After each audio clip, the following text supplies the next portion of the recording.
feel it deep flowing through my blood.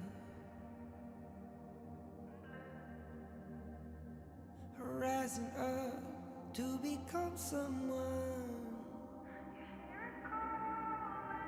and taking it all on my own. What a sweet victory. And taking all of my control, awaken something deep in me. Like flames, feel it burning inside. Take a hold in pursuit of the prize. I've been told, ain't no way to survive, keeping all of this fire that's locked up inside. When this is the time, enter the ring. All those mental chemicals doing their thing. I got flashes of battles inside of my dreams. I was made for this moment. At least now it seems like it's time to come face to face with your fear. Been battling reasons for all of the years, and I learned how to fight them with style and grace no one's ever encountered. You say it's amazing, I'ma come out swinging when they open the gate. Go ahead, call passion, I'm calling it rage. I'm taking what's mine like I already own it. Watch but don't blink, going here to the moment. The sky rain down. Here's to the madness that's all around. Go on, tell them who you are, you are, you are. Go on, tell them who you are, you are, you are, you are. Here's to the moment, the sky rain down. Here's to the madness that's all around. Go on, tell them who you are, you are, you are. Go on, tell them who you are, you are, you are, you are. My name is honor, my name is king, my name is champion, my name is strength. Tell them who you are. My name is Pentakill, you think it's strange? My name keep ringing inside of your brain. I hear it every night. Here's to the moment the sky rain down. Here's to the madness that's all around. So tell them who you are, you are, you are. Go on, tell them who you are, you are, you are. Here's to the moment the sky rain down. Here's to the madness that's all around. Go on, tell them who you are, you are, you are. Go on, tell them who you are, you are, you are, you are. Here's to the moment the sky rain down. Here's to the madness that's all around. Go on, tell them who you are, you are, you are. Go on, tell them who you are, you are, you are. Go on, tell them who you are, you are, you are.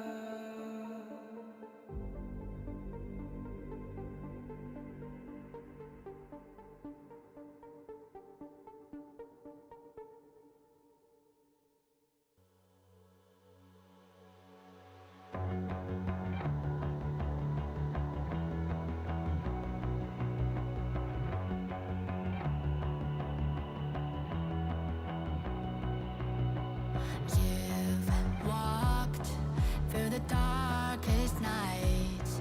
You've heard the crowd, felt the blinding light. You were standing there when your heart comes alive. It's a dream of a hat, and it never dies. Right here, right now, give it all, get it out. Never a surrender, I fight and never fail. I am a contender, a challenge I can feel. The smallest lies become the brightest enemies, relentlessly. And even if you fall, you gave it everything to be a king.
way, on my way, on my way.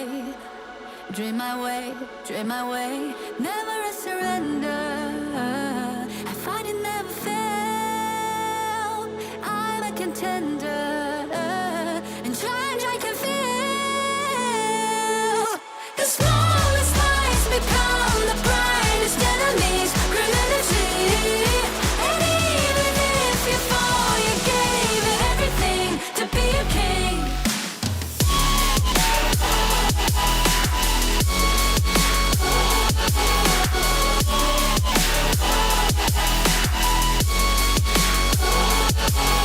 The smallest lies become the brightest enemies. Relentlessly, and even if you fall, you gave it everything to be a king.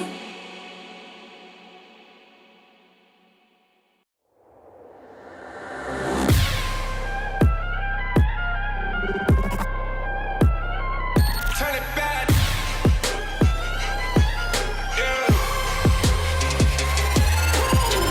Gear out the weapon, getting ready, counting down. Pay attention to the challenge, tell me where you from. Gotta be tough, gotta be strong, gotta be savage like animal. Every time you tryna push me down. Look at me, I'm With the line down when I run around, and I make a sign, I will catch you. Watch out, it's better for you, kind of mercy. Look at me, I'll be rising. Carry the season, you got a damn, gonna weapon. You never hesitate for another moment, but my bone is golden. I'm invincible, just let him know. I can show you all the glory I own. Through the jungle, find a way to the palace. I'm waiting here. Go, live from how can we go? It ain't a river, turning back. Storm is coming, tired of your cold. It's my kingdom, fire blowing up. We the kings, it's our honor showtime.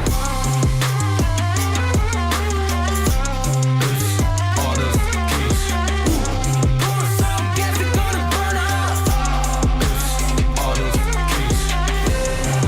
On a killing spree, I turn to violence. All my enemies, they go on silence. Wipe them out for only 6 seconds. We got honor. You wanna get me juice, kind of the one who made the rules. You have night to choose, only one way, got night to I can lose. see it, I gotta shut down. We got no cry. We burn it 5 as 1, crash in pieces, you can cheat. First blood, double trouble, then I take a pen, I kill. All you do is sweat and look at me still victory. Say. I've triggered my soul For my down. pace.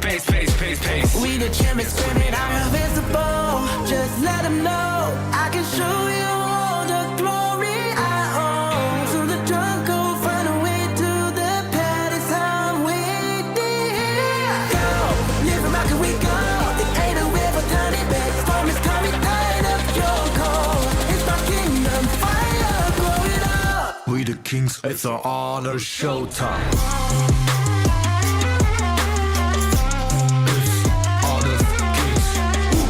Pour some gas, we gonna burn up. On a killing spree, I turn to violence. All my enemies, they go on silence. Wipe them out for only 6 seconds. We got honor. In this world,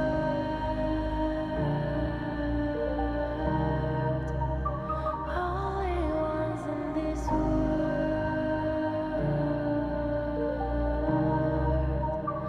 only ones in this call out my name, cut through the sound of the rain. No matter how I feed the flame, you know I feel the darkness and the pain. All of the ways we tried to break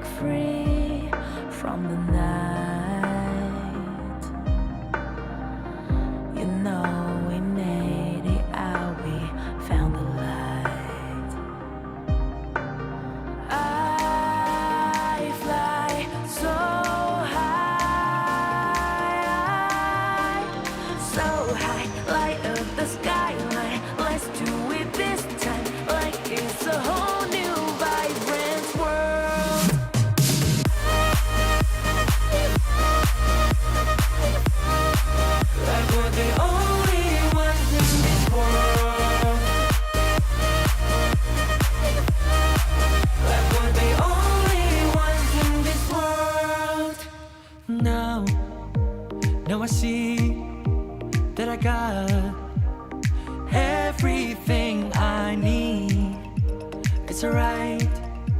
I'm on fire, I'm alive, cause now I fly so high,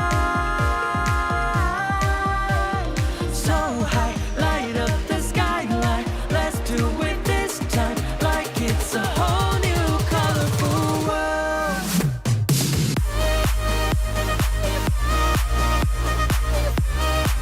Like we're the only ones in this world. Like we're the only ones in this world. Never thought we'd get this far, burning like the stars. How we get this far, like we're the only ones in this world.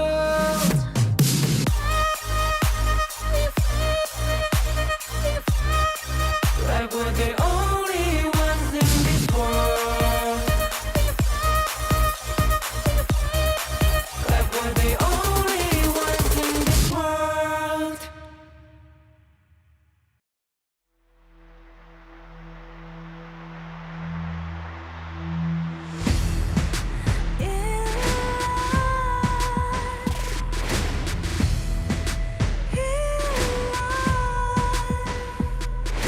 What's a life without its worth? Compromising with what hurts inside. When you let fear decide your fate, you don't choose which path to take in life. In life, I'm finally letting go of everything that still holds me. I'm against all odds, but I won't give up, 'cause it's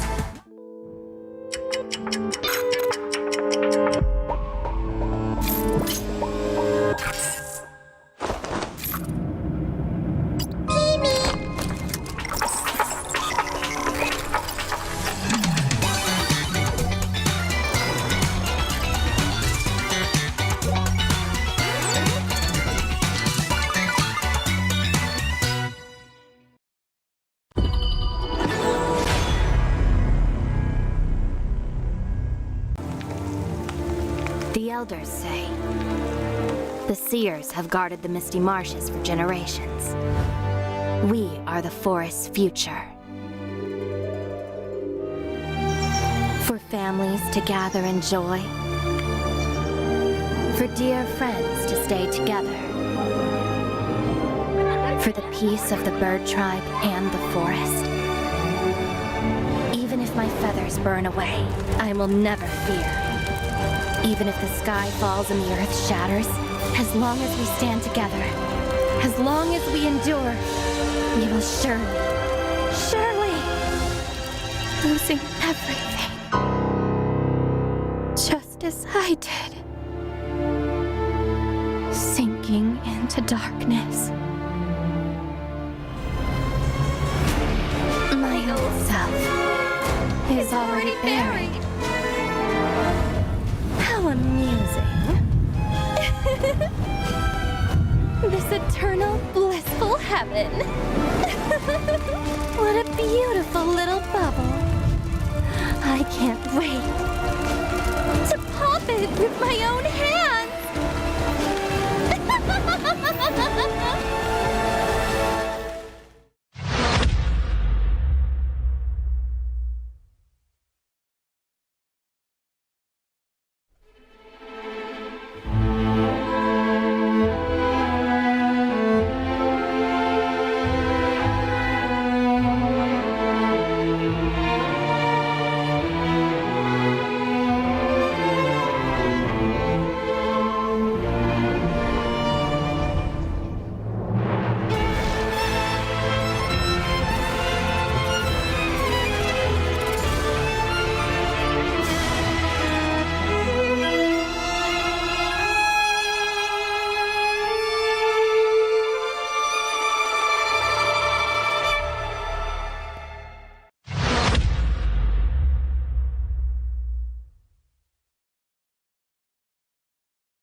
strange.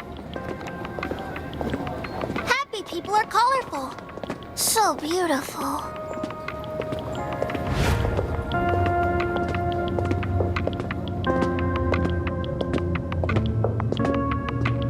Are those their negative emotions?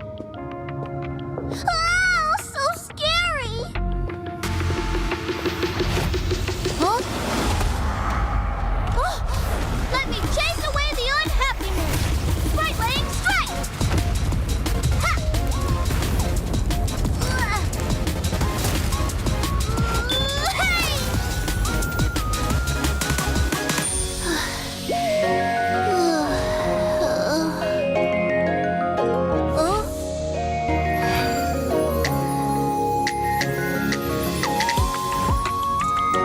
I'm a spriteling. With me around, you'll never be unhappy. Ow, that hurts. Thank you. Let's be friends. Get him! Get him! Pitch blind, let's play another match. Charge! Welcome to the world of spritelings. I'll take you to our annual Spriteling Festival. Enjoy HOK and release your unhappiness. The world can't be without spritelings.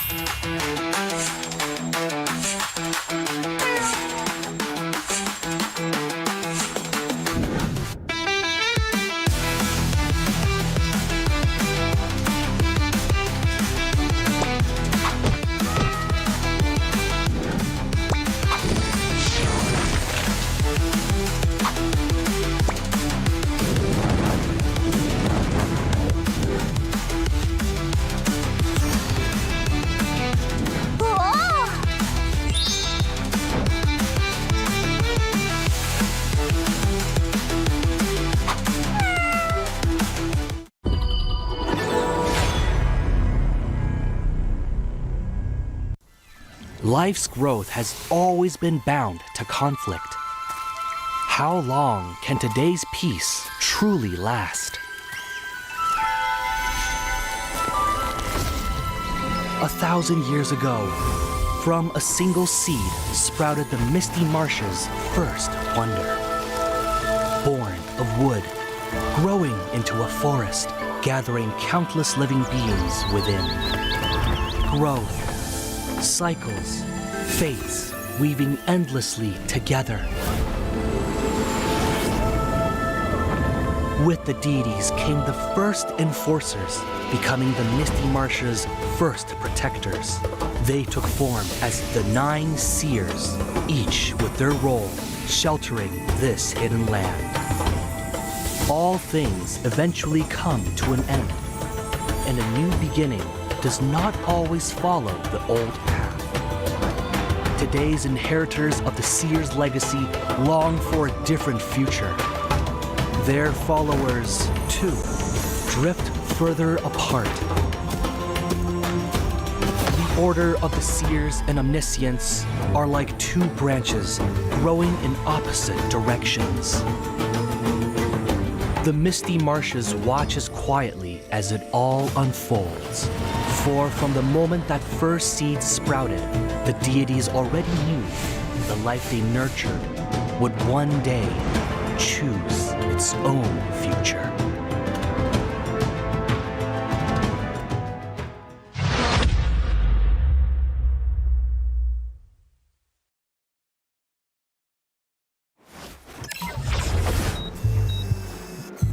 Oh! I'm definitely late! Woo!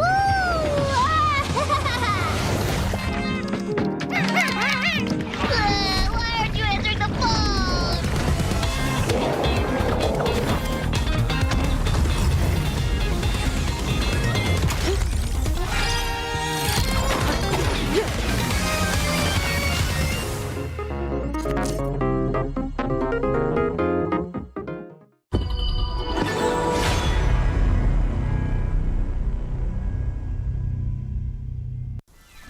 life's growth has always been bound to conflict. How long can today's peace truly last? 1,000 years ago, from a single seed sprouted the Misty Marsh's first wonder. Born of wood, growing into a forest, gathering countless living beings within. Growth, cycles, fates weaving endlessly together. With the deities came the first enforcers, becoming the Misty Marsh's first protectors. They took form as the 9 seers, each with their role sheltering this hidden land. All things eventually come to an end, and a new beginning does not always follow the old path. Today's inheritors of the seer's legacy long for a different future. Their followers, too, drift further apart. The Order of the Seers and Omniscience are like 2 branches growing in opposite directions. The Misty Marshes watches quietly as it all unfolds. For from the moment that first seed sprouted, the deities already knew the life they nurtured would one day choose its own future.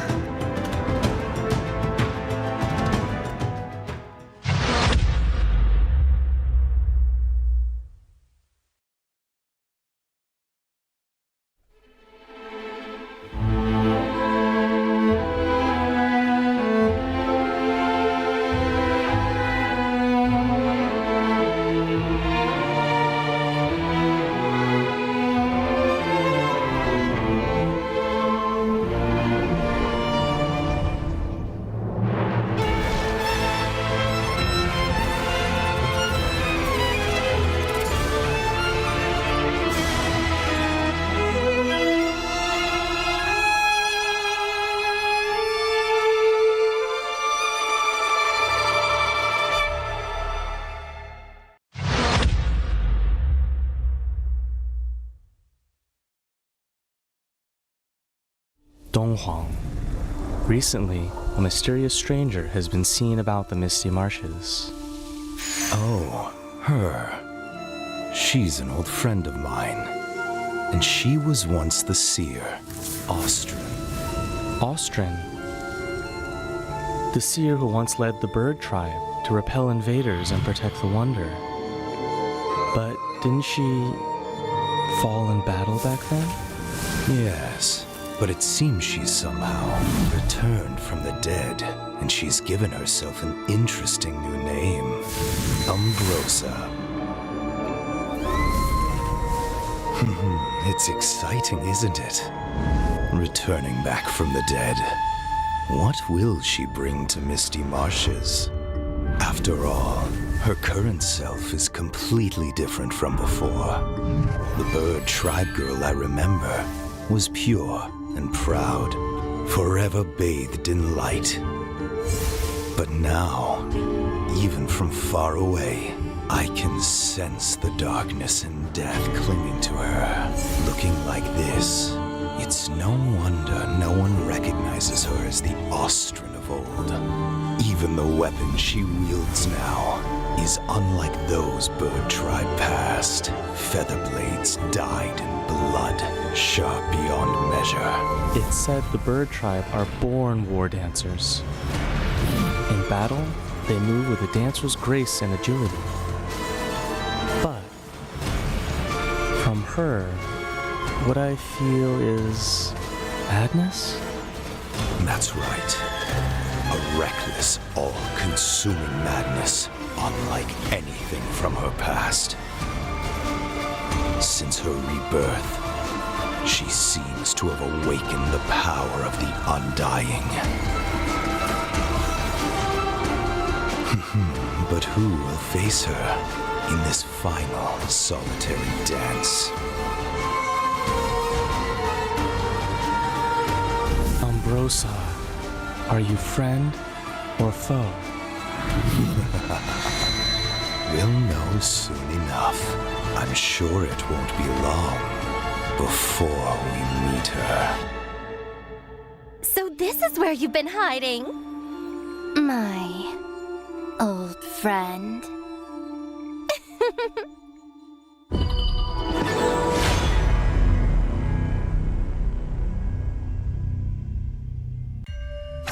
This is her passive ability. Each basic attack applies a mark on the target. Ranged basic attack damage scales with attack speed, and repeated rebounds increase ranged basic attack damage. While in melee mode, basic attack deals multiple attacks rapidly. Skill 1 enhances Umbrosa. After use, it damages and slows enemies within range. Umbrosa then enters a fevered state briefly, gaining a large amount of movement speed and attack speed. Skill 2 is her only movement and recovery skill, enabling her to both dash ahead and knock back enemies. Missing an enemy reduces the skill's cooldown. Landing a hit on an enemy activates their featherblade marks and transfers the mark to nearby enemies. This skill deals damage multiple times to enemies within range and recovers Umbrosa's health. Umbrosa's ultimate is her core enhancement skill. Actively using this skill boosts her movement speed and health temporarily and causes her to briefly enter the indomitable state. If she dies while her ultimate is not on cooldown, she will slowly resurrect.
Break free from the night.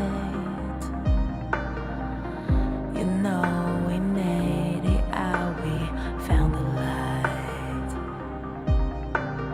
I fly so high, light up the skyline. Let's do it this time, like it's a whole new vibrant world.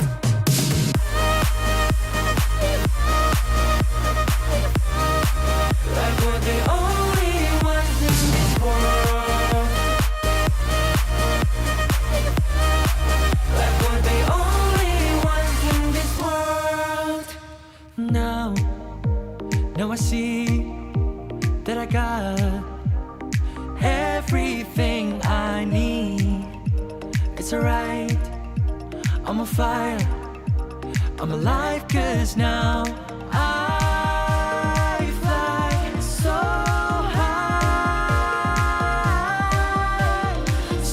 high, light up the skyline. Let's do it this time, like it's a whole new colorful world.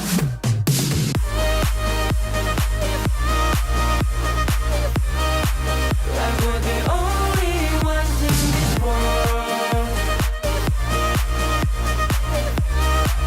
Like we're the only ones in this world.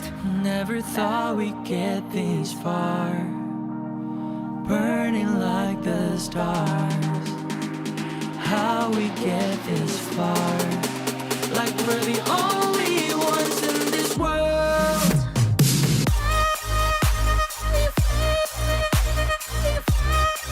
Like we're the only ones.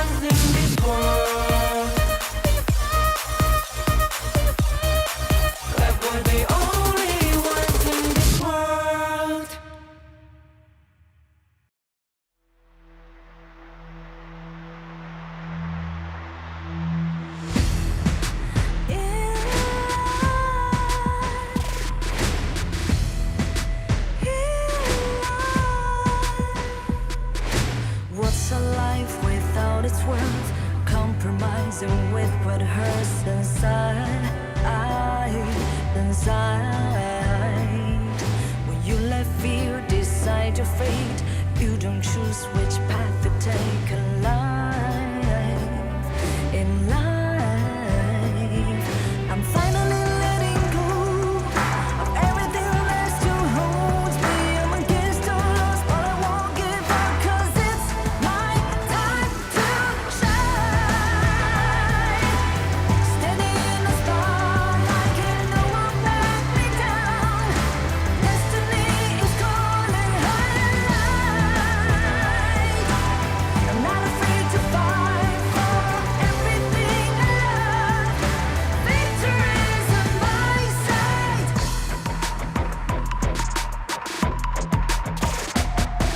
The more we lose, the more we gain. The more that nothing stays the same. In time, can love ever, can forget. What you see is what you get. Sometimes,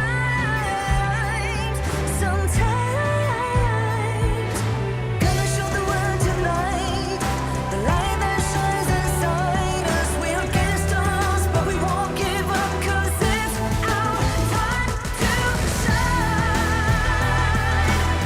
Standing in the spotlight, can no one back us down. Destiny is calling highlight.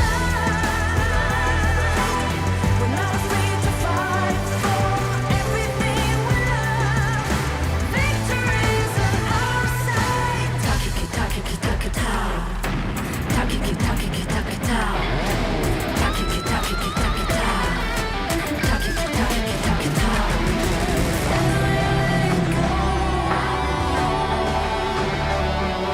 Everything else still holds us. 'Cause it's our time to shine. Standing in the spotlight, can no one back us down. Destiny is calling highlight.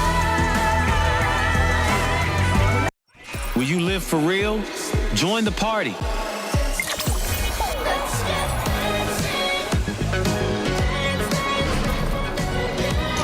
Make the whole street a party and add disco balls.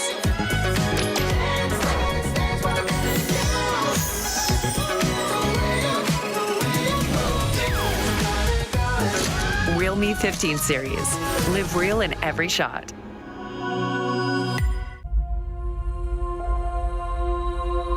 어떤 이들은 침묵 속을 걷고 또 다른 이들은 천둥을 뒤에 이끌며 걷는다. Ma una volta entrati, conta solo una cosa.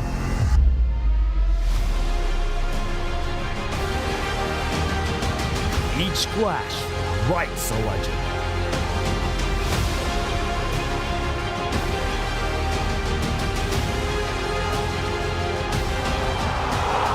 Each step takes them higher. And only the worthy remain. 그리고 모든 시선이 한 곳으로 향할 때 Dove il cammino dell'onore conduce i valloranti alla vittoria.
And welcome back, everybody, to the Kings Major West. We are here, and I'm here together with you guys. My name is Dash, and I'm here with Phil.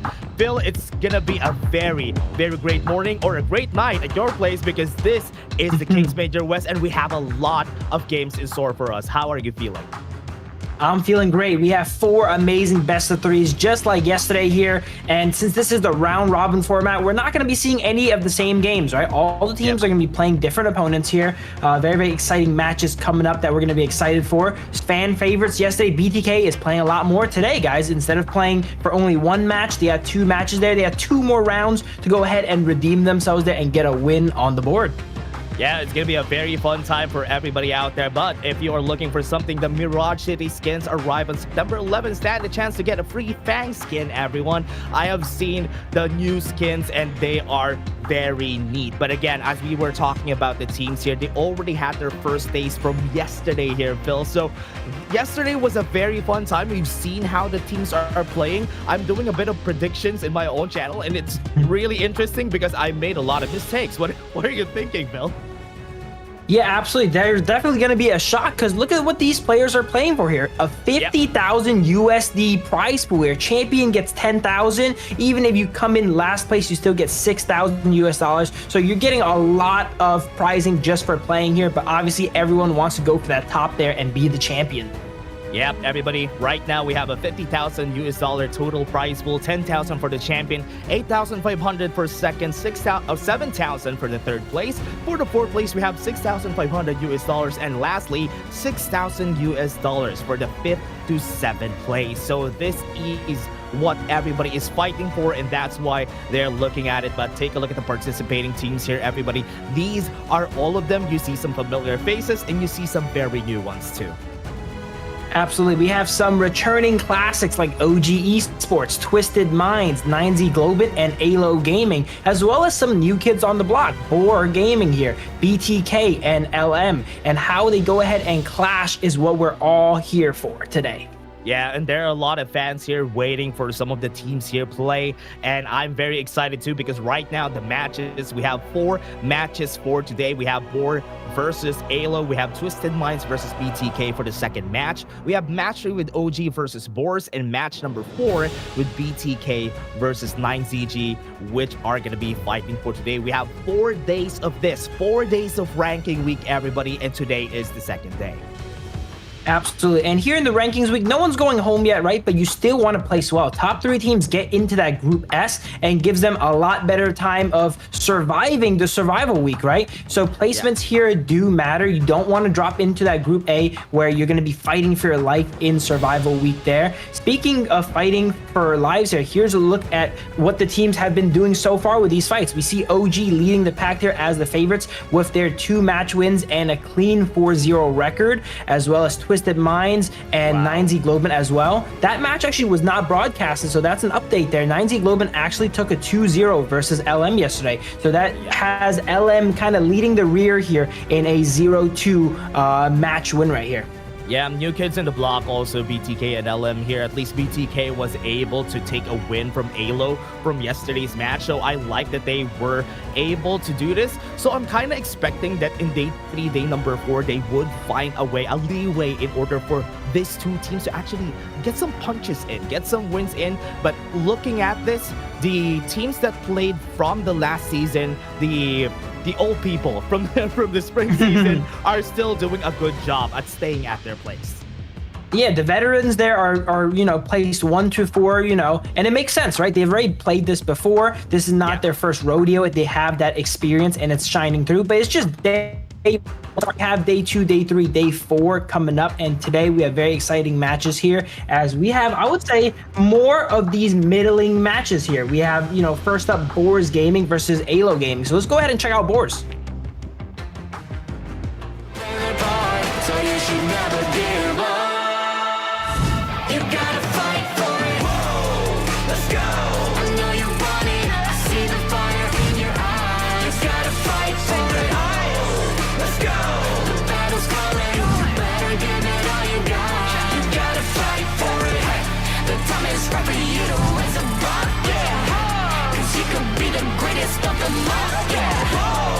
Let's go!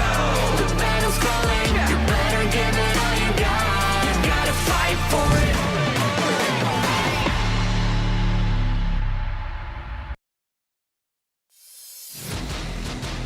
Here we go. Here's a look at Boars Gaming here. The Royal Hunters with 3005 in the Clash lane there. Interesting name for sure. We have Wes in the jungle, Mac on the farm lane, Plasma on the roam, and then Red QT in the mid lane here. Yesterday, we saw them have a decent performance. They weren't quite able to secure a win, but the matches, I'd say, were close. They didn't really get stomped. And now they're against AYLO Gaming, which is kind of a more middling team as per the prediction. So this match could honestly go either way here. Yeah, I like that Boars Gaming are really getting some punches in, getting some experience. Fighting against Twisted Minds isn't really easy, but they were able to get a decent amount of time against them. It was a 13-minute to a 14-minute game. So, you know what? That's doing a good job. As the new kids in the block, getting that experience in and being able to fight these stronger teams are very, very important. Absolutely. Their first match here was against the prior, Kings Major West champions here. So now let's take a look at who they're playing against here, AYLO Gaming. So you should never give up. You gotta fight for it. Whoa, let's go. I know you want it. I see the fire in your eyes. You gotta fight for it. Let's go. The battle's calling. You better give it all you got. You gotta fight for it. The time is right for you to raise a buck. Yeah. 'Cause you could be the greatest of them all. Yeah. Let's go. The battle's calling. You better give it all you got. You gotta fight for it.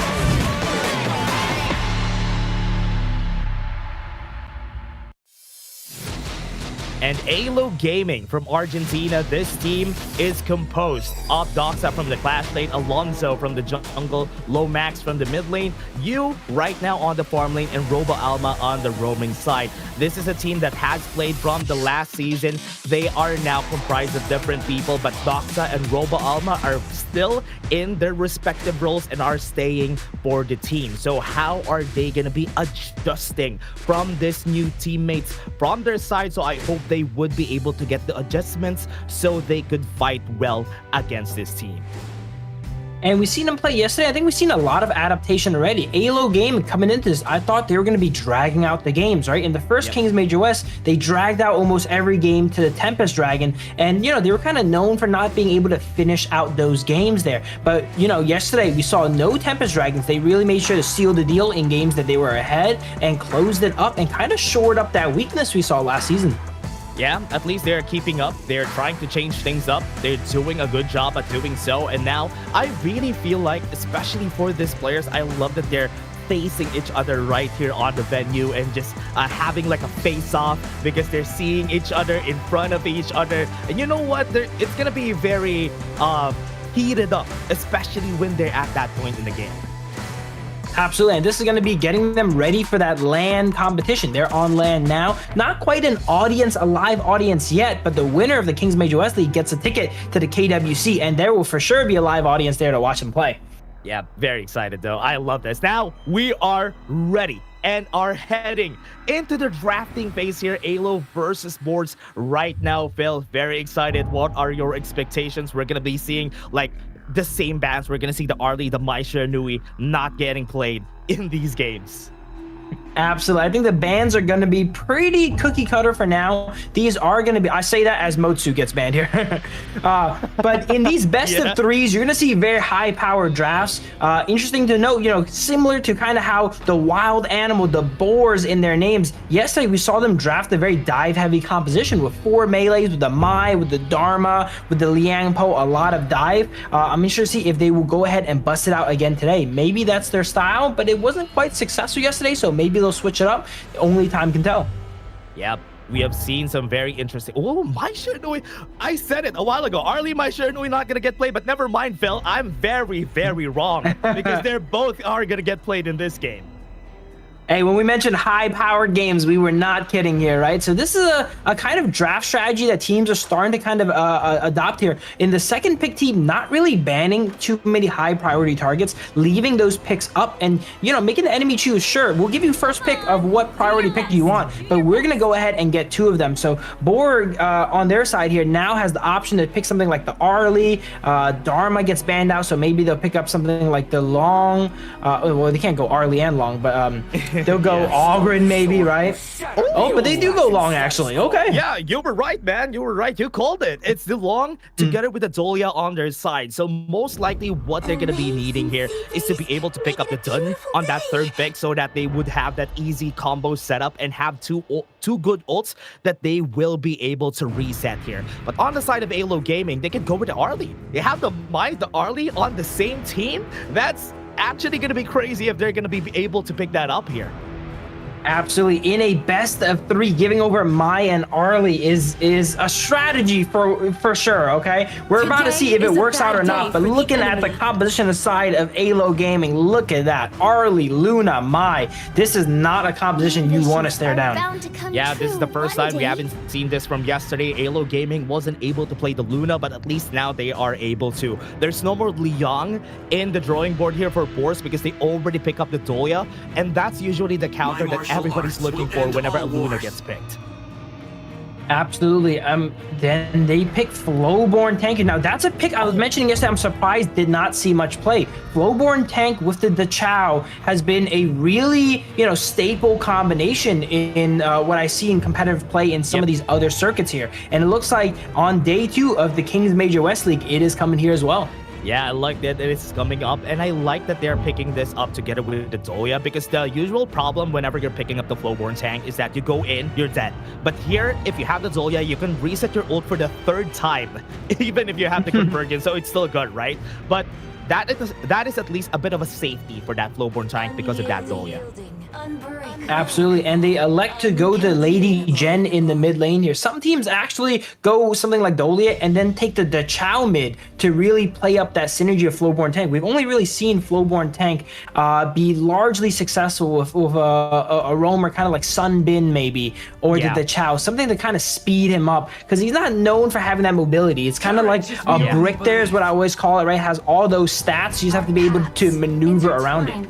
I'm really surprised that Diazia was not banned in the second phase of things, because usually whenever an Arlie comes up, you're expecting a Diazia because she's the best partner to the Arlie, because she can really go in and out of the fights almost the same as what the Arlie does.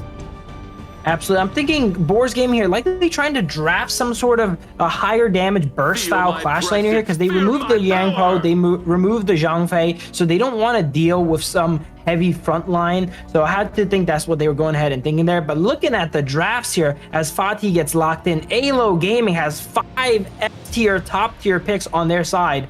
And we seen it yesterday. We seen something like this happen yesterday, and they actually lost.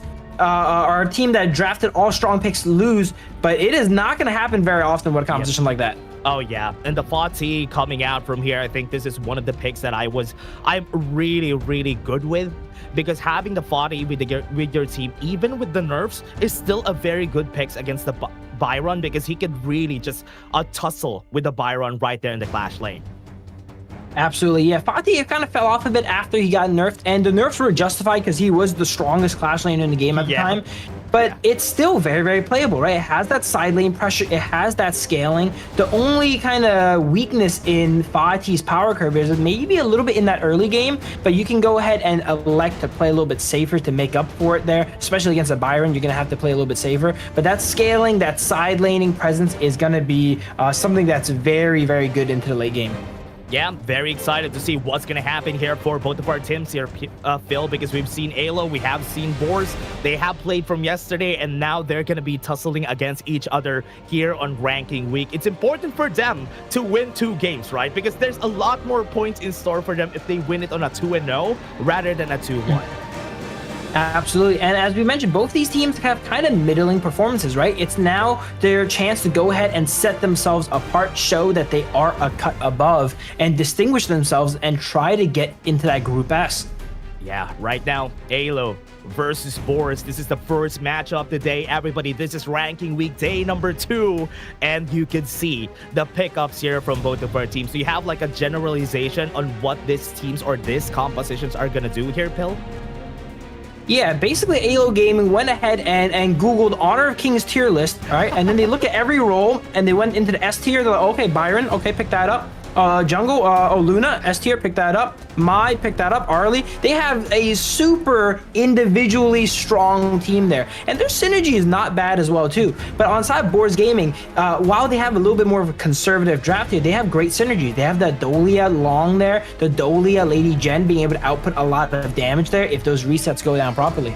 Yeah, I like that they have a lot of AoEs because there's a lot of engage coming in from the side of AYLO, and we all know that AoE is really good against a lot of the engagers that we have on the other side. The only problem is how they are going to be pinpointing these guys because they do have a lot of ways to go in and go out on the side of AYLO. So Boars need to be, precise on how they use their skills.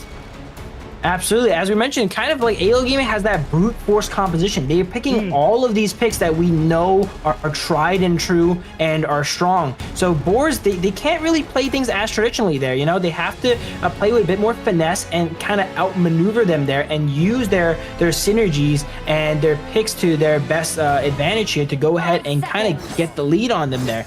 Oh yeah, and now let's go right here, everybody. This is, again, one of the best things that we're going to be seeing here for the matches. This is number 1 of the matches for day 2. Absolutely, and having a look at our sponsors here, Realme 15, Series 15. This is exactly what our players are armed with here. It's built for performance, made for gaming, smooth, cool, reliable, just the way esports demands it. Ready to level up, get yours now, and feel the difference. Wow, the difference is being felt here right on the Clash lane because we already saw a bit of a tussle on the top side. They had a skirmish, and Weiss actually got a lot of damage from there. Absolutely, that's the power of that Deity early game, right? Along with the Byron, they have some of the strongest burst potential there, and even, you know, a really durable target like Weiss, their gang almost bursted out. But a bit of a 1v1 here in the bot lane here, Arlie versus Long. Both, you know, usually you think of marksmen, they want to, you know, sit back, relax, and farm. Not these guys here, playing super aggressively to try and get this fire beak. Ooh, still was able to take it for Mac though, even with that Maple Zans that they use on the bot side of the map. But I like that what's happening here is really benefiting AYLO Gaming because, right now I think they want to fight here on the blue side of the map. But no, they are not going to be continuing with that. Yeah, it's a bit dangerous. It looks like Boars Gaming knows where they're all at here. No surprises here. If they're going to fight, it is going to be a clean fight here. But Luna setting up in the bush, stacking up that enhanced attack. Looks like just probably trying to clear the wave here, you know, get this pushed out and then freeing up time for their marksmen to go ahead and clear up the jungle. Yeah, they're just clearing it up. Both of them were able to do it. And now we are in the second phase of the jungle camps and where everybody's going to be clearing for the second time, especially for Alonso here. I'm really surprised that not a lot of both of our teams aren't really prioritizing the top side because that is where it is. Most of the time, macro is on the top side of the map because of the teleportation circle, but Robo Alma actually going in with a bit of farewell. But that's just a bit of a poke on the bot side. A lot of action here on the bot side for sure, right? That teleport is opened up as we see Mai go ahead and teleport back to the mid lane here. Pretty passive, all things considered, though. Not many crazy big plays coming out yet. Both teams are kind of waiting for their ultimates to be available before they want to make something happen here. And Tyrant is going to be coming up in a minute 30 now, and that's usually when you see the first kind of forced fight there from these teams. I like that AYLO is recognizing that Luna needs a bit of a help just for her to get lifted up in the early phases of the game because she isn't really that strong in the early phases. But right now on the top side, who knows who is strong because the body with the Sacred Sheath Blessing is very, very strong. Doxa doesn't have any flashes anymore. Stormstrike is going to be on cooldown in just a bit, and they're able to get out.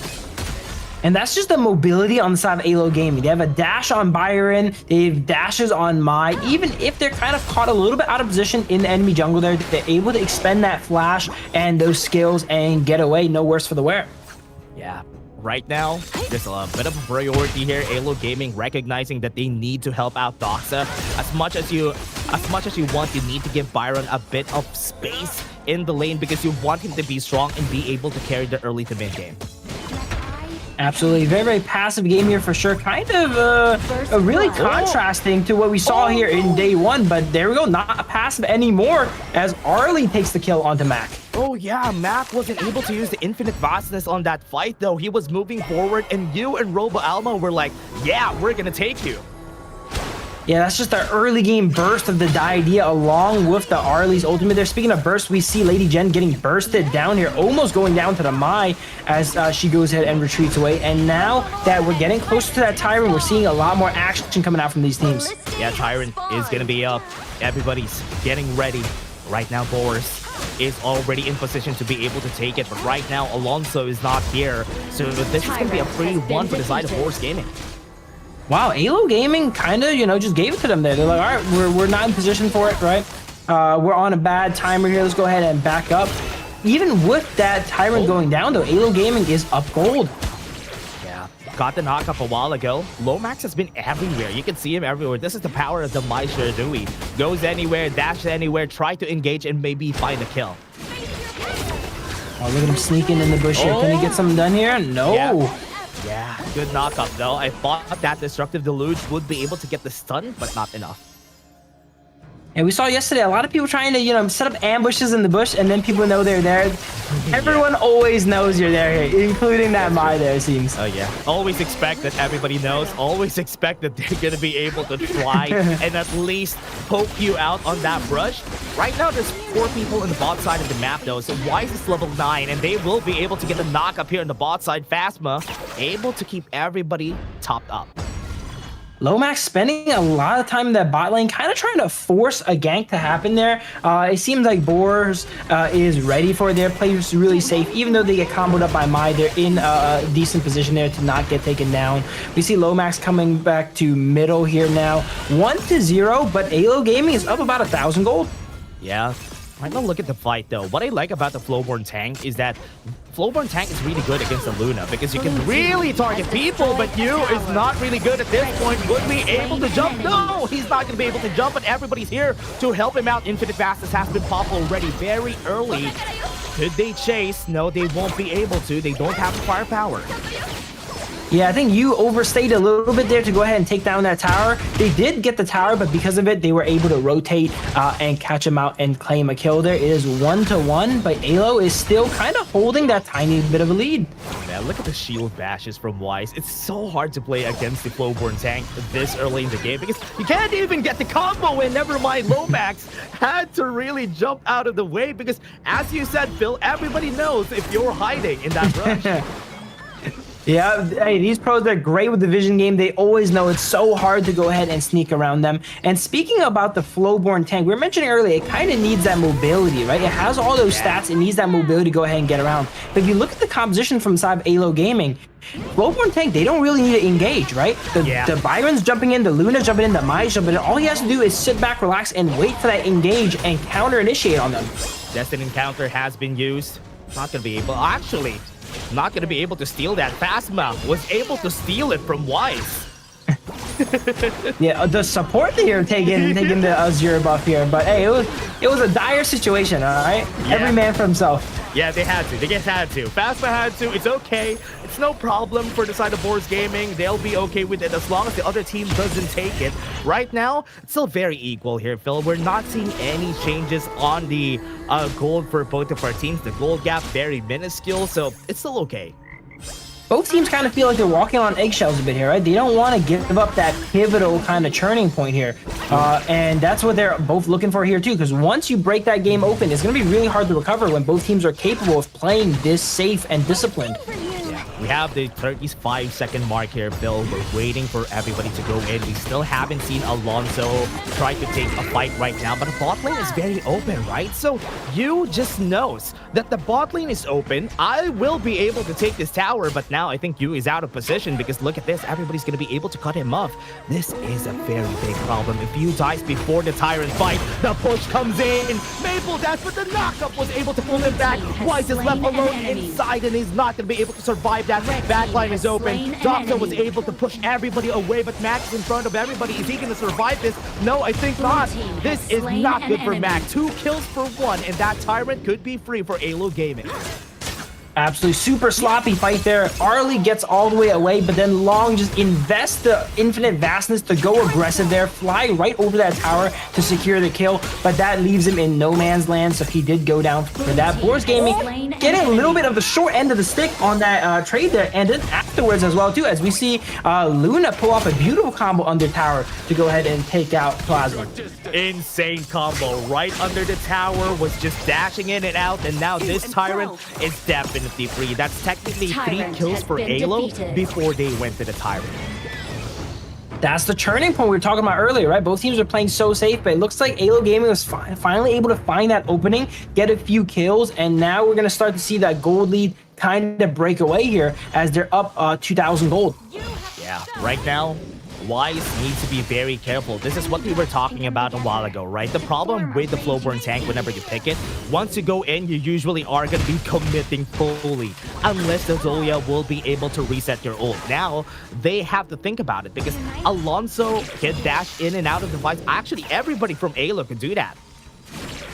Yeah, Flowborn there really committed under that tower. They're trying to take out the Arlie. Was just missing a tiny little bit of damage, and that made it so they could not really go ahead and leave. When you invest all your skills to go in, you don't have any more to go out there. Yeah. Arlie did end up going down, but that trade kind of upset the tempo of the game here. Now it's no longer as even as we mentioned.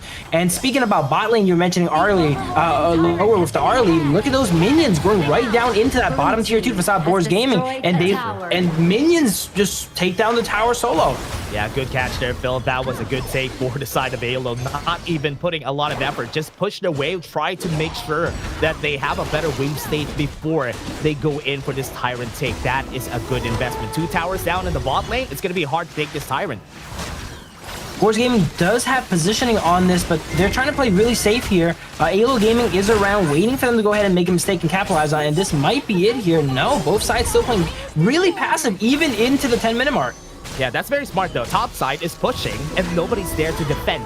Alonso recognizes this. That's why he's trying to take the jungle camps on the top side of the map, because they need to.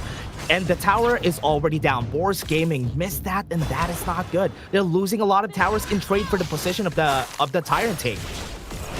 Absolutely. I think we're starting to notice a little bit of Boars' weakness here, as they're kind of hemorrhaging map pressure as they're trying to group up for these objectives. Very smart play from AYLO. They're not even doing this. Right now, the mid lane at least has been pushed. Alonso trying to take some pressure on the team. Red QT has been pulled up. What a good knockback coming in from their side. Wise just saved the fight on the side of Boars Gaming. They can now take the fight infinite fastest a bit too early.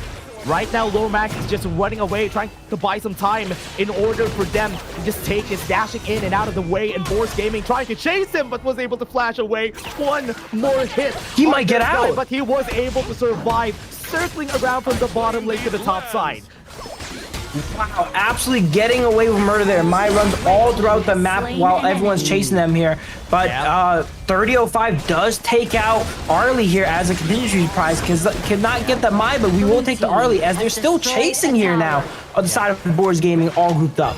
Top side has been taken down here, Phil. That is not good. Two inner turrets have been taken down because of the minions. And right now, Boars Gaming have to think about this. Do they go for the fight? Do they go for the objective? Because if not, AYLO Gaming is doing a good job making them chase for them.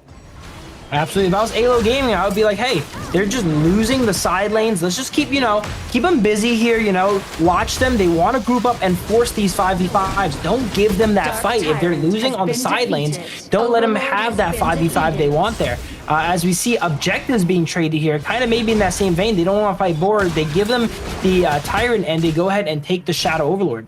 Yeah, I like that Boars Gaming was able to take the Tyrant, because they're the type of team that really is looking for those fights, right? So the Tyrant is just going to be able to help them out with that objective for them.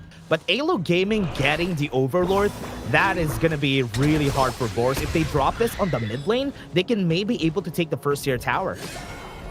Yeah, map-wise, Boars not looking too good here. They only have 1 tower, whereas both the side lanes are clean on the side of AYLO Gaming, and they have that Shadow Enhanced Vanguard summoned whenever they need it to go ahead and split another lane, too.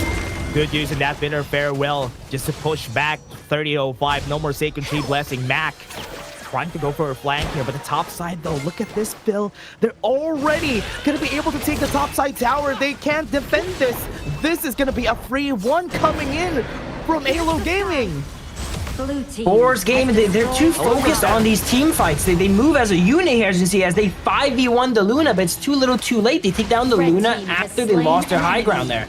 Yeah, look at what they're going to do here, right? AYLO is going to be taking the pressure on the mid side of the tower. Everybody from Boars is on the top side. So with this, they might be able to take the tower on the bot lane, or they can trade it for the first tier tower right down on mid lane. Wise right now is trying to take out the Azure buff, but they are going to be knocking them up. Wise is not going to be able to do this. He's going to try to survive with a Blood Rage, but it is not going to be enough damage from the side of AYLO. Good jump coming in from you. Not able to get the kill just yet. Good juggle from the side of Boars Gaming. 3005 is going to be left alone, and he's going to be dead. Fabulous. Wow, Flowborn Tech actually not going down there. Tried to do as much as he can there. Got a lot of crowd control off on that Byron. They had a nice juggle, as you mentioned, but it's just not enough there. They kind of got caught with their pants down there and lost a lot of health while they were on the Azure Golem. But this game really reminds me of AYLO Gaming versus BTK yesterday. They're playing the map right now. They're playing for these objectives, these high grounds, these towers, whereas Boars Gaming is kind of rigid. They're playing as like a 5-man core, walking around the map, and that's, you know, getting them not enough map pressure. What a fight, though. They are already starting right now. The pushback coming from Wise has been enough to take down Doxa, pushing to the team, but mission complete from AYLO. AYLO, every time, it may not look like they're winning the fights, but they're getting these objectives. It is 6 towers to 2 here. The gold is, I would say they're crazy ahead on gold, so Boars will always have a shot here to win a fight, but it looks like Boars is kind of angling towards that Tempest. They're just down so much map pressure right now, that's probably going to be their only way out, to stall it out to Tempest and win that. Yeah, they need to take the inner turret here right down the middle lane, because this is going to be an important take for them. Right now, everybody's waiting for this. They are going to try and maybe take this fight in the mid lane, but no, for now, it's going to be okay for them to take this, then go back to maybe take a tower or an Overlord. Luna, once again, we don't even notice it, and we get the map hacks, basically. We see everyone. Luna steals another tower there. 2 high grounds down for the side of Boars Gaming. They're really lacking that pressure on the side lanes. You know, they're just not paying attention to those side lanes, and they're leaking towers left, right, and center. Yeah, it's doing good. Good knock up on Wise, but still a good kill on you. He has been taken down time and time again, and right now, Doxa is just going to be backing off. They got some towers, but you has been picked off again. Yeah, and it seems like AYLO is so ahead now that it is going to be the time that they try to fight for once here. Yeah, good knock up right now. Doxa is in front of everybody, just being the tank for the team here. Alonso is just trying to take the damage up on their faces. Doxa, is he going to be able to survive? No, still a good knockback from Boars, and this Tyrant is going to be theirs. That might be why AYLO's trying to avoid Boars Gaming all game. It seems like in a traditional 5-on-5 fight, they don't have enough juice. But in these small skirmishes, we see Luna instantly pop the infinite fastness as they go ahead and look to clean up the bot lane on side Boars. They kind of equalize that trade there with that pick. Yeah, good pickup, good take. Phasma doesn't have any flashes, that's why it's easier for them to do so. And AYLO Gaming was able to take it. Look at the gold here for most of their team, though. It's still very much equal on that gold gap thing, but right now, it's still looking like AYLO has the advantage. Absolutely. You coming in here with a bit of a solo kill potentially onto Fatih. He's forced to run, and then they will actually let him go here. Flowborn tank. A lot of that gold on the side of AYLO Gaming is actually all on the Luna. We see Luna's up 3,000 gold on the Flowborn tank. So they realistically should not be fighting without the Luna here, as Luna's going ahead and soloing this enhanced Overlord. Yeah, taking the Overlord gonna be free. Wise tried to jump in, but not gonna work out for the team here, so that's a free one. Could help them push the mid lane tower once they put the Shadow Vanguard on that mid lane. I'm surprised at the gold. Look at the economy there. Even though AYLO Gaming is up 4 towers here, they took 2 high grounds. The gold, they're actually down gold. So Boars Gaming is doing a great job of getting that farm in, right? Getting that economy from these 2 kill advantages they have here and the farming. Yep. Taking a lot of time here for Boars. Really struggling on that department. I just hope that AYLO Gaming would be able to get the pushes here, but I hope Boars still has a lot of hope here. If we go to a Tempest fight right now here, Phil, there's a chance that Boars could take this. Absolutely. There's 2 minutes left. AYLO Gaming needs to go ahead and mount a push here and end the game before that happens there. Because as we've seen in prior, Boars Gaming, their team fighting is extremely strong. AYLO Gaming has not been able to win a team fight on them. They've been able to play the map and steal towers. But when it comes to Tempest Dragon and that all-out fight, Boars Gaming's composition looks a little bit stronger. Yeah, pretty scared of the team fights here, and Wise being a good counter to the Arlie and also to the Luna. Right now, it's gonna be easier for them to do so. Shadow Path is in the mid lane. They're looking for a good engage here for the side of AYLO Gaming. Right now, they can't go in if ever they want to, but Boars, they are being pushed away. Alonso, good position to cut them off, and they were able to take the tower. This is looking like the final push here. Luna on the side trying to drag someone away as they're methodically walking these dragons into the base. Yeah, onto the back line though. Infinite Fastest has been popped already. They're going to be starting. Doxa was able to get the knockup to save his life. The Infinite Fastest is down from Matt. And right now, 45 seconds on that Tempest. We're not able to get the push in the mid lane, but it's very, very close.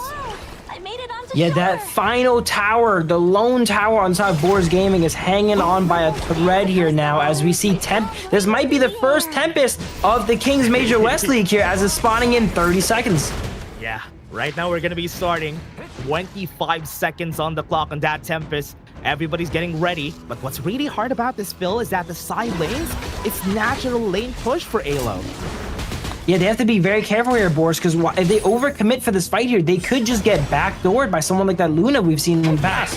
Yeah, they can do that. Right now, that is going to be 30-05 probably down here, but he has to save the Sanctuary. That was very scared, but never mind. He was healing a bit. That's a lot of healing coming in from his side, though. 30-05 is going to go down with the Save the Sanctuary, but is he going to survive? Save the Sanctuary also popped. Destiny has been bought, and that is one down. That is a good kill for their side. I think Red Cutie doesn't have any flash. Yes, he doesn't have it anymore. Right now, this is going to be a dangerous spot for the team, and they are falling down like flies also on the fight in the mid lane. And that's not good. Boars Gaming got a 2-for-1.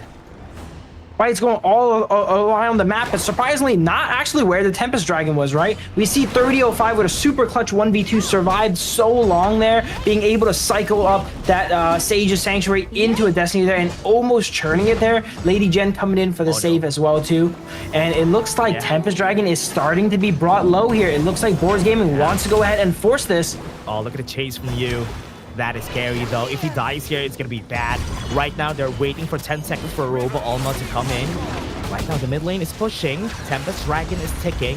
Alonso on the position to be able to take this, but Yu is trying to take out some HP from him, almost getting the kill.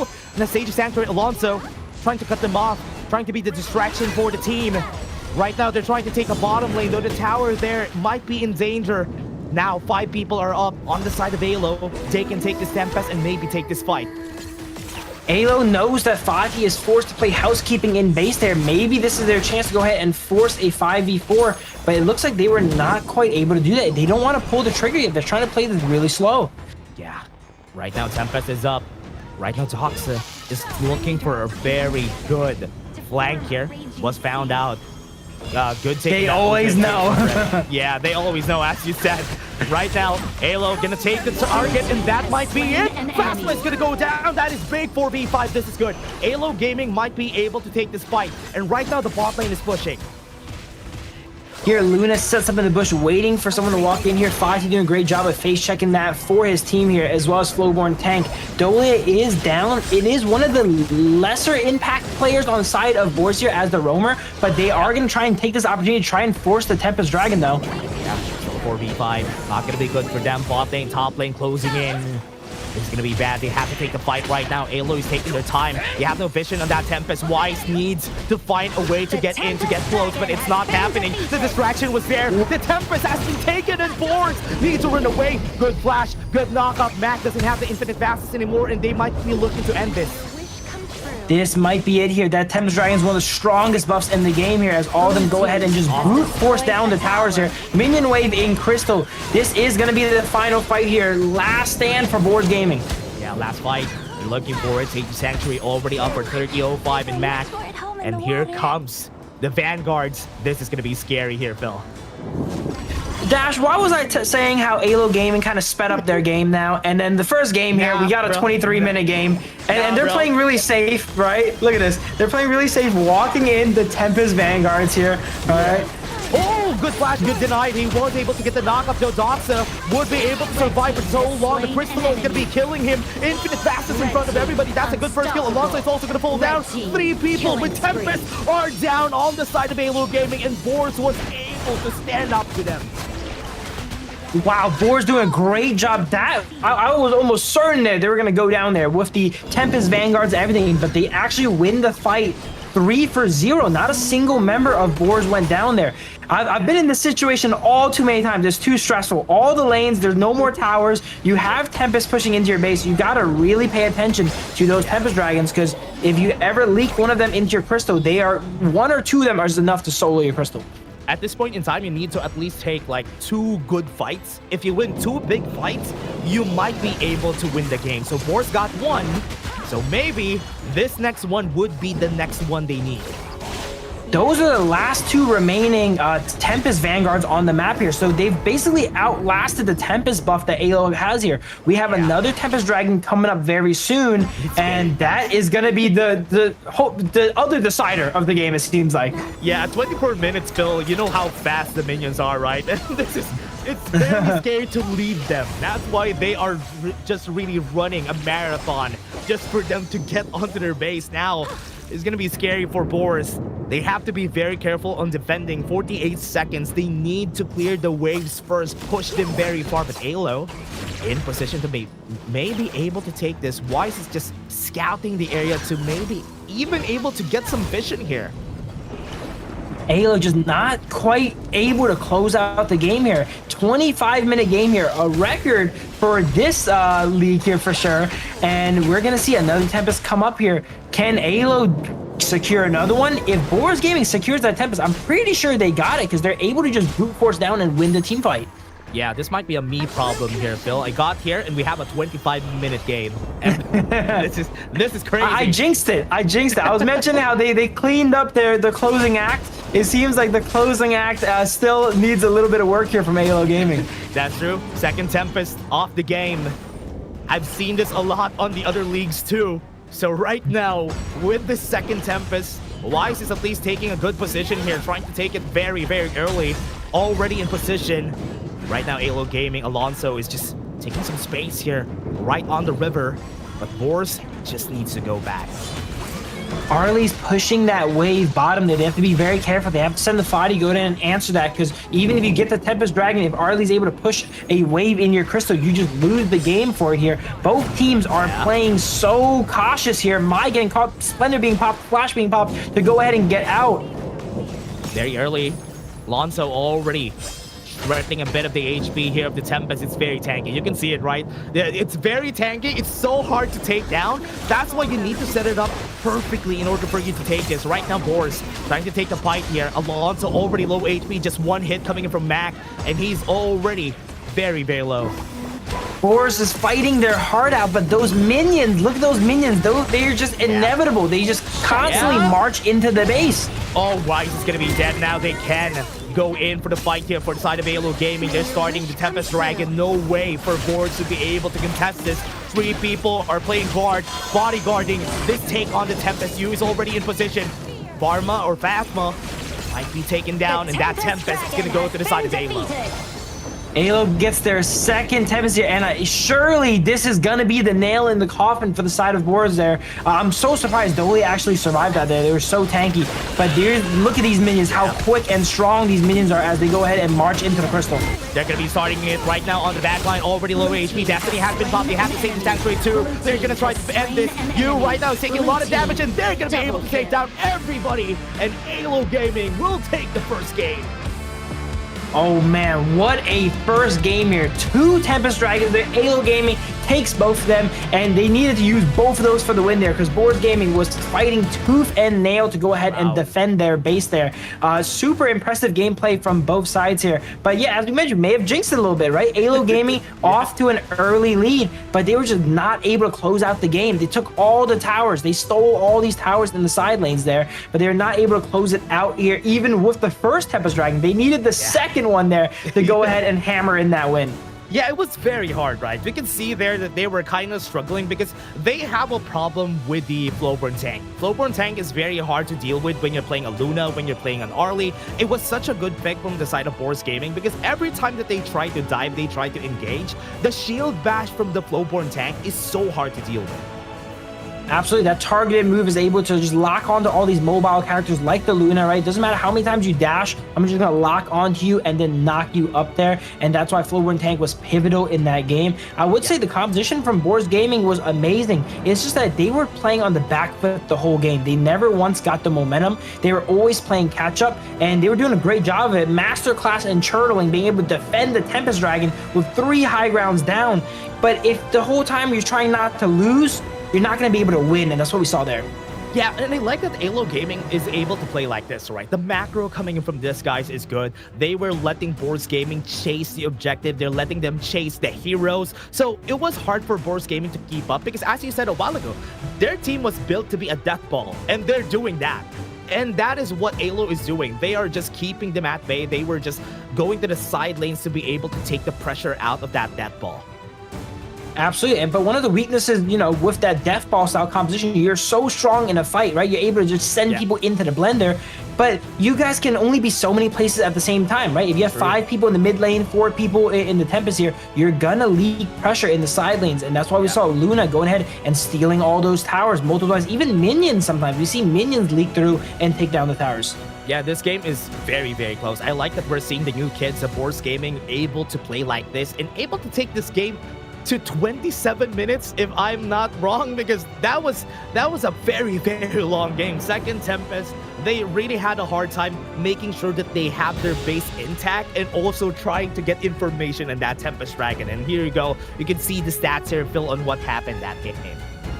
Absolutely, such a long game. You see everyone's fully itemized up with their ultimate builds here. Even the roamers have their full builds, selling some of the items to be a little bit greedier as well too. We saw Phasma on that Dolly, how tanky they were at the end. They're getting caught out and actually not dying, sitting in the pool and regenerating and barely getting away. But Boars Gaming coming up a little bit short once again. Kind of like the story of Boars Gaming. So where yesterday we saw they had some great performances, but they came up a little bit short. But the games were always close. They always had a chance. They were never stops.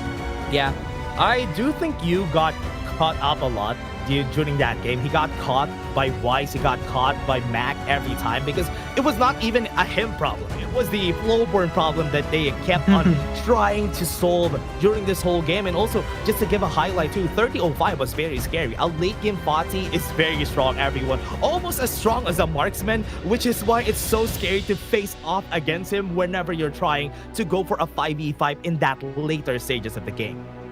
Absolutely. They even, we saw that 1v2 from Fati, right? It looked like he was going down here. All that healing and sustain came out. He was able to cycle the Sage Sanctuary into Destiny and kind of churn that fight here. But looking at the gold graph, AYLO Gaming won while down thousands of gold. This is really not something you see very often.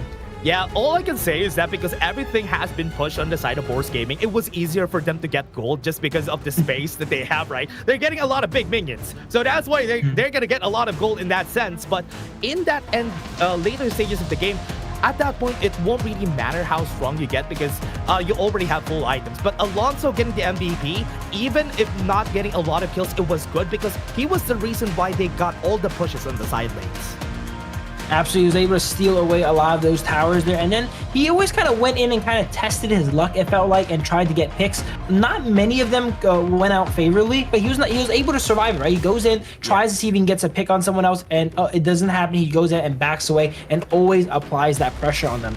Yeah, good work from the boys from Argentina. AYLO was able to do a lot of great jobs here. You can see everybody, the highlights here for our game. Alonso was also doing a good job surviving and trying to take down some key targets on those fights with that Luna. But you can see how Weiss has been like a very big wall that they have to go through. Absolutely, yeah. Alonso's been landing some great combos with Luna. It's just the composition on side of Boars is just so tanky. They're not really ever able to really confirm these kills. Look at the durability on side. Even the Dolly is fairly durable. Most of the times it goes down, they have to spend a lot of resources to take them down. Yeah, it was a very hard game for both of our teams, but I like it. I love these types of games, high pressure, very long, and they were able to get 2 Tempests at that point. But this last fight, it all came down to who is just stronger at this point, right? 23 minutes in the game. I was surprised that AYLO Gaming lost this fight, though. Yeah, I think they maybe rushed it a little bit too quickly there. They went in before they had those Tempest Vanguards go ahead and disable the crystal. So they were fighting a little bit of a uphill battle there.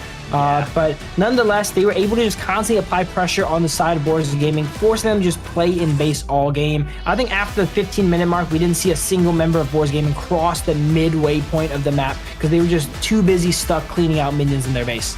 Yeah, love it. Love the performance here from our teams. I love that we've seen a lot of different changes. And also, this has been a thing for a lot of the teams in Global, right? A lot of teams in Global have been doing a great job here at upgrading. But again, everybody, before everything else, right now, it has been a good game. It has been a great time. We are still going to be having just a bit of break. Don't go away. We're going to be right back.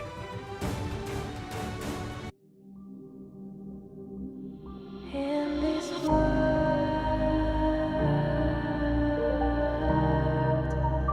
only ones in this world,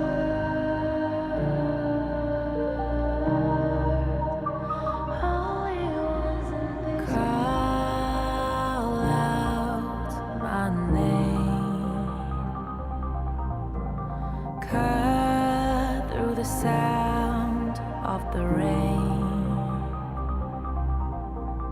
No matter how I feed the flame,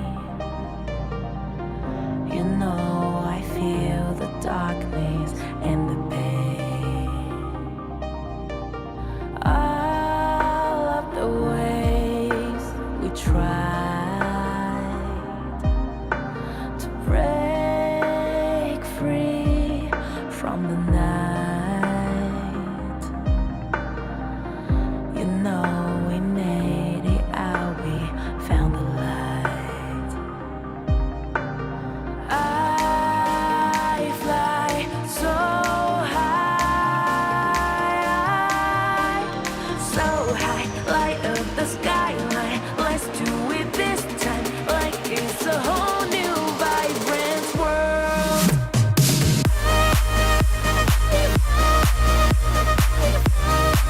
Like we're the only ones in this world. Like we're the only ones in this world. Now I see that I got everything I need. It's alright, I'm on fire, I'm alive, 'cause now I fly so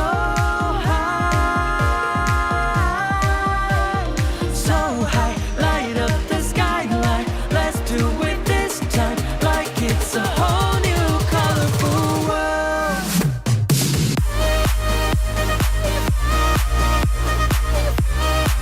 Like we're the only ones in this world. Like we're the only ones in this world. Never thought we'd get this far, burning like the stars.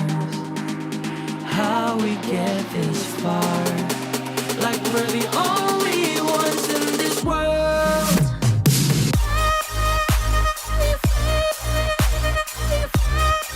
Like we're the only ones in this world. It was a great first game that we've seen here, everybody, in the Major West League. We have seen a 27 minutes and 23-second game on that first game alone, everyone. We're going to be up for a long time here. It's going to be fun. We're going to see a lot of things. Still, we're going to be your casters for today. My name is Dash, and I'm here with Phil. Phil, how are you doing? I'm doing great. We were wondering yesterday if the Tempest Dragons has gone extinct, and day 2 here shows that they have not. First game here, we see 2 Tempest Dragons. The game's really going the distance, and man, I just gotta say, I've played games like that before, where you drag it all the way out, you defend, but when it comes down to the wire, it's just not quite enough, and we're seeing what that looks like on Boars Gaming's faces there. That has to be soul-crushing, that game 1.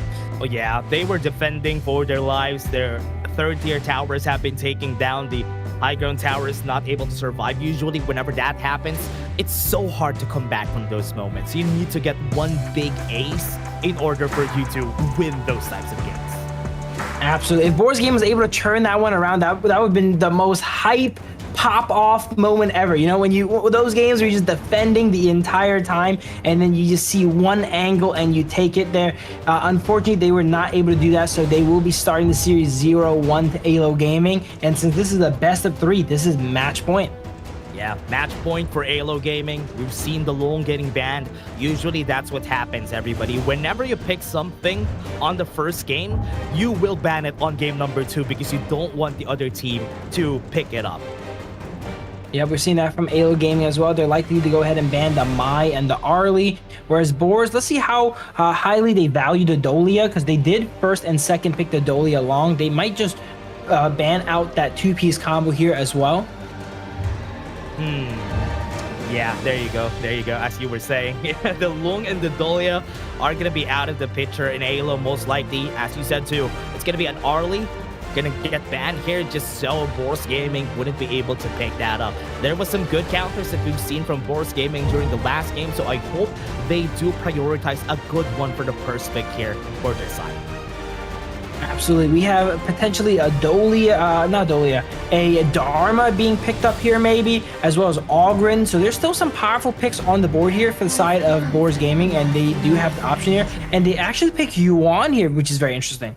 Ooh, that is interesting. Right now, the Yuan has been picked for Boars. It's a very flexible pick. In the Kings World Cup, we have seen Yuan as the most picked on every game that we've seen there, but the pay is up and the Dharma, so this is not good. That is a lot of faster face for AYLO.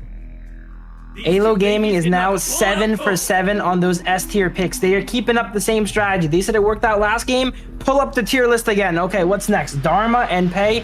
Lock those characters in. Where it seems like Boars Gaming here, they go ahead and they're playing their own game. They're in their own world. They don't care what you pick. We just want our heroes and then our synergies. We're gonna pick the Yuan here and then pick the D Renji and Zia here too. Oh, Zia together with the deepens. Yeah, I think these are good picks coming in from the side of Boars Gaming. I'm just really surprised with the deepens that they went in for that first 2 picks, because usually you pick the deepens in the second phase of the pickings because he's usually not prioritized. Absolutely. He's a great pick when, you identify the enemy team has some tank, someone durable that you want to go ahead and knock down. But it's also a good blind pick, I like to say here, the DRNG. So they're probably picking it to hide some of their later picks to maybe get some counters off here. But that is just exactly as you mentioned. They're in their own world right there, right? Picking the Yuan, picking the Jia. They have their own style they want to go ahead and play, and that's what they're doing here today. Yeah, the Leon Po has been picked here for the side of AYLO Gaming. They have a lot of tankiness just from this alone, and that's what you need whenever you have easy targets like the Deepens and the Zia on their side. So they could definitely chase down the back line with these picks. Yeah, if I was Boars Gaming, I would be looking at their composition and saying, okay, the enemy team has 3 melees so far. Let's go ahead and try to beef up our composition because, when it gets down to the brawl, we don't want to get run over. They have the Liang Po, they have the Dharma, the Pei, they have a lot of dive. With these last 2 remaining picks here, they need to go ahead and counter it out. And look at that, the Yi Jing there to go ahead and lock them in and make it so they cannot escape from the divers of AYLO Gaming. I like that they picked up... Oh, okay, they pick up the Ukyo. This is what we were talking about before. Like, the Ukyo is a very good counter against the Pei. He could match the pacing of the Pei, and when he gets the stun, he could definitely kill the Pei whenever it needs to be. Absolutely. We did mention a little bit of this yesterday as well, too, because it was picked. Again, everyone kind of says Ukyo is a counter to Pei. I've not really been seeing it too much here. Yesterday, the Ukyo kind of had a bit of a struggling game against Pei. We joked around and said, sure, it counters Pei, but then everyone counters Ukyo, so that's why it's kind of hard to go ahead and pick that pick there, especially in the face of all this crowd control on the side of AYLO Gaming. They have the Liang Po, the Dharma, the Yi Jing, and Ukyo's gonna have to play really, really careful with all those dangerous skills running about. Yeah, one thing good about this pick, right, Phil, is that they have the Byron on their side. What I like about the Byron together with the Ukyo is that they do have a lot of pressure in the early game, and Pei usually needs somebody to help him out in the early game, and Dharma is not the best when it comes to that. If that was a Ma Yin, that could have been better. Absolutely. Boars Gaming has a really strong topside 2v2 skirmish, right? The Byron is able to get that lane priority, and the Yukio is just as strong as Pei and is able to clear just as fast. So they're able to go ahead and react whenever they need to be. Yesterday in the game where we saw Yukio versus Pei, they actually kind of handshaked each other a little bit and then just split the map and then took each other's side of the jungles, and there was not much combat. I want to see more combat today. I want to see some bloodshed, some 2v2s between the Pei and the Yukio. I agree. Whenever you're playing the Ukyo, I think you need to be a lot more aggressive compared to the Pei, because you're going to be sure that the Pei is not going to be fighting you, because once you get the stun is easier to get in compared to the Pei just punching you from far away. But now, everybody, this is the pickups from both of our teams. Very different play styles, but AYLO more on the all-in side of things. Absolutely. Boars composition, I would say, is relatively fragile. That's a term I like to use here, because once they fall behind, it's going to be really tough. They do have the wave clear in that Zia to kind of stall out the games there, but you don't want to be put in a situation like last game where you're just defending all the time and you don't even get a chance to win. Yep, same strategy from last game. Wise is going to be taking a bit of the XP here on the top side of the map, but right now Lomax is going to be in danger right down off the middle. And this is going to be it. I think Boars is... Wait, they're going to be stealing the jungle. Yeah, they know they have that early game power like we're mentioning here, and they go ahead and force these fights. 4 members of Boars Gaming here in the jungle of AYLO. Yeah, they're going to be taking it wise. Right now, it's just going to be running. At least they were able to get the Boars, if you may, on the side of AYLO Gaming. But then Pei goes ahead and steals it back away. So that's what I mean. You know, when you have both these super aggressive junglers, if they don't go ahead and fight each other, they're just going to kind of be trading monsters there. Yeah, they were able to trade it up. At least it's not really a lot of pressure from both of our junglers. I like this Ukyo pick so much just because of the fact that you don't see it a lot, except for a counter to Pei. 3005 on the top side, though, forced flash away. Yep, and we're going to see ultimates start to come up here as heroes are going to tick over to level 4. Of course, Zia is already level 4. We're going to see Zia able to transcend the level 15 mark in this game. So Boars Gaming's late game, on top of, you know, the enemy team having Pei, they have the Zia as well. Their late game is pretty much locked in. Yeah, one thing that they could do here is make sure that Red Cutie is going to be getting a lot of the XP, accelerate his level 15 so that Wise, if ever they're going to put the Sanctification in Wise, will be able to have a better levels than Pei, and that's what you need whenever you're fighting against a Pei. You need to get earlier levels, better levels than him. I don't know if Weiss would be the best investment into late game here. Usually we go ahead and bless the marksman because Weiss will still get one shot. Yeah. The board coming out here. Yeah, that was a good knockup though. Phasma was able to at least flash away, but it's still gonna be a kill coming in from AYLO. The perfect time to go ahead and fight there right before Phasma is able to get that ultimate, right? And then, you know, go untangible and dodge that all out. That has to be a really bad feeling for the Yuan there, getting caught right before you get your ultimate. What a great takedown there. And that is good. As you said, level 4 still not up for Phasma. That's why he was an easy target. And losing that endless calculation is also not going to have that for a very long time before the next fight, though. And it's important for the Tyrant battle. So similar to last game, AYLO Gaming kind of starting to pull away a tiny bit here. We saw last game, they're up like a few hundred to 1,000 gold for a long time before, you know, a real churning point happened here. This game, we're going to be trying to look for that same churning point in the middle of the game here. But both teams extremely passive here, I'd say, in the early game. Yeah, very, very passive for both sides. So I hope they take some changes here. I like that they're putting a lot more of their presence on the mid lane here for the side of Boars Gaming, giving a bit of XP for both Red and Wise, so they could accelerate this Zuya for their side. 30 seconds on the clock, 15 seconds for them to get close on that last minion. Phasma, very low. Yeah, I think if this game goes ahead and goes long once again, similar to last game, Boars seems like they kind of drafted their composition with that in mind, right? They did not like the fact that they stalled out and lost last game. Yeah, that's a good bird, though. That is at least able to push them back. Mac doesn't have any way of safety here, but they were still able to survive right now. AYLO Gaming is very low on this Tyrant fight. Lomax making a lot of plays down the Yijin, getting these boards down, really sneaky being in the bushes. I'm surprised none of those confirmed. Yeah, now this is going to be very early take on that Tyrant AYLO a bit too late just because of that fight that they took. That was a bit of a risk. And now Doxa does have a flash, but they were not able to follow through. And now after they take the Tyrant, they're going to retreat back into the jungle here and play a little bit of cleanup here. I want to see Boars Gaming kind of press the lead, you know? They haven't had a lead in a while. What a good knockback, though. Good take on that, taking liberties coming in from Lomax. Able to take him down, and this tower in the bot lane is going to go and fall through. Red team has destroyed now, this is kind of going in the way of last game we were mentioning, right? Boars Gaming getting the objective, but they're losing these towers. They're losing that map pressure. Yeah, they're really losing a lot of things, though. You can see the board being pulled through here. I like that AYLO Gaming. Lomax doesn't even care about his own economy. He's just putting pressure on the bot side. Oh, this is very dangerous, though. Wise at least was able to back off. He's leaving all those minions in the mid lane for Pei to go ahead and clean up. He's kind of playing as a secondary support here, just always being really sneaky in that bottom lane to ensure that his ladies soon can go ahead and get ahead. Yeah.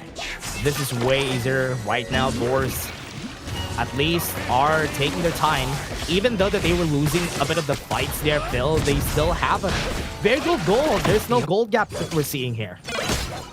Yeah, Boars Gaming, they know how to go ahead and team fight. It's just they lack that, you know, a bit of that map pressure there. They kind of play the fights instead of playing the map. So we're seeing those, you know, ideologies clash here in this game between Boars and AYLO, which is a team that, you know, plays the map and does not play for the fight.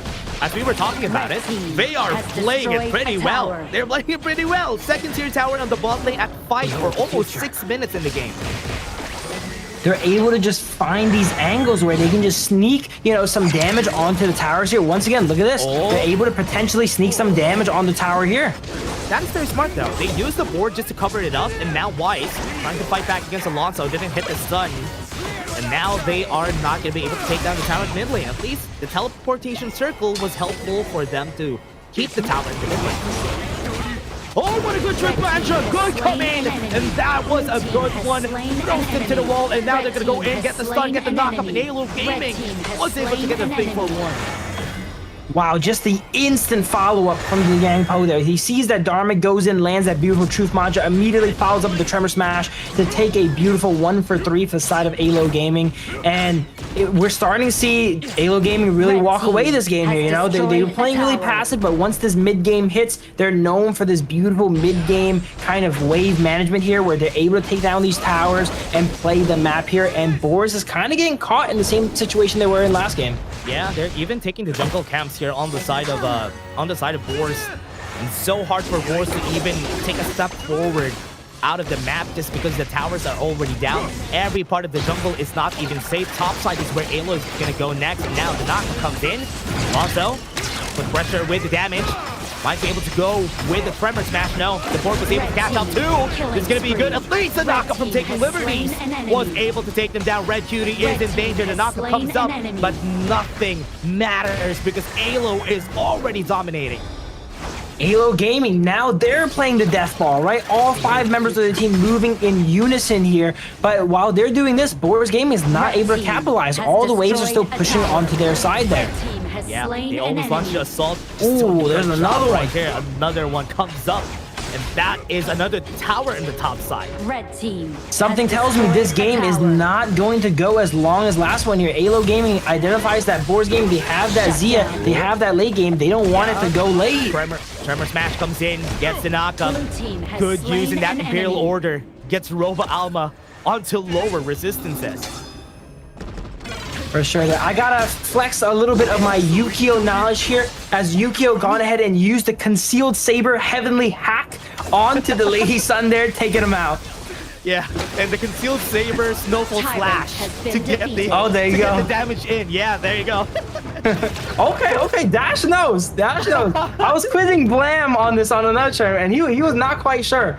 But we're gonna see some Concealed Sabers come out this game, guys. Yeah, that's what it's called. That's what the moves are called whenever he starts. But everybody, this is now the board onto the mid lane. But at least they will be able to take the tower. That's good. Never mind, 3005. There's gonna be a dangerous number smash onto 4. And they're gonna follow through. 3005 is gonna fall down. Alonso is on the side lane. Zoxif has the flash though. He's looking. Oh, what a good flash from Red Cutie. Was able to react in time, and now they got the knockup too. Good stuns coming from their side, and that's AYLO just gonna be backing off in shame. Raba has absolutely been playing out of his mind this game on the Liang Po, hitting amazing engages all game. They're right there connecting a beautiful 4-man tremor smash to kind of counter initiate and take a kill on what looked like a pretty bad setup. Yeah, I was really surprised that they were still able to run away from that. It was also because Lomax used the ult a while ago, which is why they didn't really have the follow-up that they need. Board, not gonna hit anyone. Board comes out a little bit wide here, but it's okay as we see Weiss getting caught out there on that Jum. That's what I mean about that Yukio pick. It's so squishy, it's so fragile. If you're not able to accelerate and snowball the game, that pick in the mid to late game doesn't really do much. Yeah, that's true. He's really struggling right now. Look at the gold gap from Alonso and Weiss. It's a 3K gold gap at this point, and that's not good. Right now, 3005 got caught up. Tremor Smash not going to hit anybody. They were able to clear the wave on the top side of the map, so very safe for Boar. Absolutely, AYLO Gaming definitely applying a lot more pressure than last game here. They're backing up. They might opt to go ahead and take a double objective here. We see the blessing coming out onto DRNG here. Boars Gaming, they need to survive. Again, they have that late game. They can have 2 level 25s potentially. They just need to stop the bleeding and go ahead and hold the line. Dark Tyrant has been taken. That is for free. They can't even get in position to go for the trade on that Overlord because they don't really have any towers anymore outside. So it's very scary. Every brush is very scary. Absolutely. We haven't talked much about the economy in this game, but AYLO Gaming now has a very sizable lead, about 5,000-6,000 gold. Even last game while they were ahead, they were never up this much. That's not good. That's not a good fight to take. He was able to flash in, but and backline! What a brute truth master again. Doxa was looking for it. And now that's a 2-kill advantage for the side of AYLO. Doxa and Ramba here are just cleaning up these fights here with these crucial initiations. Unending Sorrow has been used by Phasma. He's going to be running away, but it's not going to matter even with a flash. Oh, never mind. He was able to run away.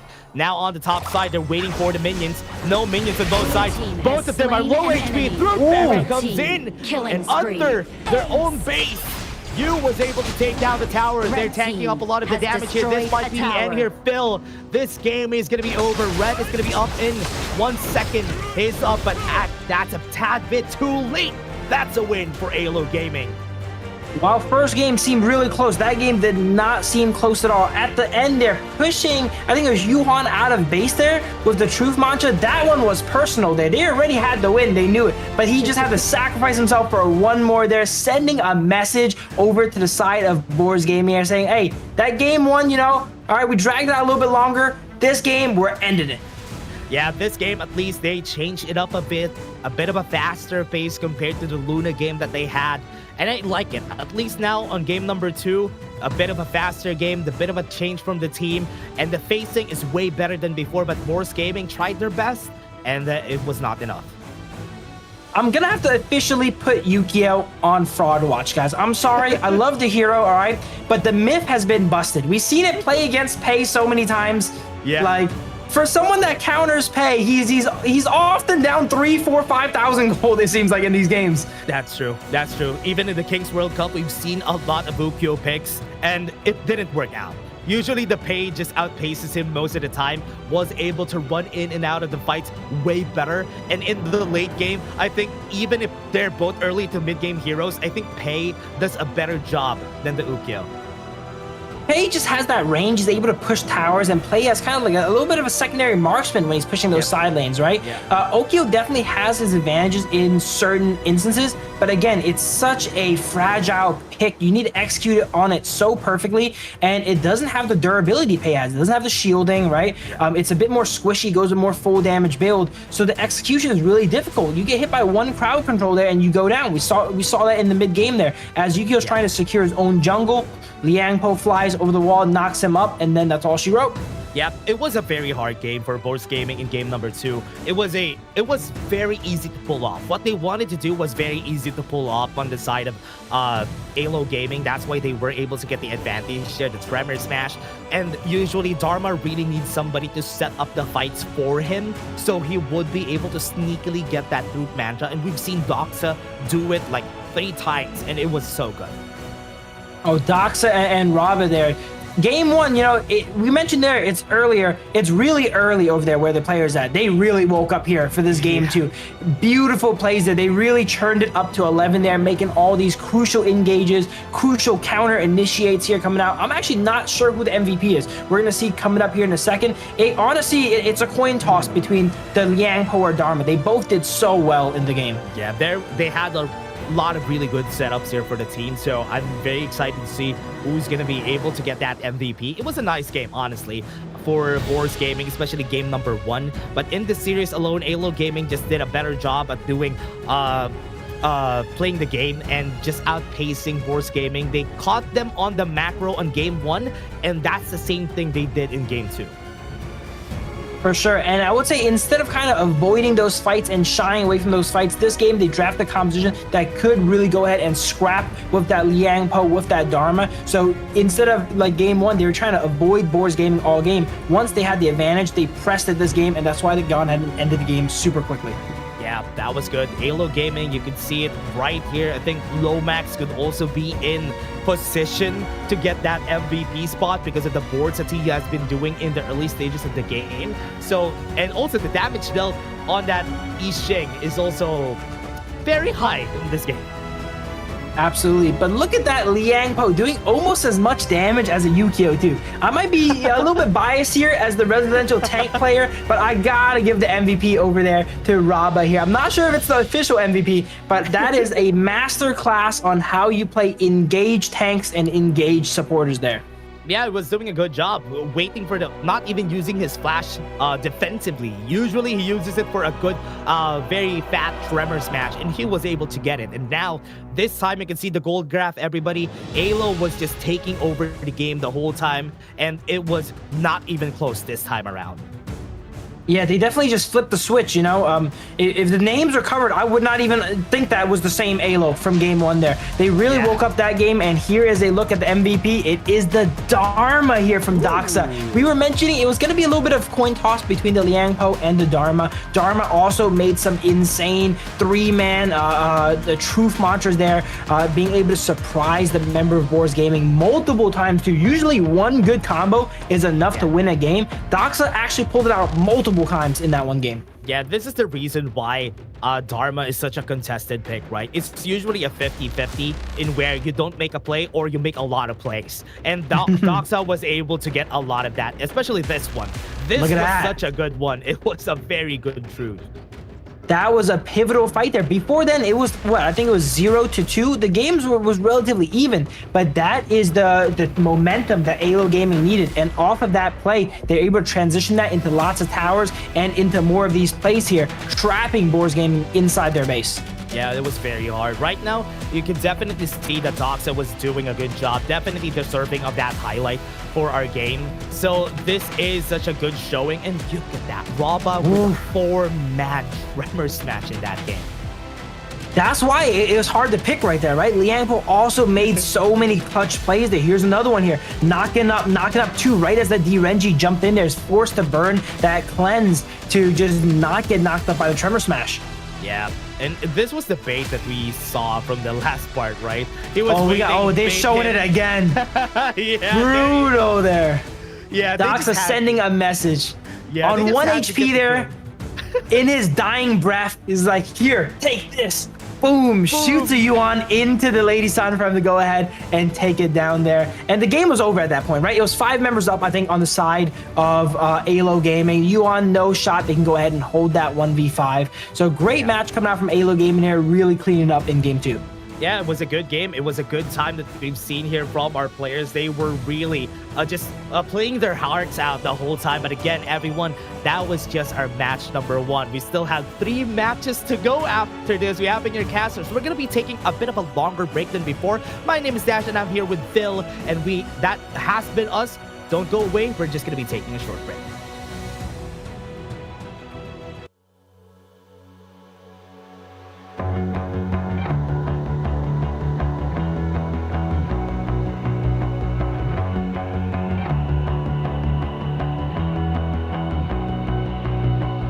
You've walked through the darkest nights. You've heard the crowd, felt the blinding light. You were standing there when your heart comes alive. It's a dream of a hat, and it never dies. Right here, right now, give it all, get it out. Never surrender, I fight and never fail. I am a contender, a challenge I can feel. The smallest lies become the brightest enemies, relentlessly. And even if you fall, you gave it everything to be a king.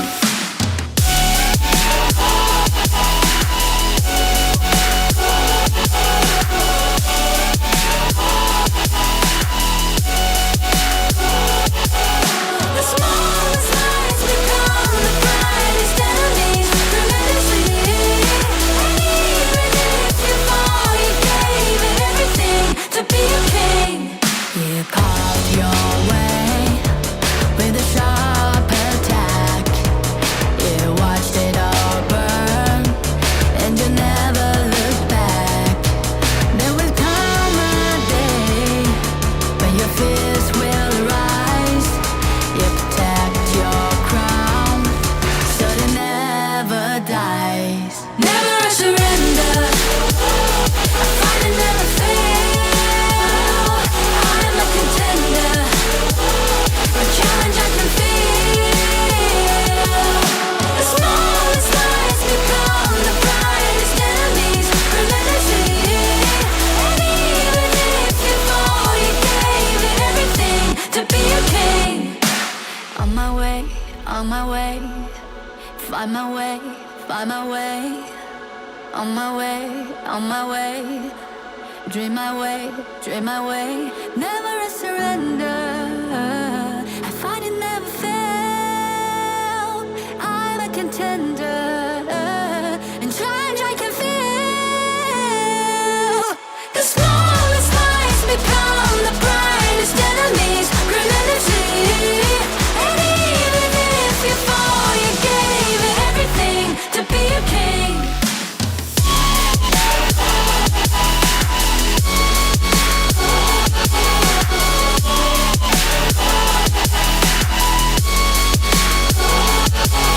The smallest lies become the brightest enemies, relentlessly.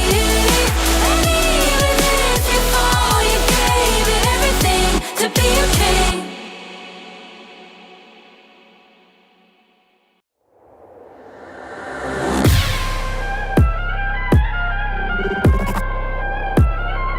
Turn it back.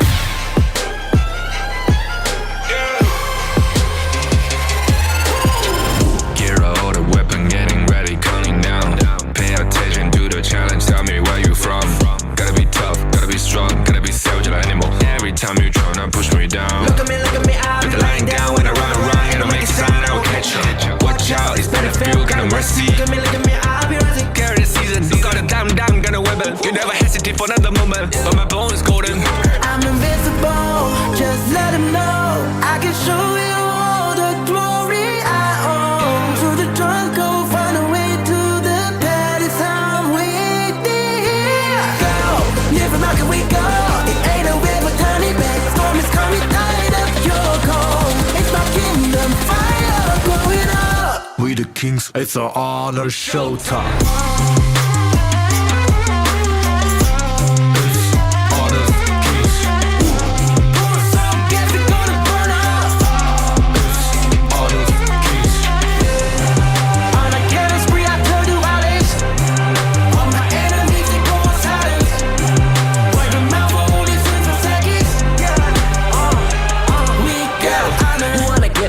Kind of the one who made the rules.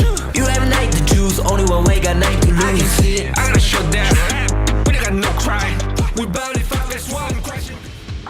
And now we're gonna go to match 2, the most awaited for all the fans out there of the Major West League. We're still gonna be your casters for today. My name is Dash and I'm here with Phil. Phil, this is game number 2, or rather match number 2. What do you think about this next match? Now, yesterday we made all the fans wait, right? We put BTK in that final game there. Today we called them up, all right? We said, hey, move them up a bit. We got to see more BTK. Today we got 2 matches coming out from BTK. We got them first coming up against Twisted Minds here, and then in the last game of the day as well, too. But this game here, there's no way to sugarcoat it. It is David versus Goliath, right? BTK, the new kids on the block versus the former Major West champions there, Twisted Minds. Yeah, it's gonna be tough, right? Because Twisted Minds, even though we have some changes with this team, some of their players are not going to be playing anymore here. It's going to be tough for them in a way for BTK that this team is already here. We've seen them in the Kings World Cup playoffs, everyone. So this team is no joke. They're a very strong team. BTK, I know that they've been playing a lot. I have seen their streams. I played with Zane during the yesterday, I think, on Peak, and I'm really surprised that they are really trying their best to get in shape for the Major West League, and I like that effort. Absolutely. Dash with the hands-on reporting there, finding Zane in Peak, checking out his skills there. Hopefully they won that game there. But this game here coming up, ooh, that might be a sign of things to come here, actually. But Twisted Minds versus BTK. Twisted Minds, again, as we mentioned, is a team from the KWC, right? They got 4th, if I'm correct here. So this is a world caliber team. Not only are they a world caliber team, they ranked really highly there. So this is gonna be one of the ultimate tests here for BTK. We are still in the rankings week, so no matter what happens, all the teams are gonna be staying and moving on to survival week. But this is gonna be a good taste of what they're gonna need to be, the level they need to go ahead and play at if they wanna be the best. Yeah, it's gonna be really scary though. I think this is one of the best experiences that BTK would be able to get fighting against the strong teams, because Twisted Minds are very strong. At least they are very new, so maybe there's some weakness there that they could use against Twisted Minds. But I'm really hoping for the best here, at least for BTK. I think Twisted Minds shows and kind of encapsulates, all the things BTK is potentially lacking right now, right? Twisted Minds having amazing experience. They're a roster that's played together, very seasoned roster there. They have that hero ocean there. We don't call them hero pools anymore. We call them hero oceans now when it comes to world-class teams, right? So they have all of those, and those are the ones we were mentioning yesterday. Potentially BTK might be lacking, being one of the newer teams here, right? They don't have as much experience, but let's go ahead and check out Twisted Minds in their team intro. So you should never give up. You gotta fight for it. Whoa, let's go. I know you want it. I see the fire in your eyes. You gotta fight for it. Let's go. The battle's calling. You better give it all you got. You gotta fight for it. The time is right for you to raise a rock, yeah. 'Cause you could be the greatest of them all, yeah. Let's go. The battle's calling. You better give it all you got. You gotta fight for it.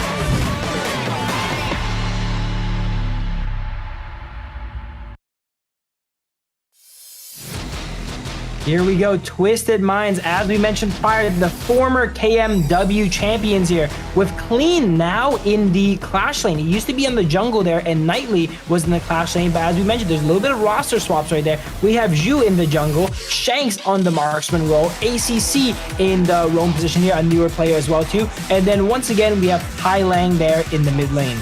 Yeah, very different team from what we've seen from before. We're not going to see the same roster, but at least Hai Lang is still here. We're seeing Clean also here for the team. A bit of a change on that role going to the Clash lane, so this is some adjustments that they've did, but it was like a month, right, after the KWC, so I hope that month is enough for them to adjust. Absolutely, and we've seen, speaking of adjusting, we're joking around as the intro was playing. Hai Lang switched up his hero here. Usually he has GAN-MO behind him. That's one of his favorite mages. But today he actually picks up the Shangguan, which I would love to see him go ahead and bust out against the team we're about to see now, BTK. So you should never give up. You gotta fight for it.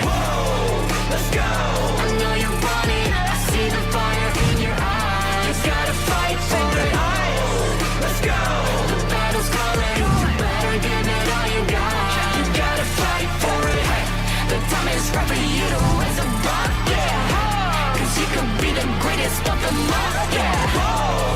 Let's go. The battle's calling, you better give it all you got. You gotta fight for it.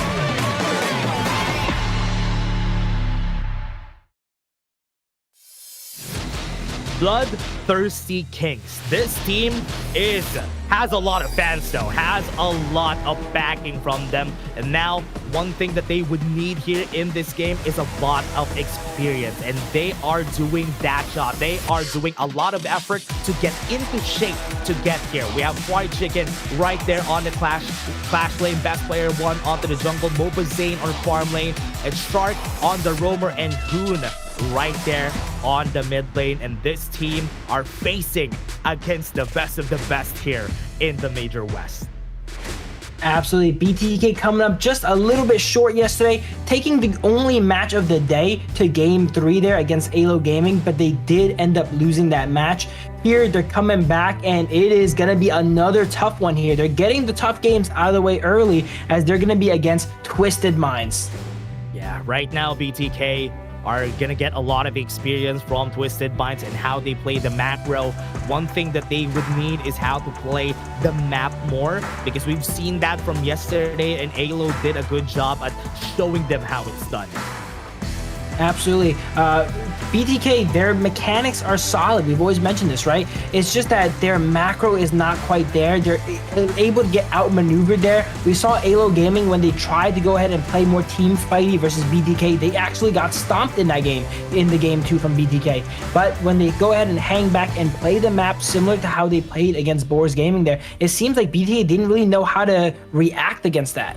Yeah, and that's what they need to do here. They need to adapt pretty fast, because ranking week is just a week, everybody. It's just a week.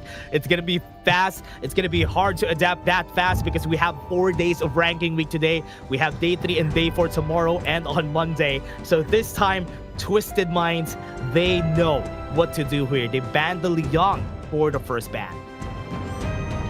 Absolutely. Twisted Minds coming in here with a bit of an interesting draft here. They might know something we don't, but they ban out the Liang. They don't want to give BTK that easy option there. We always mention Liang makes a really streamlined game plan for your team, right? They go ahead and remove that, make sure that BTK needs to, you know, go ahead and earn it here, not giving them those easy kills.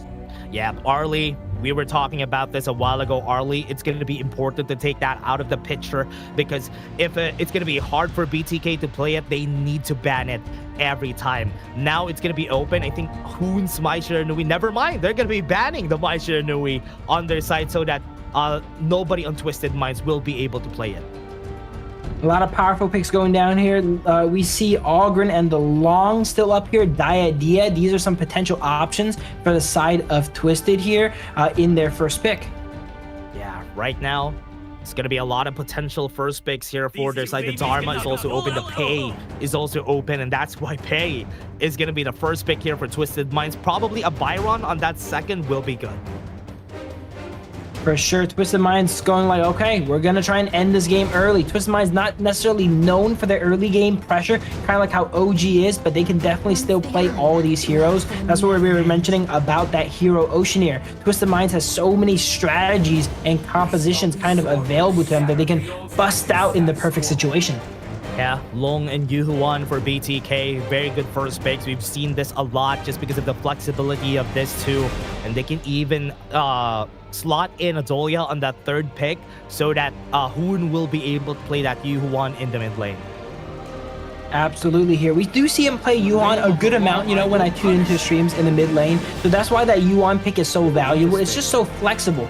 We see Yi Jing and D Renji being hovered on the side of Twisted Minds here. A relatively, you know, standard traditional pick from Twisted Minds here. They're saying we don't need to pull out any cheap tricks. All right, nothing crazy. We're going to put Hai Lang on one of his signatures there, Yi Jing. We're going to use the D Renji, the Pei, and we're just going to play this by the book. Yeah, I like that they're really conserving the heroes that they have here, that they didn't even pick up the Byron first. For their side, BTK has very strong lineup. This first 3 picks, this is, as you said, you look for a tier list, and you can see everybody on S tier here for the first picks that they have.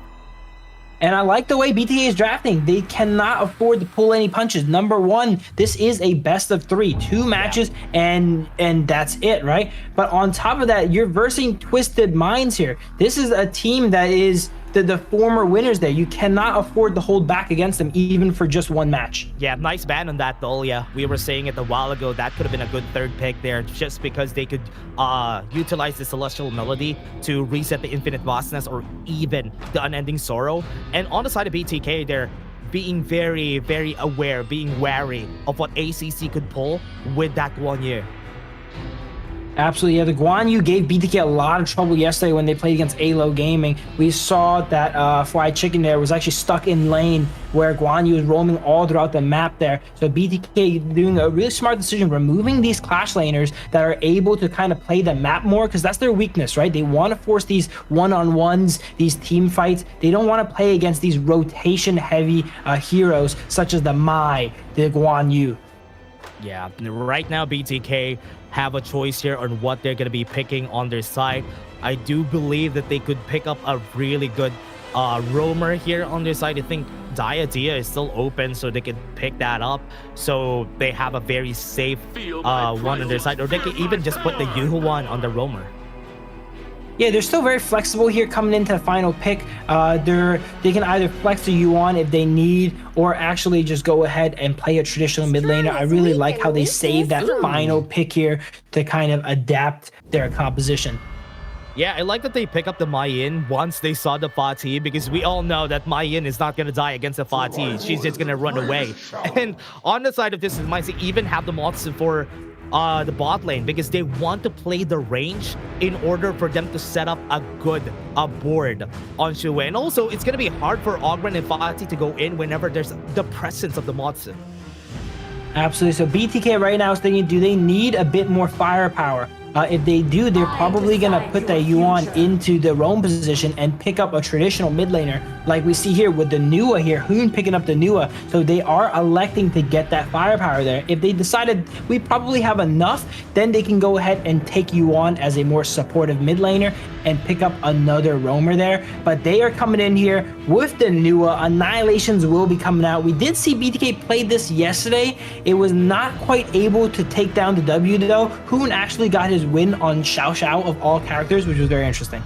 Oh yeah, I like this. You know what? I like this picks that we're seeing right out of BTK's side, because man, this is a good composition. I'm really surprised that they were able to get this on the first game, because on the other end, at least Twisted Minds were respecting some of their picks, but this is a good composition that BTK was able to get. Absolutely. That might be a little bit of Twisted Minds kind of testing them a bit here, seeing like, okay, let's see what you guys can go ahead and do. We'll give you guys a little bit more of a flexible draft. We'll get our, cookie bread and butter heroes, right? We have the Yi Jing on the Highland. Let's go ahead and lock some of these in. And let's see what you guys can do with some of these meta heroes. Because like we were seeing yesterday, when BTK picked the meta heroes, they did okay, but they didn't necessarily really click, right? The game 2 in which they won, they had probably their worst on paper draft. So maybe Twisted Minds saw a little bit of that and they understand that, okay, BTK, they're not necessarily known for these meta picks. Let's go ahead and leave them open and let's see what they go ahead and pick up. Yeah, I like this from their side though. Twisted Minds are giving them the option to do that. So that's a good thing for BTK, but Twisted Minds are just playing a composition that they're very good at. And I like that they even have a lot of openings that on the side of BTK they could utilize on the pickings, and they didn't even think about much of the draft except for the fact that they just want to play this. That's what Twisted Minds is doing here. Absolutely. Twisted Minds always keeping some gas in the tank, and that's what we see from these world caliber teams. They understand it's not a best of one, right? We're gonna have to see what goes on if we have to play a game 2, a game 3. They have all those strategies kind of lined up, whereas BTK right now is going for the home run, picking in all their strongest picks. Yeah, right now 4 people right here trying to go for that invade in the first few minutes, but right now triple play on the mid lane. This is what we see a lot of teams have been doing to just get more gold share for the game, but Shu already knows what they have to do, and that's to steal the blue buff. Yeah, when you send 4 people into the mid lane there, it really shows your hand, right? Pei now knows he can go ahead and easily solo up that Azure Golem without much support. Usually it's very dangerous when you go into the enemy jungle alone, but they go ahead, they see everyone on BTK in the mid lane, so he kind of gets to go there uncontested. Yeah, it's gonna be a bit too late, right? When they start to go to the top side of the map to try and steal the Azure buff, it will be a bit too late because the clear speed of a Pei is very fast, and look at how fast he's doing it. Go to the mid lane, try to go to the top side, and he's already in an advantage just because of that. Yeah, he should be on track to level 4 like right about now there, but gotta call it ACC there being, you know, the annoying Motsu there, just like in your solo queue game, sitting in the bush waiting to fire that cannon blast to steal your farm there and really try to annoy Zane there while he's left alone in the bottom lane. At least they were able to take the fire beak here on the bot side. That is very smart. At least take something out of the jungle of Twisted Mind so that you don't really fall ahead. So this is good. Right now, Twisted Minds is just playing the map pretty well, like what to expect from this team. Absolutely. Both sides, not too much action going on so far. We just see Twisted Minds. Pei is relatively accelerated here, being able to steal some of that jungle and clean up those minions as well too. Whereas someone like Hoon here is not going to be able to give up that farm to his jungler as much on a carry style mid like Nuo. Yeah, something very easy to point out is that what Twisted Minds is doing, very small micro thing, is that they left the minion go forward so that the minions are going to be on their side more so that the other team won't be able to contest it. What a good flash from Fried Chicken, almost getting the kill and clean. And now Hailang is in position to go for another fight here. No flash from Fried Chicken, so that might be a kill looming, but never mind, not going to happen. Infinite Vastus also from Zane is also down. They're called Bloodthirsty Kings for a reason, right? Fried Chicken was bloodthirsty there, almost getting the solo kill on the clean there. Just missing it by a little bit. He's forced to back up as now Hailang is there to go ahead and cover some of Mei Yin's bases here. A lot of action in the bottom lane here, but both sides mainly focusing on getting these waves cleared and ensuring that they have their farm cleared. So, you know, no real invades can be coming out. Yeah, one thing that you could expect from Demon Jia is that he's not going to be dying a lot. That is the good thing about picking the Demon Jia up, is because you could be independent in lane. Oh, wait, that's a good cannon blast coming in from their side with the board, but no, nothing is gonna happen. They just pulled the trigger right there. That's a great board coming out from Hailang, but looking at their composition, there's not that much dive, right? The Mei Yin was not around there. It's really only Motsu and the Pei. They didn't have that follow-up like you would see in some other compositions. So even though they did trap 3 in the board, it was still a relatively, you know, fair fight where everyone's throwing ranged attacks at each other. Yeah, now they're gonna try and take this fight. They're gonna be clearing the way, 13 seconds in the clock before the Tyrant comes in. Whoever clears this first will be on a better spot, but never mind because Fried Chicken is already down on the top side. Oh no, speaking of solo kills, that looks to be a solo kill there. Clean takes it on Fried Chicken, and now as the 4 minutes come up, what a good U1 getting dropped really low. Yeah, good combo in that stun. The cannon blast to the Imperial Order. That could have been a kill, and Shark had to force it away. Now they have the board. Shark is going to be dead here for sure. No flash is going to work here on the board. The Tyrant was left on 1 HP there for a second. I was getting a little bit worried it was going to start resetting, but they come back and actually smite it away. Mei Yin got a good amount of tower damage on that tier 1 tower in the Clash lane there, because it was a really good time that she went ahead and took that solo kill at that 4-minute mark. And ooh, Zane gets caught out here and goes down. What a play from their side. One thing that I've seen here from Twisted Minds, it's so clean that whenever somebody gets stunned, the Imperial Order is always at the ready. Hoon might be in danger here on the top side. What a good drop kick coming in from Clean, and they're just going to be running away safely from that. And Twisted Minds crowd control is amazing, and they're chaining up really well. As you mentioned, again, right there, the ultimate coming out on the Fatih game dropped down to 1. Everyone on the side of BTK's game battered under tower. Uh-oh, here's the 1v1. Yeah, you can see the 1v1 top side. Oh, this could be... Ooh, that's just a flat-out solo kill there. There was no interference there, man. All right, that was just the Clash lane 1v1, and... Fried Chicken almost won the last one, but it was actually Clean that was able to secure it. Yeah, it was crazy. He already had Axe of Torment at that point, right? That's why you can see the damage just really, really high on that fight. Now, onto the top side. Good drop kick on Clean, forcing the unending Sorrow, but here he comes on the top. And the kill happened on Hoon and Zayn alone. Clean is going to be dead here, but at the exchange of a 2-for-1, they're going to be backing off. They have the World is My Bowl. Fried Chicken doesn't have to take the Tree Blasting anymore. They're going to go for the chase down. Best player 1 is going to be knocked off with the Taking Liberties. Using the Souls backs off a bit. Not going to be able to get the execute. Double kill for Shanks. Twisted Minds is doing such a good job of juggling their enemies here, right? Once they get low, they back up, and then when BTK switches targets, they go back in. And we saw their Best Player 1 stuck in the wall as Ogren here, fighting down 4 people. Yeah, he's being slowed down. He can't even back off. He was trying his best to back off, but he had to try and take the risk of maybe getting a kill. But Twisted Minds was spaced pretty well. That's why they weren't able to take it.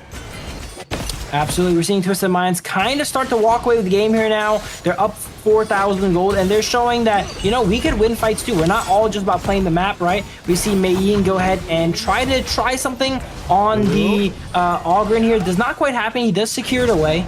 Best player known for his pretty good smites, as we've seen yesterday. Yeah, I love it. I love that Best Player 1 is not lagging behind against Shu in this game, because you can see Best Player 1 is level 11, Shu is just 1 level ahead, so it's still a good spot to be in, especially if you're fighting against a Pei. So they're pacing pretty well here for BTK. Absolutely. Then go ahead and shore up this gold lead here. It's okay, but no, look at that. Yeah, Yixing able to constantly catch out the Ogren. Yeah, that is not good. They force the unending Sorrow. They got the catch of Best Player 1, and they're playing the map pretty well. They're playing in the middle of the first and second tower, and they're doing a good job at it. Yeah, this is an opponent BTK. Oh my god, flash there. Force on the infinite fastness right there from Clean, and he is forcing a lot of ultimates here. I gotta commend the reaction time on Zayn there. I definitely would have died in that situation where Mei comes out of nowhere and flash comes on in there, drops him down to like 1 HP, barely able to get that ultimate off. Oh man, it's really hard looking at this, because right now Twisted Minds is just playing the map pretty well, and they're playing their combos pretty well with the single target crowd controls that they have. But BTK is trying their best to do something here, trying their best to get space. But right now the bot lane tower is going to get pushed again. Absolutely, Twisted Minds just going ahead and taking everything throughout the map here, showing you guys how to play this Pei composition. Yeah, again, forcing another ult right there on that unending Sorrow. BTK side does have a lot of invulnerabilities with the Yuan and the Long, but they're able to bait it out. Yeah, okay, the Candle Blast is able to reach it, and Fried Chicken is going to be down. Even in competitive play, I'm sure they hate playing against the Motsu. Like, those cannon blasts are so frustrating there. Fried Chicken was just waiting. He knew he could not get out other than teleporting there, was just praying he would not get canceled. And the cannon blast comes in, cancels it there, and sends him back to base the long way, let's say. Yeah, it is the longest way. You can wait for it. But now top side, gonna be taking the tower again. Second tier tower is already down. 5k goldie for the side of Twisted Minds. 6 towers are down in 9 minutes in the game. They're very, very much ahead. Twisted Minds showing no signs of weakness so far. Still getting pushed down, getting some damage down. Wow. Ogren definitely was not expecting or respecting the damage coming out from Shanks there, as he able to just laser them down under his own tower. Yeah, could go for the end here. Maybe try to take the fight 4v5. Good use of the board, was able to take down 2. Fried Chicken in front with the Sacred G Blessing. Is trying to take down all the minions that they can. But in front is Clean. Clean is going to be dead. But in the trade of that high ground tower, it's not yet done though, because they have to clear the wave in the mid lane, and they did. They do take 1 high ground and get a bit of chip damage down onto BTK's mid high ground tower. But at this point, they're starting to kind of choke them out already. They were already choking out all throughout the games. They're up 7,000 gold, but now they're going to get these objectives. They're up 6 towers. BTK need a miracle to happen here. They need to win a fight and turn this momentum into their favor. Yeah, just in the micro sense, I think they're not going to be lagging behind, but in the macro sense, Twisted Minds are just playing this flawlessly so far. They're not giving any openings that BTK could utilize. Yeah, they go ahead and take the Tyrant and then immediately run over to protect the Overlord. They're not giving BTK that trade. If BTK is able to take out that Overlord and get that summon to clear a wave, that will do wonders for them to kind of break out of the base here. But we're seeing, like in a lot of the games today, you can usually, if you're ahead, get your enemies into this position there where they're stuck in base. And that's exactly what's happening to BTK now. You see them all congregated around their middle high ground tower, whereas Twisted Mind just cleans up their jungle and farms everything. Yeah, bot lane. It's going to be the last push that they're going to be looking for maybe. Minions are still up. Good smite on best player 1 to take it so that the push wouldn't happen. But DRenji does not need minions. Look at this. He's still able to drop some poke onto the tower. Yeah, damage is going to be there. Good use of that ultimate, forced the passive out of Hailang. And they were able to clear the wave, so Overlord could be the next target here for Twisted Minds. I think they're still under the effects of Primal Bond here, so they might play a little bit slow. They don't want to go ahead and be stuck there DPSing down the Overlord, especially with a Nua able to fire out some annihilation. But they're keeping all the lanes pushed, trying to steal as much as they can. BTK surprisingly able to secure their Azure Golem here, but it is in a trade for this enhanced Overlord. Yeah, love the positioning here from ACC and Clean. Because look at them, whenever somebody is taking the objective, they're both hiding on the brushes so that nobody would be able to cross through. Right now, Strike might be in danger here, but not going to be able to use anything, not forcing the ending sorrow. ACC is just able to get so much vision this game, always finding those cannon blasts into the bushes of the enemy side, ensuring that his team has absolute control of the map, knowing where all the enemies are. Because if you know where all the enemies are, you know where you can invest resources and where you don't have to, right? And that's just something that you rarely notice here on that roam position from more of those tanky heroes, right? The Motu able to have that range to reach out and see what's on the other side of the wall is definitely something, definitely a reason to pick the Motu. Yeah, that's the biggest reason why the monster is very, very strong, especially in taking the early game space for the team. Bottom lane tower has been taken down, and that could be what they need. The Vanguard is going to be coming into the mid lane, and this tower is not going to stay for long. Could be the last fight. Twisted Minds are waiting to go for the push. The Shadow Vanguard is already coming through. Clean, what a great drop kick. And now everybody has been disassembled here from the side of BTK. In front is Fried Chicken. Force the flash away. They have to fight this. Taking liberties. Was able to get the knock-up. Nobody's dead yet on the side of BTK. Fighting Sock. Get over more. Zane is going to fall down. Not able to use anything else because it's already been expended at that point. Shadow Vanguard is up and running, but no HP. Not all of the members right here. Imperial Order has been used. Got the Thunder Fried Chicken. They are going to be looking to finish this game. Shanks is still doing the damage. They might be able to end it right here, right now. No more minions. It's going to be there on the backline. Shark was able to flash away. They were still able to survive, but that crystal is going to go down, and game 1 goes to Twisted Minds. Clean on that main with those drop kicks, absolutely splitting the team of BTK there and splitting skulls as well there. Perfect initiation onto the enemy team there. Pops the infinite vastness from the long, as well as going back and securing kill on Nua, I think, as well too. Great initiation there. But the writing was kind of on the wall that game. Once we got into the middle of the game, BTK just kind of fell behind, and Twisted Minds are able to keep up the momentum, not showing any signs of weakness, and it was full speed ahead the entire game. I'll be honest with you, that was nice effort from BTK because Twisted Minds definitely one of the strongest teams that we have here, and they made the game a bit longer than expected. That's why right now Twisted Minds is also a bit of an upgrade, an evolution for Twisted Minds, that they're just playing it macro-wise. They're doing a really good job at it, and that's why it was hard for BTK to even get some space, get some towers down on the other side. Absolutely. I think the little bit of difference between someone like Twisted Minds and AYLO is AYLO, they did play the map right. When it came to fighting, it felt like they were matched up with BTK kind of 1-to-1. But Twisted Minds is showing that they can play the map, and when they choose to fight, they're able to execute as well.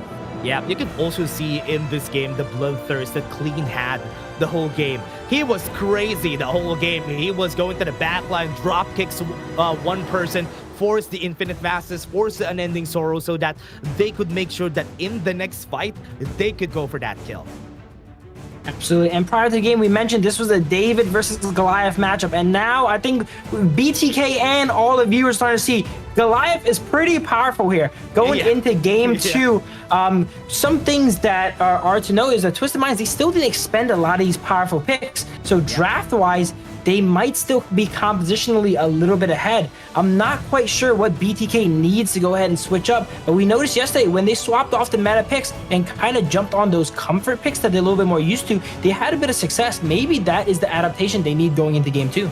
Yeah, I agree. I think that's what they need here for the next game. If they get Hoon on the Mai Shiranui, if they get Zane on that Marco Polo, I think that is definitely what they need in order to get a good punch against Twisted Minds. Because right now, Twisted Minds even saving up for the next game with this draft, and they still did well. Absolutely. And yesterday we were joking about we should get Zane on the Marco Polo, but they actually banned it against him. Now, I doubt Twisted Minds is going to ban the Marco Polo, so maybe that's a pick that we see come out if they decide, hey guys, let's just try to play our own game. Let's not draft by the book, and let's just pick our comfort like they did yesterday, which they really did well with. Yeah, honestly, right now, Twisted Minds, you can see this, that they didn't even really have the highest damage, not even reaching 100k, because the game didn't really revolve around that much. But what I like about what Twisted Minds did is that they were doing combos on the Yixing, the Direnji, and the Motsu most of the time, and it's crazy that they are able to juggle the crowd controls on one target. I hate to call out my boy Zane like this, but if you go ahead and look at the damage, he actually ended up doing the least damage on his team, and that's because of how much focus they put on him in that early game, constantly diving him. I think at one point, you know, he went down back-to-back twice in a row. Every time he kind of shows up, Meiying comes out of nowhere and makes him ult back into base. So because of that, he was not really able to do his job as a damage dealer there, and was mainly just running back and forth from base. Yeah, it was really hard. But now, I think that's a good learning moment here for BTK in this game. This, as we always say, there's no losers, they're just learners in every game. So it's still good that they were able to get this experience against Twisted Minds. Maybe this could inspire them for the macro management once we go onto the other teams. But Clean, getting the MVP. We were saying it a while ago, he was setting up a lot of fights, so it's a very well-deserved MVP in this game. Absolutely beautiful stat line there, 6-2-1 here. Very clean of my boy Clean here. But yeah, there is no losing, there's only learning, but it is match point here, and if BTK wants to take this match, they better stop learning. yeah. If they're gonna be learning here for the side of BTK, they need to learn fast in this series, because they need to right now. And they, you know what? When it came to the draft, it was not even a bad draft. BTK, it was a great draft, It was a very good draft. I'm surprised that all these heroes got into their hands, but it was just on the macro sense of things, the way they play the game. Well, that just goes to show, while drafts do matter in the game, at the end of the day, you have to draft right, and then you have to execute as well too, right? You have to make sure both of those things is possible. And execution-wise, is not that they executed poorly, they're against the KMW champions here, right? They need to execute absolutely perfectly to even have a chance. Yep, that is the Goliath of this whole region. That's why it's gonna be definitely hard to win against them. Look at that drop kick there. Ooh. Yeah, the drop kick on the backline. It's crazy that Clean was able to do that a lot of times in this game. But again, everybody, that was just our first game. It was a great game. BTK had to learn a lot of things there, but you know what? Not really that bad at this point. They still have a lot of time here. I'm Dash, and I was here with Bill. We're just gonna be taking a short break. We'll be right back.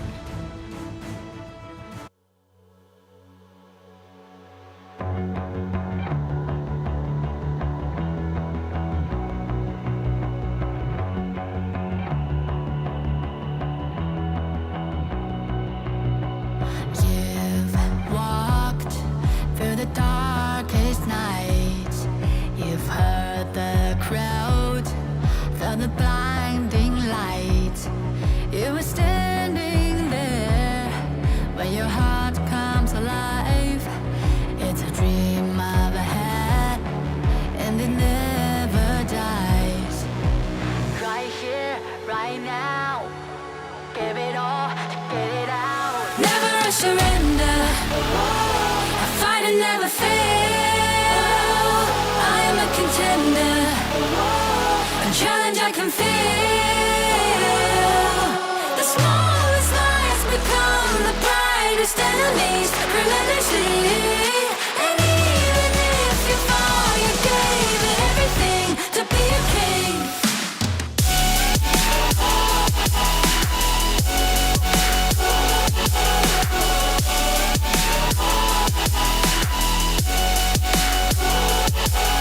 The smallest lies become the brightest enemies relentlessly.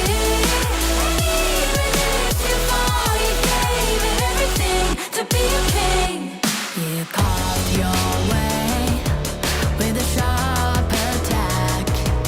You watched it all burn, and you never looked back. There will come a day when your fears will rise. You protect your crown, so it never dies. Never a surrender. I fight and never fail.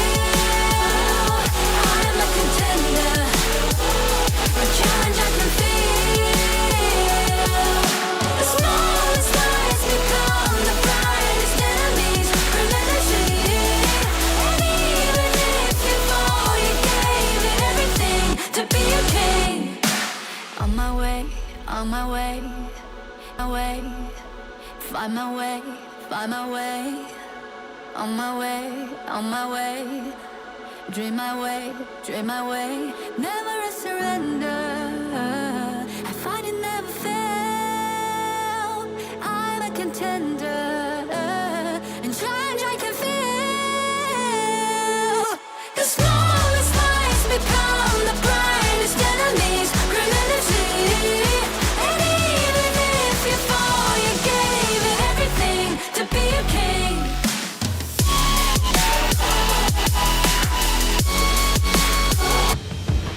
And we're launching onto game number 2 here, everybody. BTK would need to learn right here, right now. They need to evolve really fast if they want to win against Twisted Minds. But I'm just joking. They just need to play what they know. We're still going to be your casters for today. My name is Dash, and I'm here with Phil. What do you think they should do here, Phil, in order for them to win? We're talking about a little bit of it prior, and as you just brought up, we want to see them go ahead and bust out their comforts, right? There's kind of drafting by the book right here, and these drafts are good, but these competitions might not be something they're as used to executing on, especially against a team of Twisted Minds caliber here. And we seen yesterday when they did pop off and use some of these more lesser known picks, they actually did really well. So that's what I like to see from them going into game 2 there. Yeah, they need to think about it on this next game.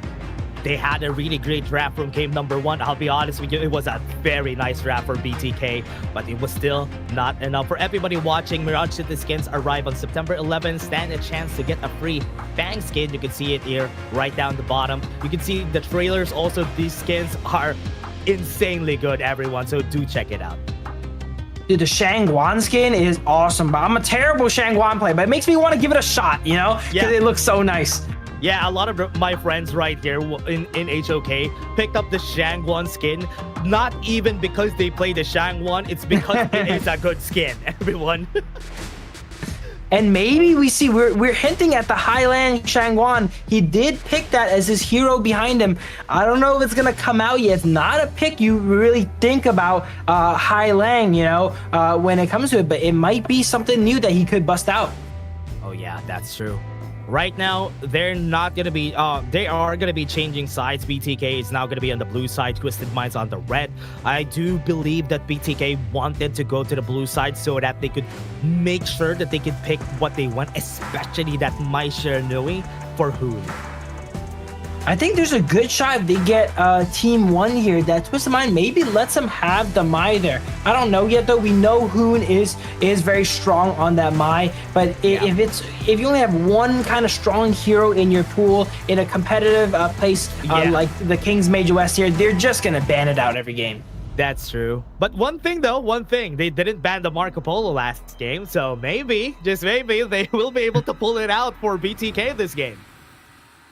Absolutely. Hey, I would love to see some Marco Polo action going on here. Marco Polo is not the worst pick. You just have to find a good situation, go ahead and pick it, and maybe they can bust out the solo queue special here with Marco Polo and Yarria too.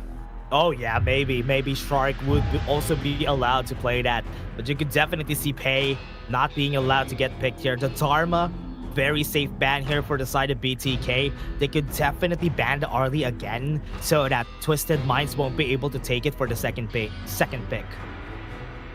Yeah, if they're not confident on that Arlie, I would definitely go ahead and ban it here though, because if Twisted Mind bans the Mai here now, they're forced to pick up that said Arlie.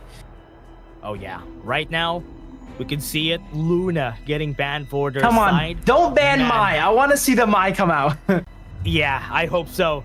Okay, they banned the D-Run here, so that should be it for Hoon. That should be it. That's it. Knowing Twisted Minds, the masterminds, this is probably a well-orchestrated trap they're gonna spring here. But I still want to see it though, and Hoon's probably definitely excited to be able to play the Mai for once here in the KMW. Yeah, let's see. Right now, there we go. There you go. That's what we need to see. My Shernui for Hoon, very needed for BTK here. While they did get the Mai, they do have to pay the blood offering that is given over 2 picks, with one of them being Arlie as well here, as Twisted Minds instantly goes ahead and snaps that up probably. No, the Arlie. The Arlie with the Dongfei, this is not good. This is a bread and butter combo also with the Arlie Diadea, but the Dongfei is the second best combo you can do for the Arlie. And Dongfei by himself is even a good pick, so this is good. Yeah, Zhang Fei being able to protect that Arlie, and he has a decent matchup against something like the Mai, right? You have to jump in, and when you jump in on the Zhang Fei, he's able to, kind of bounce you around with that skill 1 and that ultimate to keep the Arlie alive here. Now, BTA, this is what we mean here. They're playing around their comforts, right? Best player on the monkey. Look at him. He's smiling. He's like, I got my pick here. We have Zane on the channel here. Zane, I think, actually enjoys channel a good amount as well, and channel is, on paper, a really good matchup against the Arlie. Yeah, you know what? Some of the other regions have been loving picking up the Chano because in the late game, Chano usually is the strongest. Usually is, other than the Lady Soon, if ever they're going to be fighting, Chano usually is good because of the leader stance. He could move around and be hard to catch while hitting everybody.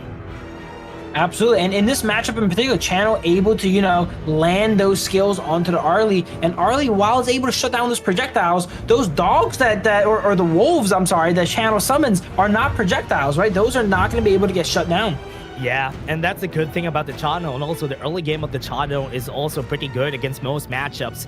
But right here on the side of Twisted Minds, I like that they picked up the Agudo, just so they have a good pushing power in the early stages of the game, and usually has a better early to mid game than a monkey. So Agudo is a very good for the facing in order to transition the Arlie. Absolutely, and then Zhangfei potentially could take the smite here too, and then if they do that, Monkey on the side BTK, he already clears kind of slowly, but then he has to deal with 2 junglers potentially invading his jungle too, and that is kind of the sort of pace and tempo that BTK is not really used to here in the KMW. Yeah, I don't usually see a Sure getting picked at this phase of the game, but Twisted Minds are okay with it because the matchup between the Mai Shernui and the Sure is not very good for the Sure because she doesn't really have any way to defend herself from the jumps from the Mai Shernui. But if there's anyone that I trust, it is Hai Lang. This is one of his signature picks here. He was one of the few players that actually played it in the last Kings Major West here, able to get all those picks. And yeah, Shi is relatively vulnerable, but if you see Hai Lang's playstyle when he plays these utility mids like the Princess Frost, the Sha, and the Yi Jing, he's always with his team. He's a secondary support roaming all throughout the map, and he's rarely off alone. Yeah, Fried Chicken picking up that Charlotte. This is a very safe pick because we know that Charlotte, whatever you do against the Charlotte is going to do a good job at staying alive, or at least not being very behind against the enemy. But Fatih, oh man, this is a good pick at least against the Charlotte, because he can fight toe-to-toe against that. Absolutely, both teams opting to pick a split pusher here, and Twisted Minds is going to fight fire with fire as they lock in the Fatih here. The lineups are locked in. We see Shark on the Liang Po. I'd say BTK has a pretty strong dive composition there. They can all go ahead and dive in and take out the sides of Twisted Minds. It all just matters about that crucial initiate. Is Shark able to set up his team and give them that time so that Mai can combo in, Monkey can jump into the Dream Realms, even someone like the Channel, right? He's one of those marksmen that can kind of follow up on initiation there, being able to use that ultimate roll in there and just sprint in and fire off arrows. Yeah, the most the person in the most danger here in the game is going to be Highline, because we know that if they have a lot of dive, sure only has one flash and it's in a very big cooldown, so he's going to be the best target here for the side of BTK. That's going to be the weakness that they could use against them, but we know Highline is also a strong player, so it's going to be still a flip on what they are going to do here. Absolutely. I just love that Shia pick. It's one of those picks that it wins a lot of games, right? But it's often the unsung hero. You're never going to top the damage stats. You're never going to top the gold stats there. But the utility that it provides, being able to pull the enemies and even double pull, triple pull the enemies there to displace and feed your carries, right? Like, they want to play around this Arlie. Every time an Arlie's picked up, that's your team now, that's your strategy now. So since they have the Arlie, they're picking up the Shia to go ahead and literally pull in enemies and spoon feed the Arlie. Yeah, one thing good about this is that Sure is also doesn't really need a lot of farm. So that is he's probably going to be giving up a lot of that space and give it to the Arlie most of the time. And that's my expectation here and what they're going to do. But on the other hand, BTK, they have a very trusty draft. They have a lot of engage. They could move around the map really fast. So that's why it's a first blood. Absolutely, playing a little bit too aggressively here, gets caught out. When you're against so many range heroes such as the Agudo and the Shi, and even Fatih kind of feels like a range hero, you got to be very careful as a melee there, because they can just kind of walk you down if they have any sort of crowd control. Yeah, look at the damage here from Shanks. They were able to prevent the early game advantage of MOBA Zane just by giving Shanks more. And that's the good thing about how players play with an Arlie, because she's very flexible. She can go to the mid lane, take some things, go to the bot lane, go to the top side in order for her to take more resources for the team. This Arlie is just so supercharged. Starts the game in mid, gets those minions, goes bottom, gets those minions, then goes in the jungle with Agudo and gets those as well too. He's getting farmed from everywhere other than Clash Lane. Yeah, right now, Twisted Minds, just getting everything. Look at the level advantage that we have against MOBA Zane. It's just massive just because of what they're doing to feed Shanks everything. Yeah, they're playing really safe here in the early game here. Hoon looking for a little bit of a catch here. You can tell when Hoon is on his Mai and a pick he's comfortable with, he's a lot more confident, right? Look at this. Yeah. He's playing around that bush here, trying to pressure out and harass the Arlie, not giving him a good time. It's about time Zane got a little bit of pressure here because he was stuck 2v1 for a while. Yeah, what I like about what people are doing, especially Twisted Minds, is the triple lane setup that they're doing so that the gold share is much more efficient. So it's very smart, especially if you have basically two supports on your side, which is Hyalang and ACC. Absolutely here. And once again, Shanks, every time that farms up, he's there taking it here. Once we get into the mid game here, Twisted Minds, they're kind of just holding back now. They know they have the scaling composition, but once we get into mid game, that Arlie's going to be an absolute menace. Yeah, and doing a good job at not giving anything to the side of BTK. But now BTK, what they need to do is find a way to put more pressure right there, put more gas right there, because Twisted Minds is just going to be scaling. Absolutely. They need to go ahead and find something pivotal here, either before or right at the timer. They can't let Twisted Minds just go ahead and scale up like they have been doing. Yeah. Right now, it's going to be hard here for the team. They have to be aware of this 30-second mark. They need to clear the wave on the mid lane at the 10-second mark before the Tyrant so that they have advantage on positioning. It looks like Monkey does teleport into the mid there and get that cleared up. Both sides are, I'd say, relatively even here going into the first Tyrant. We have 20 seconds left. Arlie and Zhangfei are at both entrances to the river here for the side of Twisted Minds. And I think something is definitely going to happen. Yeah, 10 seconds on the clock here. They're gonna be starting the wave clear on the mid lane, not pretty fast, but sure is just making sure that the bot lane is also pushed accelerated, because this is where they put most of their gold in. The fight is already happening. They got some knockups in. Hoon still has the flash, could go for the knockup on the back line. Twisted Minds on the back. Everybody's in position here. So on the Tyrant fight, Tremor Smash is going to get used. The flash is not going to be hitting them right now. Very much shape onto the back line. AYLO is still pretty much alive. Best player 1 is being chased down by the team here. That's going to be a very dead triple kill for Shanks. And that's a big win for the team. Fellas, Arlie might be online here, as Arlie was already super ahead, gets a triple kill at that first Tyrant. What was really tragic there was halfway through the fight, I think best player was just trying to finish the Tyrant. He noticed the Tyrant's getting really low, but then it actually reset and walked back and started healing up. And at that point, he knew it was over. What an intense be one on the top side. Great take on Fried Chicken. And this is what we were saying about the Charlotte. Charlotte able to have that 1v1 potential here, and Fried Chicken kind of all series, right, was going for these 1v1s. He first did it with the Fatih versus Mayin, and now he did it with the Charlotte versus the Fatih, and he actually gets one back over on Clean. They should be 1-1 now, right? Game 1, Clean got one over on Fried Chicken with a solo kill. Now Fried Chicken gets his revenge. Yeah, good job for Fried Chicken, and I'm liking this right now. We have seen even in the Tyrant fight, they didn't even bother. Both of them didn't even bother to go to the Tyrant because they are having an intense 1v1 on the top side of the map, and that's been showing for Fried Chicken here. Look at that gold. What? Yeah, 5,000 gold to 3.5k on the side Mobile Zane, and it is... Though. He might be dead here. Okay, that's a kill, and now topside tower's down. And it is going to be extended. We're at this point where everyone's just playing Protect the Arlie. They're just walking around with Arlie. They know Arlie has all this gold and damage. We're just going to huddle around her. We have the Zhang Fei shield. We have the Agudo healing there, and this is just like a mobile death squad here that they're moving throughout the map with. Yeah, going to the mid lane, clear the wave. They still have 3 minions to clear this, and it's not easy for the Maestro to win, even best player 1 to clear this out, but they were still able to do so. They're just trying to make sure that the jungle is not safe. Twisted Minds is going forward right onto the backline. We do have Boone right there, and they were still able to take it, go for the steal on that Crimson buff. Boone landing a lot of skill 1s, but there's just so much sustain and shielding on the side of Twisted Minds here. They have the Zhang Fei shield there. They have the Agudo healing as well, dude. So even though Hoon's kind of landing all these skill 1s, it just kind of gets healed back up.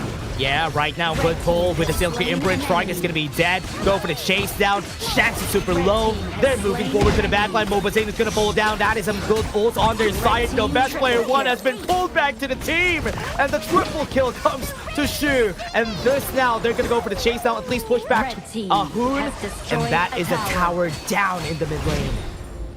Another triple kill for Twisted Minds. This is just showing when they choose to take an engagement, they know what they're doing, right? They have the setup. They only take these fights that are going to end up really well for them. Both the carries on the side of Twisted Minds getting triple kills in these fights.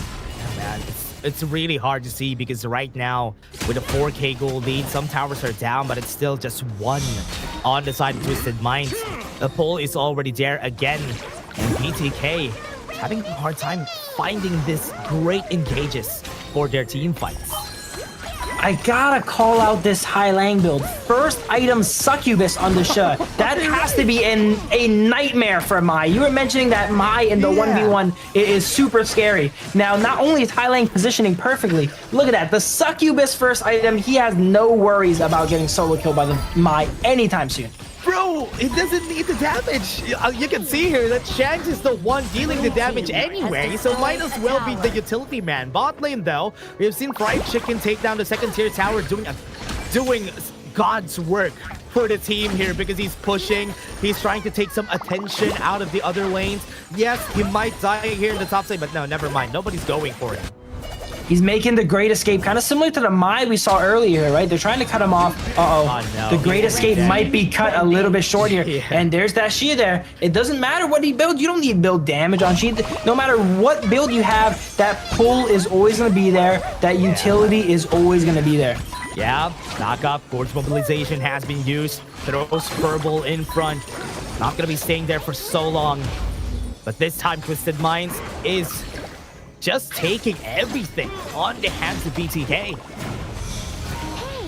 stop Absolutely here. Look at the 5-man push. Agudo, one of the best sieging heroes in the game too, as that tower just gets rinsed up and they go ahead and move as a unit. Twisted Minds, they're just flowing here. You see them flow from one objective to another. They're always kind of doing something, right? It feels like they have a game plan. After this, they're already, everyone kind of knows what to go ahead and do next. We're gonna go clear their jungle. And when you move in that flow, in that line like that, that's where you get these gold leads. Yeah, and it's very smart that they're doing this, right? They are just taking as much as they can. They're not stopping. They're a well-oiled engine, and they are just finding ways. The timers are just right. The pull has happened again. The Steel Key imprint is there, but best player one had to use the Dream Roam to escape.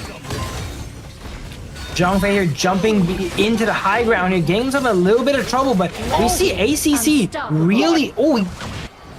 What a great kill Oh from my Shanks. And top side though, at least Fried Chicken, again, as we were talking about it a while ago, they're doing a death pull strat on the side of Twisted Minds and they're getting punished for it by Fried Chicken. Absolutely, and I would say Fried Chicken, he's really keeping the team in the game here with these side lane and these split pushes here. And Twisted Minds, while they have a protect the early kind of composition, that means that everyone has to be in the same place at the same time. And Fried Chicken is exploiting that, stealing all these towers on the side lanes. Yeah, they have the Tyrant now. At least they have the extra firepower on this next fight. 70 seconds on that timer. And they're looking to maybe go for the push 4-1 strat, 4-1 in positioning. So it's easier for them to transition if ever they need to. They need to. It is so hard for BTK to hold against this Agudo, though. Agudo and the Arlie just being able to shred towers in about a second here with minions or even sometimes without minions here as Agudo is able to summon those jungle monsters. Best player one now very low. That's a kill from Twisted Minds. And now that's it. That's good kills. And now they have a chance here on the next wave to go for that push. Yeah, they like playing a bit slow though. It looks like they want to go ahead and do a similar thing of last game here, crack all the high grounds here before they make that final push in. I say that, but they have so much momentum in this push, they might just end it right here. Yeah, might be the last fight that they're looking for. Twisted Minds go for the pull. What a perfect pull on Zane. And Highline again making the play for the team. Double kill has already happened. They're looking for the last one. What a good triple coming for their side. And this game is over. The crystal is down and Twisted Minds takes a 2-0. Absolute dominant performance from Twisted Mind. They're showing that you cannot give a world caliber team Arlie, guys, all right? Shanks on that Arlie there was no time in the game I think he risked dying there. Twisted Mind played around that Arlie absolutely perfectly there. They have the ultimate weapon in Arlie, and then they have Highlang in the mid lane, the ultimate utility, right? Funneling all these kills, grabbing all these heroes into the blender that is that Arlie. That composition was just played perfectly by Twisted Minds. Great catch on that Succubus Cloak call out here, Phil, because it was very important in the game, because we all know, we set it up in the drafting phase that sure is going to be a vulnerable target, especially with that Maestro and Nui on the other side. And picking up a Succubus Cloak on the first item, that is a very smart play for Highline. Absolutely, and it just goes to show where their headspace is at, right? Highlang knows his role so well. He knows he's there not to carry, not to do damage. He's there to pull the enemies into Arlie. The game plan is going to revolve around Shanks this game. They give him all the farm, right? No one else has to worry about doing damage. They have the ultimate weapon in Arlie on their team, right? So everyone else played their job, did their role. ACC was the bodyguard, right? And then we have Highlang, the fisherman, fishing the enemies in here. Fatih, I'm not really sure what he did. He was kind of just around there that game, it felt like. All right, he got solo killed once. He was there to get solo killed so that Charlotte wouldn't take out the Arlie there. But amazing performances there, and I really like that they just all knew their roles so perfectly. And it takes another level of player to just have no ego, pick the utility, pick the supportive character. You know, even though Highlang's known as one of the stars on the team, this is a game he's gonna go ahead and take the back seat. Shanks, you're the star of this game. Do your job and carry. That's true. I love it. I love this dynamic they have going here for the team. Hylang has been always the star, but this time being the utility man for the team is something that they need because they already have a lot of strong players. So it's good to just pull back, just let the other players shine. But on the other hand, BTK, one good thing that I've seen there was Fried Chicken playing pretty well, clearing the wave in the mid lane when everybody else in Twisted Minds was pushing on the top side just so they could have that second wind was very smart. The reason why the game took that long was because of this guy. Absolutely. Fried Chicken really keeping BTK in the game. I'm not too sure who they got the 1 kill on. It was the 1 kill BTK got that match was the solo kill from Fried Chicken there. Yeah. You really cannot fault the guy there. He did all he can there. He took all the side lane towers there, right? When he was given an opportunity, he took the 1v1 there, has the sole kill on the side of BTK. Afterwards, when they go back to the drawing board, all right, when they're going back to the coaches, he could say, hey, I did my job, guys, all right? I did my job. True. 104k damage on Shanks this game.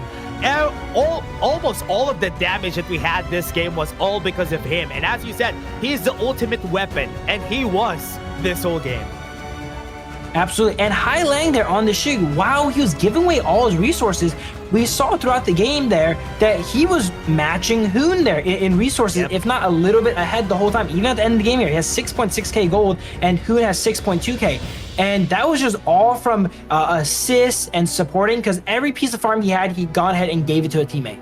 Yeah, and that's very smart. I've seen it a lot of times before. You pick a hero in the team that you're gonna put all your gold on, and that's the smartest way to play. Accelerating your win condition is what's important here currently, especially if you have an Arlie. Arlie is just too strong, which is why you won't pass the opportunity to just give him everything in this game. Absolutely. Hylang is the mid laner we all dream of. When we're popping off in the game, you know, you're 5-0 on Lamb and such, you want a Hylang on your team there to go ahead and support you and help you out. And look at Shanks here, though. We already alluded to it, all right? We're giving Twisted Minds Arlie. We are going to be in for a treat here. 8-0 for 44% of the team's damage. Shanks doing almost half of the team's damage as 1/5 of the team. That is crazy. That is a crazy performance right here from Shanks. You don't usually see a lot of players get 44% damage dealt in a game. Usually you see 20, maybe even a 30 to 35%, but not really a 44%. That could be a record here, you know, that's one of the highest there too. Even really good games, people do get that 30%, but wow, look at that 1v1 there, Fried Chicken, showing that he is mechanically gifted here on that Charlotte, able to take that 1v1, showing that BTK, they know how to play their heroes, right? They all know how to play mechanically. It's just that when you meld it all together and play the map, you know, that is the next level of Honor of Kings. That's true. And the macro, you can definitely see here how Twisted Minds have been playing, especially this. The pulls from Hylang have been very sneaky, right? They clump together. A lot of them clump together so that they don't see Hylang throwing the Silky Imprint whenever. So that's why he always hits it. Yeah, and I say both games are for BTK. They had to really play the floor as lava. First game, they had the Motsu, right?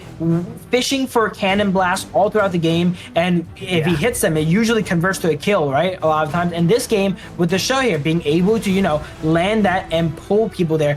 You know, Twisted Minds kind of giving them a lesson in positioning here, showing them, hey guys, you got to be able to position at the highest level if you want to compete at the highest level. Yeah, and they were able to do that. That is a good learning experience for the side of BTK this side. But again, everybody, we're just going to be taking a short break before we head into match number 3 after this. But again, don't go away. We're going to be back.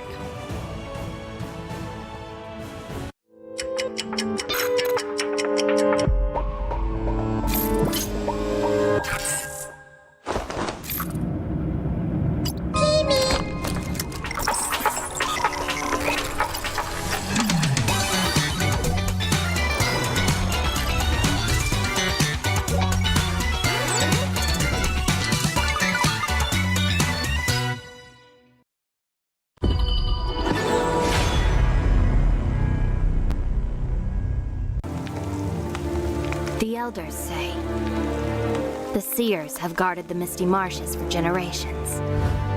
We are the forest's future. For families to gather in joy. For dear friends to stay together. For the peace of the bird tribe and the forest. Even if my feathers burn away, I will never fear. Even if the sky falls and the earth shatters, as long as we stand together, as long as we endure, we will surely, losing everything. Just as I did. Sinking into darkness. My old self is already buried. How amusing. This eternal, blissful heaven. What a beautiful little bubble. I can't wait to pop it with my own hands.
Will you live for real? Join the party.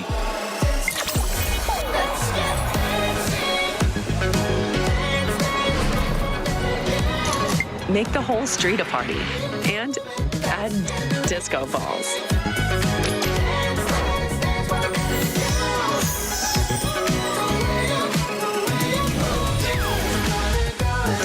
Real Me 15 series. Live real in every shot. Life's growth has always been bound to conflict. How long can today's peace truly last? 1,000 years ago, from a single seed sprouted the Misty Marsh's first wonder. Born of wood, growing into a forest, gathering countless living beings within. Growth, cycles, fates, weaving endlessly together. With the deities came the first enforcers, becoming the Misty Marsh's first protectors. They took form as the 9 seers, each with their role sheltering this hidden land. All things eventually come to an end, and a new beginning does not always follow the old path. Today's inheritors of the seer's legacy long for a different future. Their followers, too, drift further apart. The Order of the Seers and Omniscients are like 2 branches growing in opposite directions. The Misty Marshes watches quietly as it all unfolds. For from the moment that first seed sprouted, the deities already knew the life they nurtured would one day choose its own future.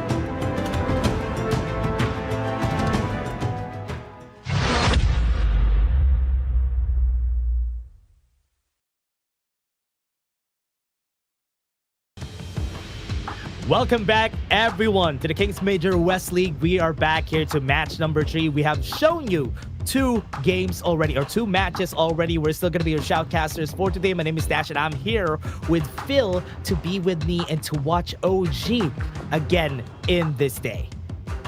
Speaking of Goliaths, we got back-to-back Goliath matches here, right? The number 1 and 2 seed, or number 1 and 2 favorites here for the Major West League, Twisted Minds and OG are going to be playing. But before we get into that game here, guys, check out the Mirage City skins. They arrived on the 11th, which is 2 days ago. That means they're here now. Make sure you guys go ahead and get on that and give yourself a chance to get a free Fang skin. Yeah, everybody has been asking me, is it worth it? Yes, it's worth it, everybody. The Mirage skins are so good, especially the Shang-Wan one. Everyone who is not even playing Shang-Wan wants to get that skin. So get that skin, everyone.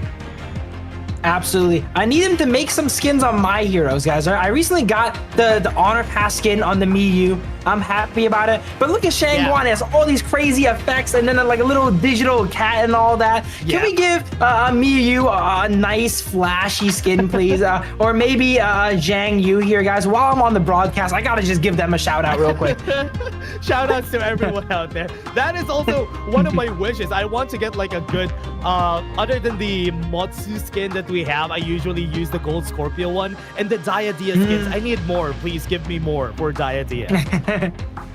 There we go, a little bit of a skin break here, but we're getting into match 3. We have OG Esports versus Boars Gaming. Boars Gaming, unfortunately, not able to take a win yet, right? Yesterday, we saw them come up a little bit short versus I think it was Twisted Minds, and now they're going to be playing against OG Esports. When we were mentioning how teams are getting the tough games out of the way, Boars Gaming is getting all the tough games out of the way here. They're playing all the veterans. They're playing number 1, number 2 favorites here on the Major West League, and let's see if they actually adapted and learned enough to go ahead and try to take a match or 2 and win the set here versus OG.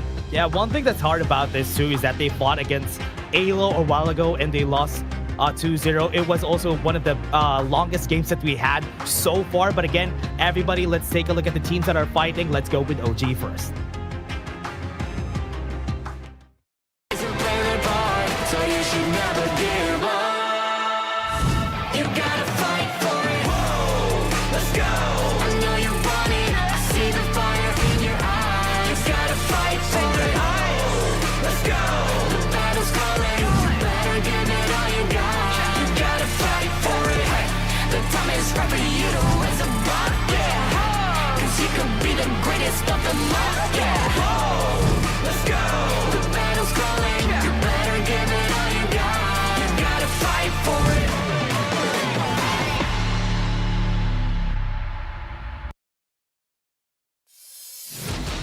Here's a look at OG Esports here, Dream OG. Honestly, I love their intros there. Half of them were really dynamic, and then I think Wen and Dao Dao were just so nonchalant about it, right? We have Muchin here with the action pose, and then Wen's just like, hey guys, what's up? Like, we're right here. So here's a look at the composition for the side of OG. We have Keke in the clash lane, Dao Dao in the jungle, Wen in the mid lane there, Muchin in the roam position, and then I like to call him the silent assassin there on the marksman role. Oh yeah, and this team OG has also had a great showing from the last KWC. We've seen them also play their hearts out in the Kings World Cup and also play second. Was able to get into the KWC being the winners of the last call. So are they looking to get the first place slot, or do they want to fight against East and the WKS after this? But again, everybody, let's take a look at the next team, which is Boars Gaming.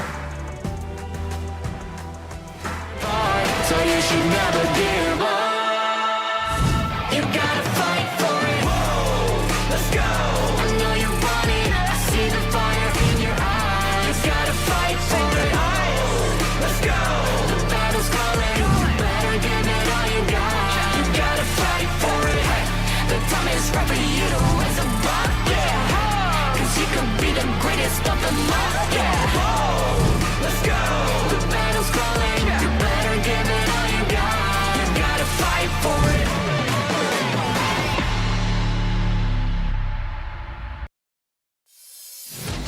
Boars Gaming. This team needs a lot of things in store needs a lot of things to adjust from the past game, because we've seen them a while ago against AYLO Gaming, but this time it's against a bigger monster. 3005 on the clash lane, Weiss on the jungle, Mac on the farm lane, Red QT on the mid lane, and Phasma for the Roman. Absolutely. Boars Gaming not really able to get their footing yet so far in the Major West League. We did mention they're one of the newer teams here, right? So that is understood. And this is, I think their shot at going ahead and making it into Group S is really low now because of their current record. So maybe use these games to go ahead and learn from your opponents, learn from their drafts, and take these, adaptations to go ahead and move them over into Survival Week. Yeah.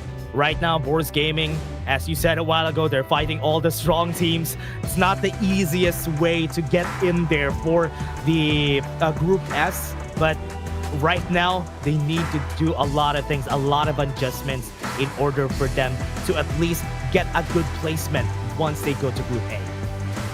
Absolutely, and they do get side selection here against OG, and they opt to choose red side here. So maybe that's part of their strategy here. We noticed that drafts in the past, they like having the Dharma and the Mai together. Actually, they like these dive-heavy compositions. And when you want to get multiple powerful picks, you often have to opt to go into the red side and not ban out any strong picks yourself so that they're open for when it goes back on your end.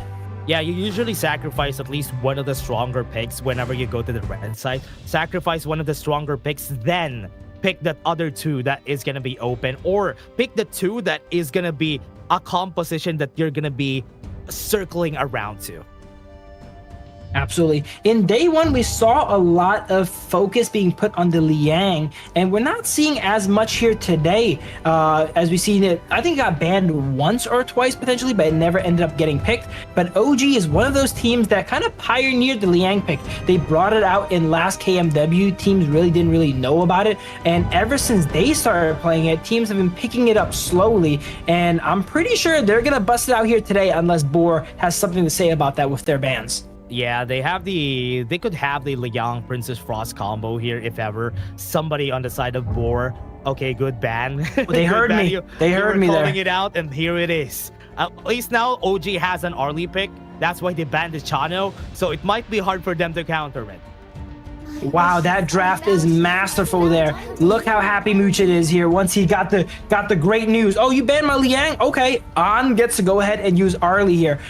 They get to pick up Arlie, and as you mentioned, two of the picks are pretty strong against Arlie. Both Pei and the channel gets removed. So Boars Gaming is staring down OG Esports' Arlie now. Oh yeah, this is gonna be a challenge, Stevens, yeah, as a reaction from the side of Boars Gaming, just for them to have like a good laning phase against the Arlie. And Stevens is always a good safe pick whenever you're facing against anybody at this point. Absolutely, one of the best blind picks here. He's kind of good into every hero. I would say in the Arlie matchup though, Arlie, if they are mechanically gifted enough, which I know definitely is, they could shut down that ultimate while it's in midair. Yeah, right now, Diadea, the best combo you could get when you have an Arlie on your side together with a Dharma. Another power pick has been opened up in Kanta with a Dharma. I'm pretty scared for what he's gonna do in this game. I'm surprised Boars Gaming didn't actually opt to go for the Dharma there. The Dharma would have been a decently solid pick against the Arlie, and you get to remove it away from your opponents too. But they instead opt for the Mei Yin. We saw Mei Yin do really well earlier today on clean here, and it looks like Boars Gaming is trying to replicate that level of success. Oh yeah, right now with the Matsu for Boars, I think it's a good pick. I do believe it's a good pick against the Diadea Arlie, because whenever she uses the Heart Link and you hit a Cannon Blast, you hit a 2-for-1 basically. Absolutely here. But Boars Gaming, I'm noticing from all their draft after watching them play twice already, they're similar to, you know, kind of BTK in the sense that they just pick, even them against AYLO Gaming, they just pick their heroes that they want. They don't really care about the meta and such as much. So Boars Gaming, their drafts, they look like best of 5, best of 7 style drafts. That draft to me does not look like a best of 3, no holding back kind of draft here. Whereas the side of OG, as I mentioned before, they took either they took a page out of AYLO Gaming's book, or AYLO Gaming was taking a page out of their book. Arlie, Diadea, Dharma, just all these top tier picks in their individual roles. Yeah, and I like that. OG really knows how to utilize these top picks on their side, especially they fulfill very different things. Arlie Diadia, the combo, usually you see bread and butter usually wins the lane and has a lot more dynamism because they can move around the river pretty fast. The Dharma, they can pick up the Ogren so that the Ogren and the Dharma have at least somebody is going to start the fights for the Ogren.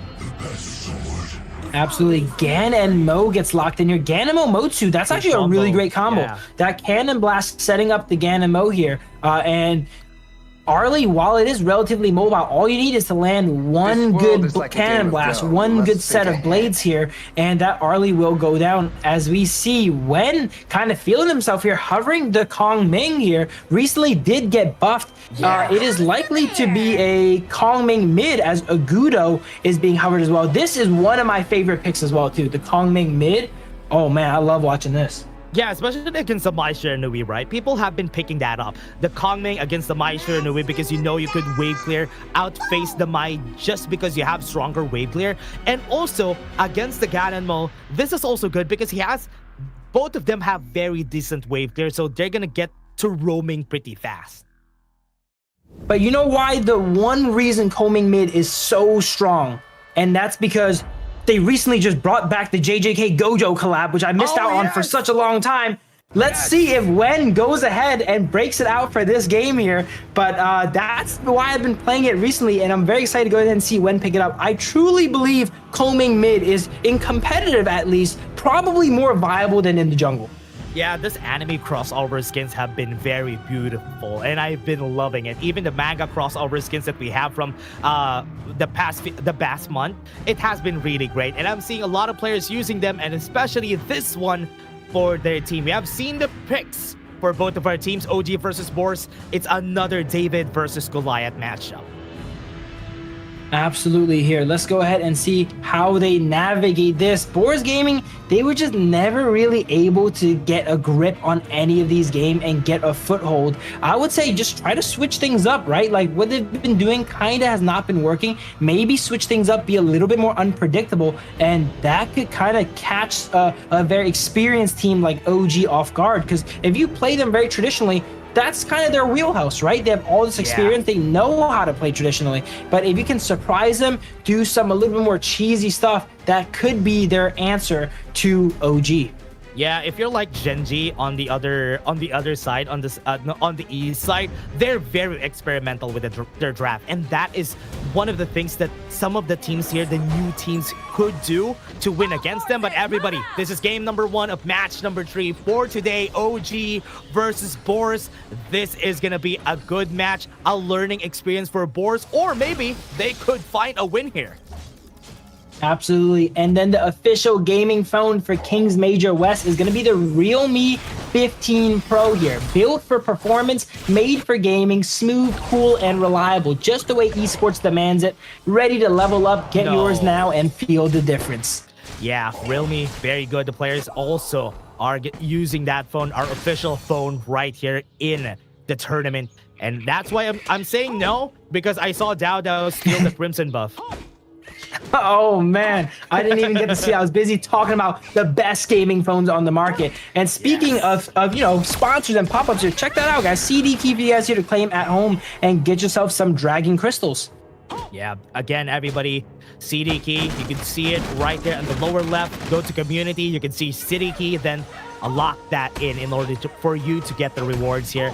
Right now, we can see both of our teams also, or rather, oh, Wise is trying to go for the steal here. Maybe, just maybe, he would be able to go for it. Dao still takes it. Oh no, that is not good. Right now, they're trying to take the fight here. In their face, Mac is a bit too far forward. He has to flash, he has to use it. Right now, the fight could be over. Right now, Muchen goes in for the flash. Pops them in with the passive, and that's going to be the first blood coming in for OG. Boars Gaming there had the numbers advantage, but Dao, after securing that red, got level 4. He's the only one on the map there with that ultimate, and he leveraged it very well. They're chasing down the side of Boars Gaming here. I like that Boars Gaming is playing proactive. A big issue yesterday was teams are playing super reactionary, and they're trying to play proactive. It did not quite work out. You know, they got punished for it, but we're on the right angle here. What a great drop kick there from 3005 right now, but the Cannon Blast was way better because they got at least a bit too 2 on their side. The truth from Keke was able to surprise the side of Boars.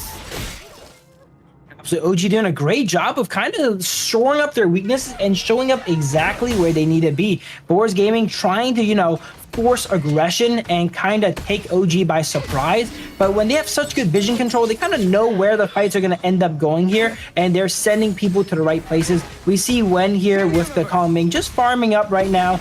Not going to be the strongest time here for Kong Ming, but he did not end up going the Gojo skin there, actually. He ends up going one of the other good skins here. Kong Ming has so many legend tier skins or whatever, I think. So that's another one of the strong ones. It's so good. It's so good. The skins that we have, but never mind. This is way better because Dao Dao is going to fall into the hands of Boars Gaming, and now they're going to punish him by taking his jungle. There we go. Weiss here getting the kill on Dao Dao. This is some of the most aggressive monkey play I've ever seen, and it's actually working out here. What a great Destiny encounter from Mu Chen, and was able to hit them with a passive to knock them back a bit. Haka is moving forward with a true smash. Drop them forward onto that wall. Gets the kill. Dropkick, is it up though? No, 30-05 is going to be sacrificed to OG, and that's a kill again for their side. Wow, Keke not really known for his Dharma, right? He's known for the Guan Yu, the Charlotte, these kind of other picks. But his Dharma is amazing too. Look at that beautiful timing on that roam. Comes in exactly when they need him. Knocks 2 people into the wall and single-handedly turning that fight. Yeah, what a great turnaround. Just getting that flank on their side was pretty important. And now this time, 5 seconds on the clock. We do have the Tyrant coming up, but on the top side, we do see both of our junglers having a bit of a tussle, so OG could be there a bit earlier. Wen has kind of lane swapped with the Arlie this game here. He's the new kind of bot laner here, having Arlie move around the map, get that mid farm, get that jungle to go ahead and get farmed up. He's mainly side laning, and it looks like OG opts to give the Tyrant. They don't send anyone there outside of Wen, and it looks like for that Tyrant, though, they're gonna try and trade this Clash Lane tower. Yeah, you know what? That's a very smart trade that they took there, because this tower in the top side with 30-05 not getting any space here, and Kaka just being allowed to move around now, that is a good trade up, because you need a Dharma on those team fights. Absolutely, that definitely opens up and frees up Keke to move around the map and, you know, set up these ambushes that Dharma is really deadly at. When you start taking towers and less of the map you get vision of, you don't see when people sneak into those bushes, right? And if there's a Dharma in a bush setting up an ambush here, when you're trying to leave base or do anything, it just ends the fight before it even begins. Yeah, that's why it's pretty important for them to open up things for Kaka. Now, trying to chase down Weiss. Not enough crowd control to actually do so, but the top side 30-05 actually got a free tower. They're making things happen here. The Mei Yin is just split pushing here, and Destined encounter though, that is gonna be a kill. That is 2 in exchange for nothing for OG.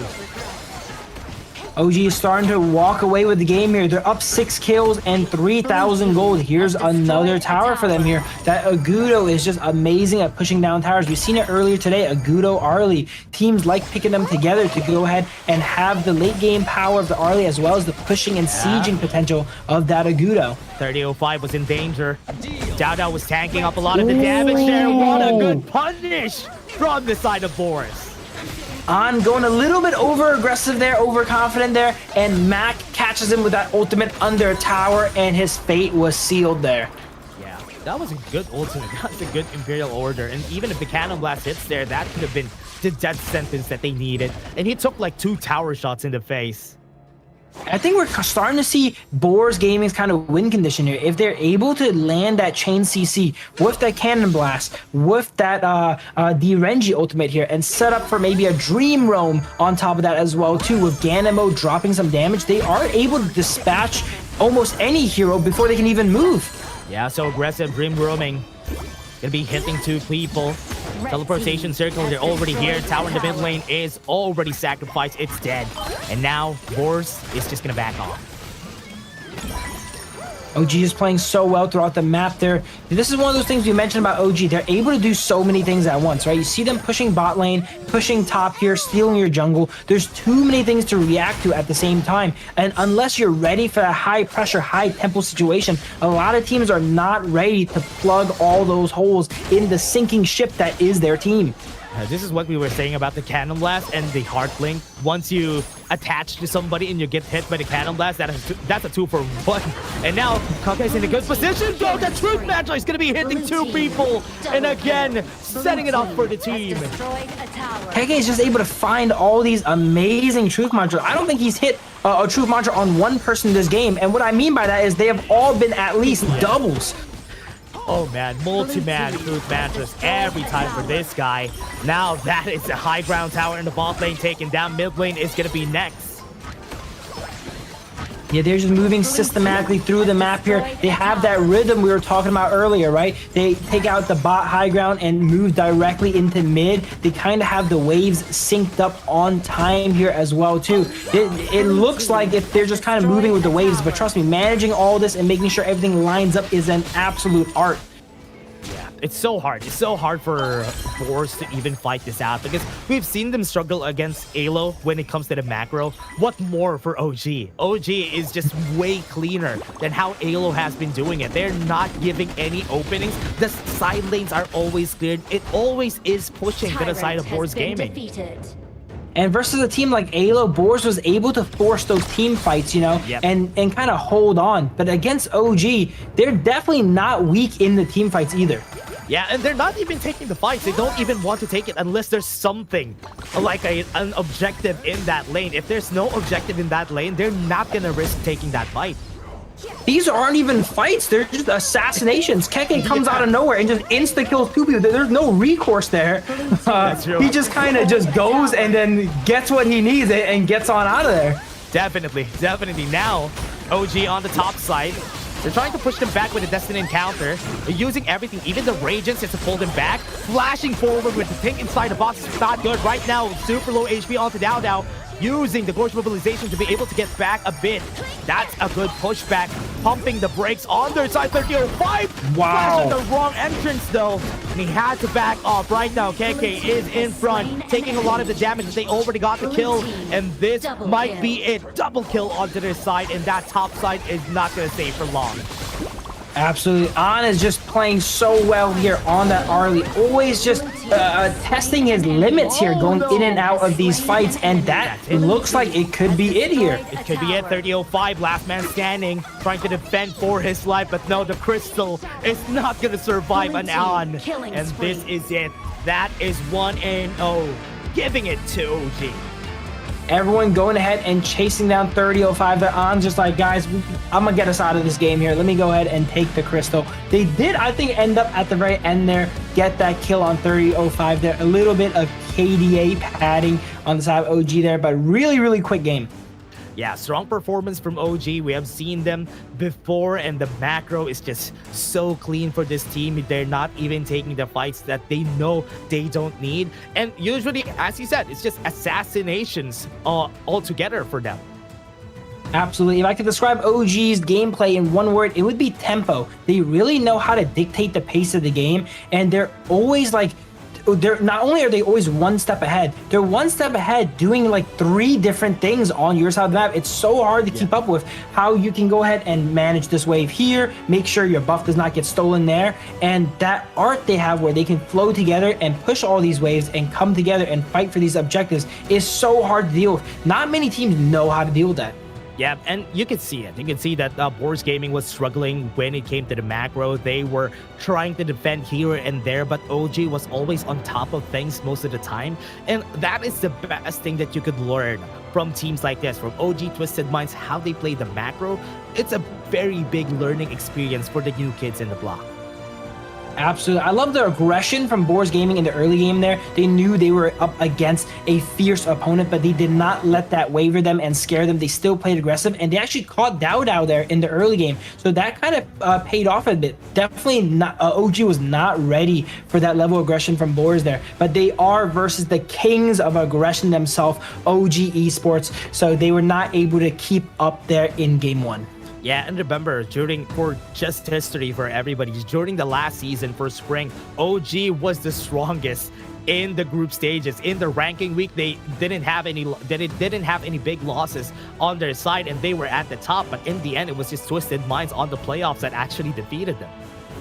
Absolutely. OG there, while they are number 2 in the last Kings Major West League, they got themselves a slot by facing the runner-ups of the East as well and taking them out, right? So they are champions in their own right for that. And if you look at actually the match records, OG Esports only lost 1 match in the Kings Major West League. That's why we always mention that OG and Twisted Minds. Sure, Twisted Minds did win it all, but they only won against OG once. OG has won every single other game against every single other team. But they did lose the one that really mattered, though, the grand finals. Yeah, the upper bracket finals, they also won that. They sent Twisted Minds right down to the lower bracket. It's so, it's just really hard to see that they lost in the end there. But let's take a look at this. OG versus Boars. It was just really hard for 3005 to even find those openings because OG weren't giving him any openings that game. Absolutely. And here we're starting to see the limitations of a bit of a newer team. Their hero pool are not quite as strong there. And they're picking up these drafts, as I mentioned, that they're comfortable on these heroes like the Meihin, like the Monkey, the Ganemo. But these are not tier 1 picks. If you are playing against a team like OG and they all pick tier 1 picks against you too, it is so hard to go ahead and play that game. Yeah, and they even saved up some of the tier 1 picks on this one because they even pick up the Agudo, they pick up the Kongming during game 1 because they're kind of expecting that, hey, what if this reaches game number 3?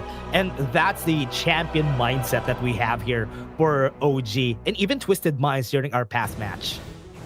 Absolutely, they always save a little bit of gas in the tank just in case they know they don't want to put all their eggs in one basket, right? They know when they kind of have enough firepower to go ahead and are able to have a good shot at taking that game, and they're able to hold back in case it does need to go the distance. Even though if they assume or think they're against an opponent they are gonna go ahead and beat, they have that respect for them to go ahead and have game 3 in mind. But MVP here is Keke on that Dharma. We were mentioning he was going all throughout the game, making lots of plays, not much damage, but when he hit those truth mantras, he just killed them so quick he didn't get the chance to do damage.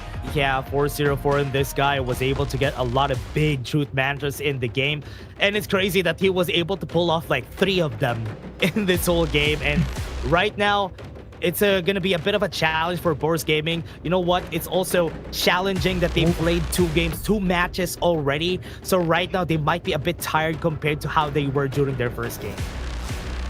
Absolutely. Gonna have to have a little bit of fatigue there, but stamina is very important on being a pro player here. They're getting a lot of the tough matches out of the way, as we're mentioning here, but Boars Gaming have yet to put a game on the board here.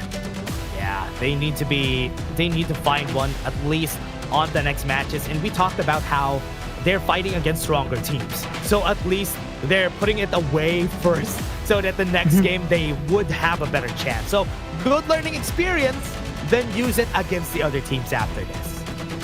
Absolutely. This is only day 2 of the rankings week. We still have 2 more days after this here, but we are going to get ready to go into the game 2. Look at these highlights there. They're just all OG highlights. Look at the plays. Look at that. Every single time he sees an opportunity, he does not hesitate on the Dharma, instantly dashes in, flashes with that ultimate and knocks. As I mentioned, all of them were minimum 2 people, I'm pretty sure. Like I said that as a joke, but looking back on it, it was actually true. They were all minimum 2 people. It is true. But again, everybody, that was just our game number 1. We still have a lot of things in store for us. We still have game 2, maybe even game 3. But before that, we're just going to be taking a short break. Don't go away. We'll be right back.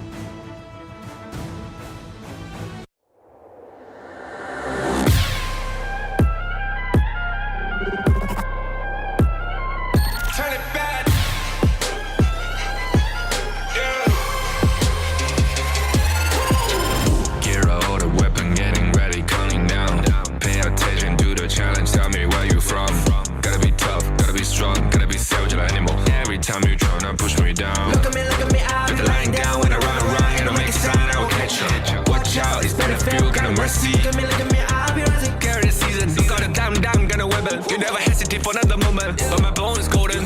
I'm invincible, just let him know. I can show you all the glory I own. Through the jungle, find a way to the palace. I'm waiting.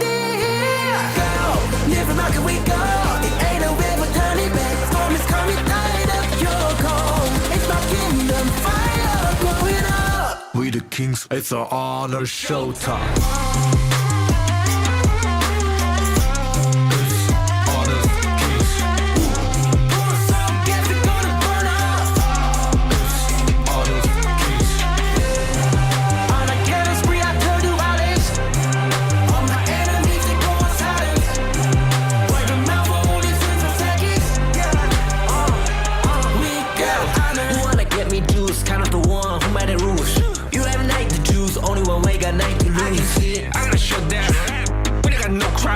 We barely found this one question pieces you can cheat. First blood, double trouble, then I take a pen, I kill. All you do is sweat and look at me still with the rain. Say.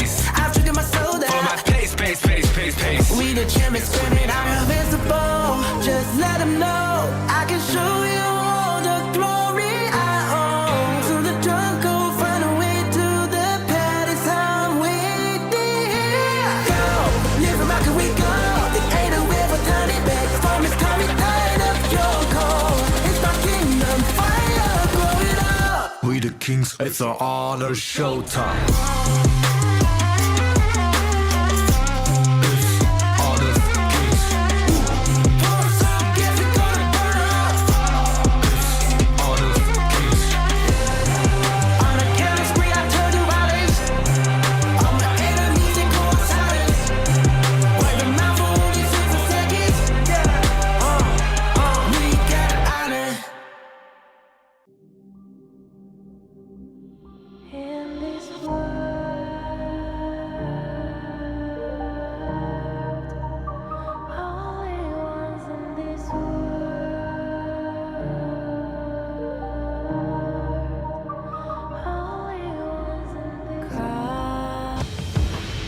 Welcome back, everybody. It's again a David versus Goliath matchup. OG versus Boars. We've seen game number 1. They already lost one. A good learning experience here for Boars Gaming, but will they be able to come back? We're still gonna be your shoutcasters for today. My name is Dash, and I'm here with Phil, and I'm very excited. Phil, what do you think about game number 2?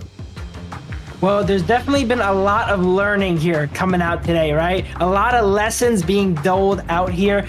We've seen 2-0s prior, and OG is looking to make this a 2-0 as well. Boars Gaming, they just have not been able to find their foothold. This time they're switching up the strategy a little bit. They actually choose to go blue side. We saw prior they chose red side. They're adapting a little bit here, going for that first. Quite sure what they need to pick up here. They seem to have their own strategies, their own comfort that they want to go ahead and pick up.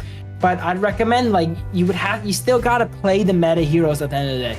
Yeah, you always need to find a way to pick up heroes that you know and also could fit the composition pretty well, or could counter the other side. And we're seeing OG, look at Keke just smiling it out here on the venue. They are very confident, and they know that they could take down Boars anytime. The OG, even against teams they cannot take down anytime, they always have that confidence, right? That's why we love watching how OG plays.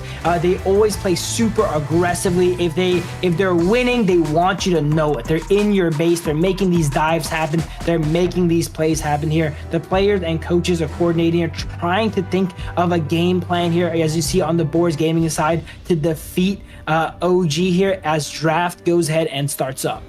Yeah, Boars is going to be starting on their side. You can see the picks for everybody watching and just tuning in today for HOK Esports. We have a global ban and pick system that we are doing here. Whatever you pick during game number 1, you cannot pick it again, but the other team could pick it up. Absolutely. We're not going to see too much of that come into play here in the rankings week, as they're all best of 3s. But later on, when we get the best of 5s and even best of 7s, you're going to see almost 30 heroes banned out potentially in these latter games. Yeah, you can see the effect of it once we go to their to survival week probably. So this time, Leong and Arlie are going to be put away here. Boars have been loving banning Leong because they are really afraid of facing it. Absolutely here. Muchin on the side of OG as one of the strongest Liangs. Like, as I mentioned in the first game, he kind of put that pick on the map, right? And he pioneered that pick. And I think it's a great job of removing that away from OG there, not letting him have Muchin on that playmaking support there. As OG goes ahead and just bans their first 2 picks from last game. They banned the Arlie, they banned the Idea. They can't play it, so they're going to make sure the enemy team cannot play it either. Yuhuan has been picked here by Boars. Very flexible pick. You could put it on Red QT and even on Phasma. So it's a very good starter if you want to see what the enemy team wants to pick. Absolutely. I'm starting to think that maybe the Dharma is not something in their pool here on the side of Boars, because that could have been a great time to go ahead and pick up something like Dharma. But actually, they don't need to worry about it. I just realized OG already picked it, but there's a lot of strong picks available. Boars always throws me off with their drafts. So I'm never ready for what they go ahead and pick up here, but it looks like they're drafting a little bit more traditionally, picking up that Pei, picking up that Dolia here, so that they can. But if they do pick these picks now, that enables OG the possibility to ban out that Dharma in the second wave of bans. I was not ready for that. I was thinking that they could have picked up the Mai Shiranui for Red Cutie. That could have been. Oh yeah, Mai is up too. We just forgot about Mai. Mai is open, and I'm like, wait, they're gonna pick the Dolia against that? So OG could actually pick that up. OG could pick the Mai Shiranui, but no, they don't even opt for it. They go for the Sakir for Muchin. OG might go ahead and ban out the Mai and potentially the Dharma here we were mentioning here. Byron ban actually going out on OG. They're not really worried about the Dharma or Mai, it seems. Yeah, they're not even afraid of it. They're probably ready with something to pick up here.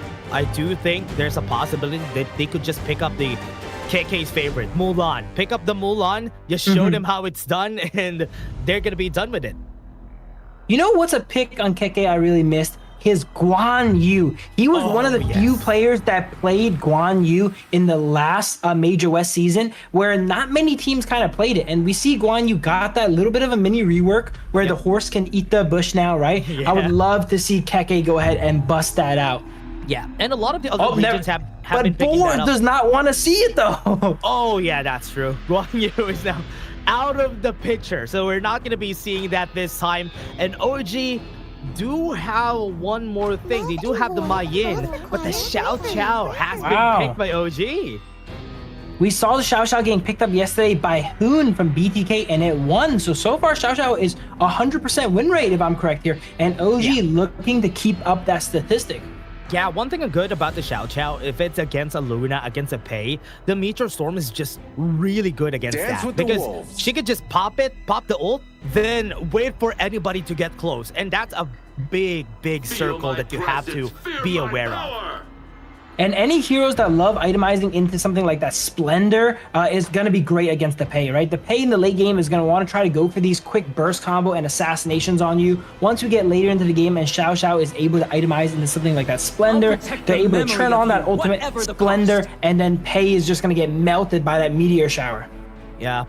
Sun Tzu for the last pick for OG, just so they could go for that rotation. They have a lot of setups here for the Luna. That's what you need. They're doing that combo, the Xiao Xiao Sunset combo, where you go on the Sunset and Meteor Storm and ride around. That is going to be devastating if they pull it off. And if there's anyone that can pull it off, it is going to be Keke and Wen on the side of OG Esports. I definitely want to see it. I want to see that combo being used. Then for sure, whoever gets hit by that boat, they're for sure dead. They're not going to stay alive.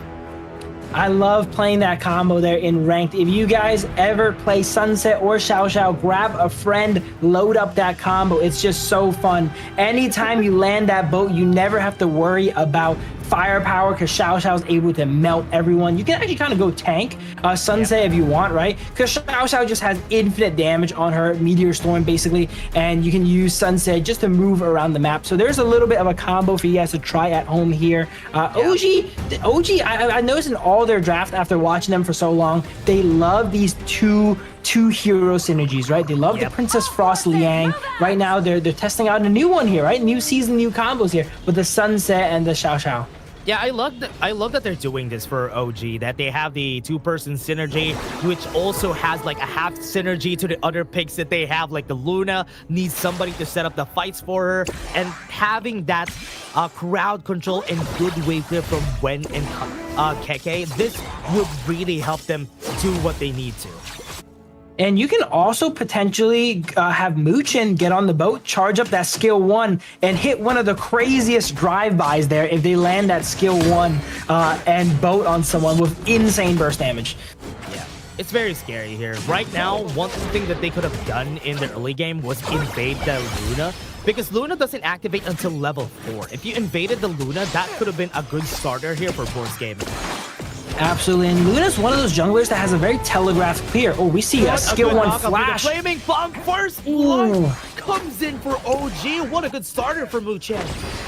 It's not just Keke. Everyone on OG has that immediacy. You see that the second they walk and misstep a tiny little bit, no hesitation from Muchen there. Skill 1 flash, immediately knock him up, notices that he's in kill range and pulls the trigger immediately.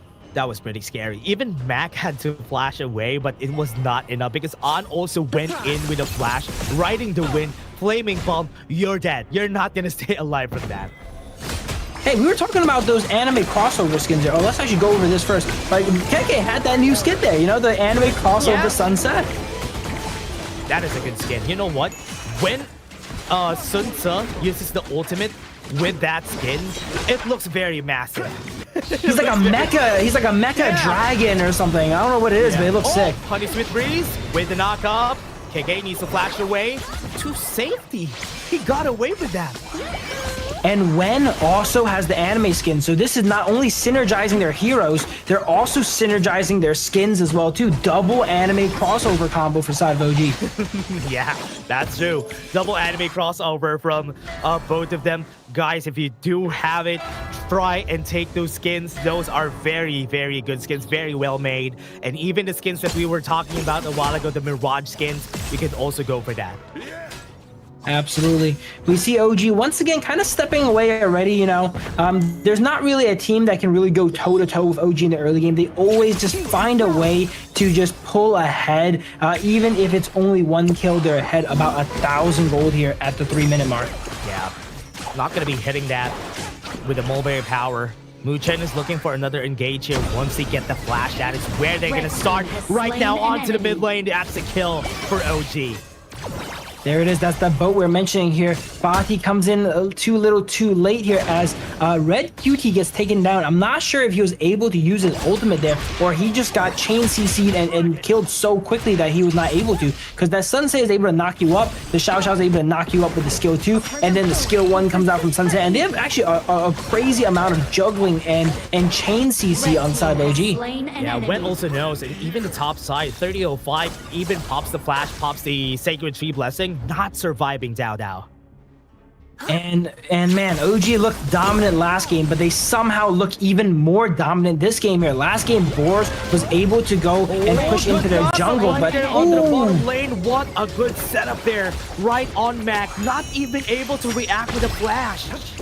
They have all this crowd control, and then when someone is stunned up, they're gonna get, oh man, it just kills everyone. We don't even have enough time. Yeah, they're just killing everybody right on the map and even stealing the jungle camps here from Boar. And this is not good when you're playing Pei.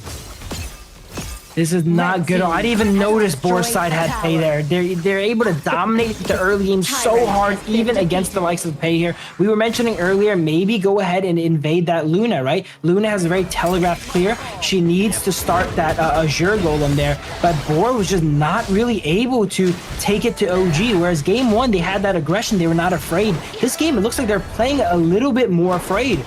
It was so hard. It is gonna be hard for them, especially that Wen is hitting all those Honey Sweet Breezes. And the Blossoming Fan clear is just so much that every lane is pushed, and it's so hard for Boars Gaming to find space to even set up a kill.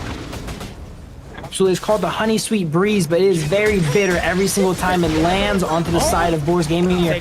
I'm doing so they won't even use the set sail to just push him away and not able to react from that. Did you notice on bait that he intentionally walked into the Fati here, letting him land that crowd control, giving him that, you know, that hope. Oh, sealing the path here for Boars Gaming. They were trying to go for the top side, but they sealed the path. They can't even defend their own tower on the top side here.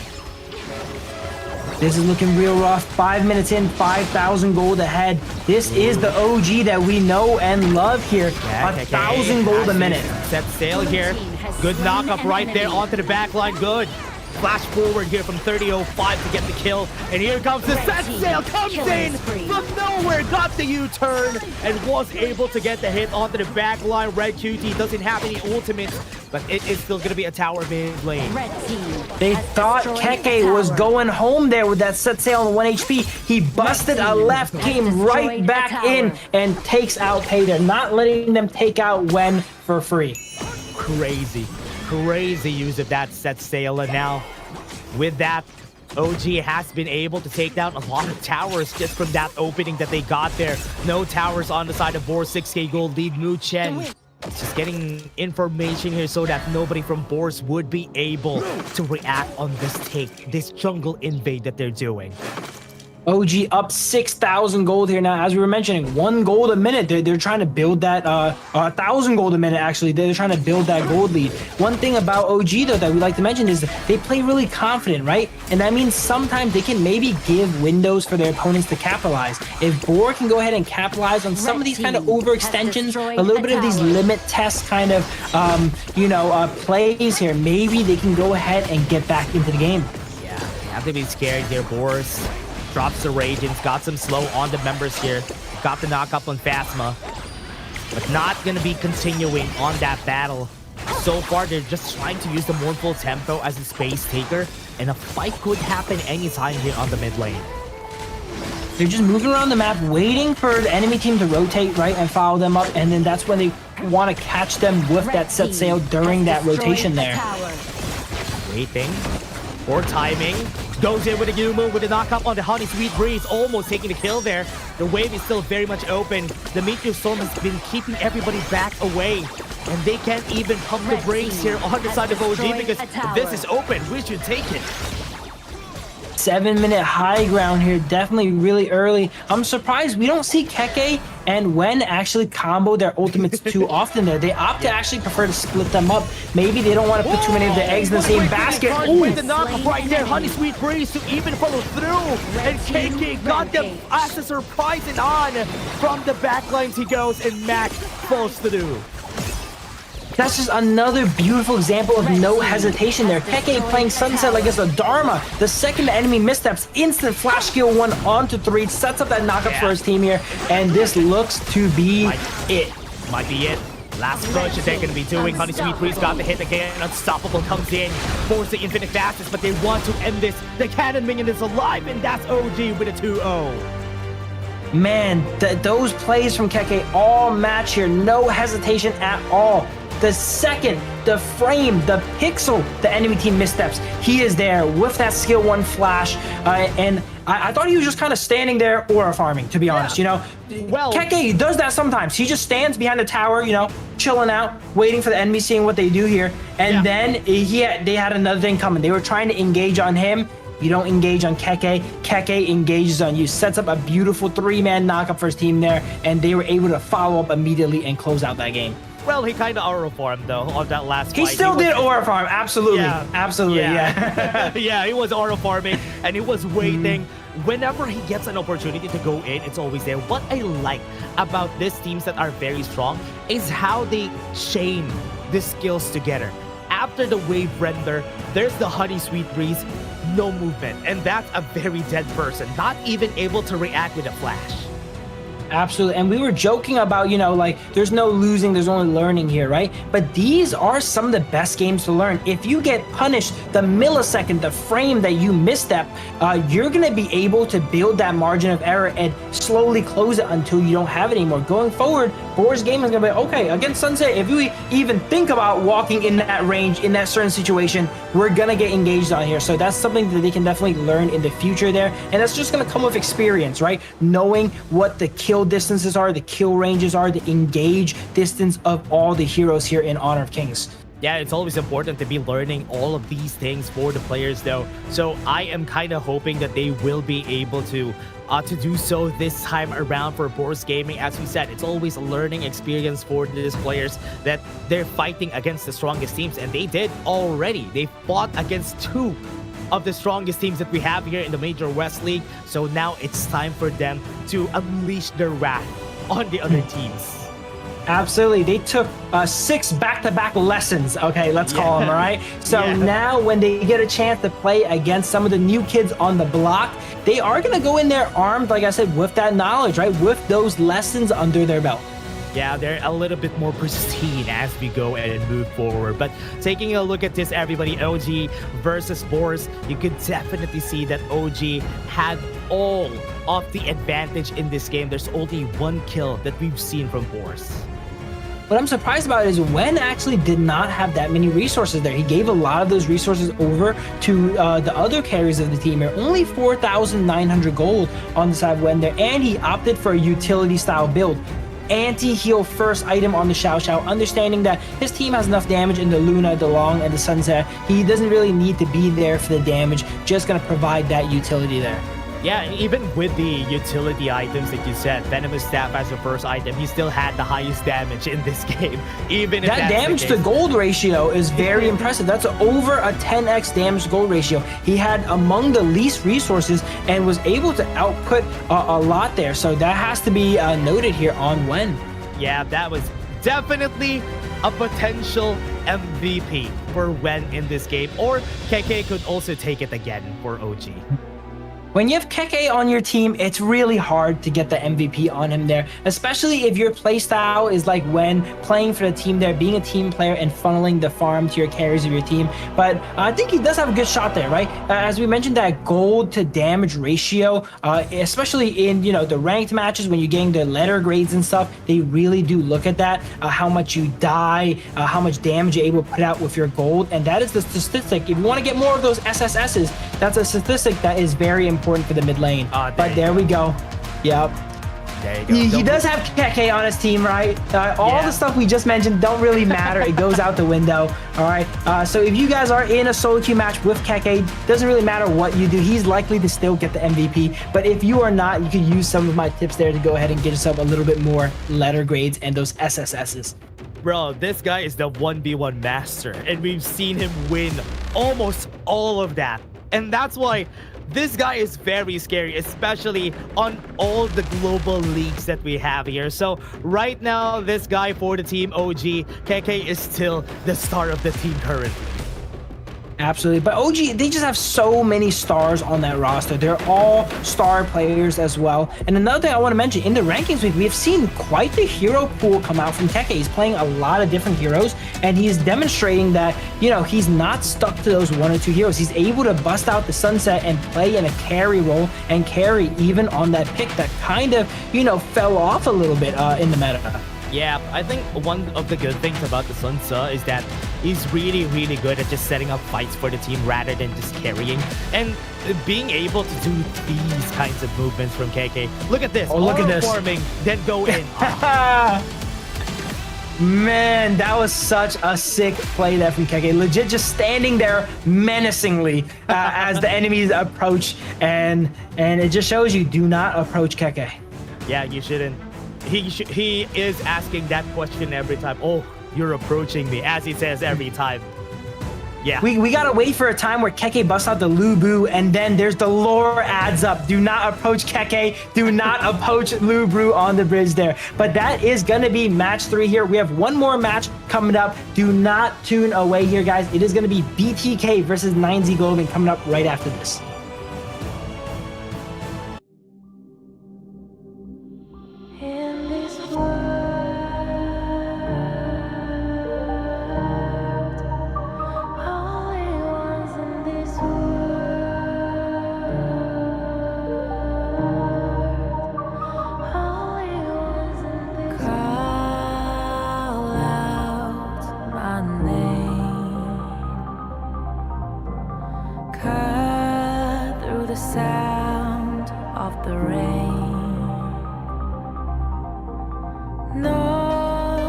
matter how I feed the flame,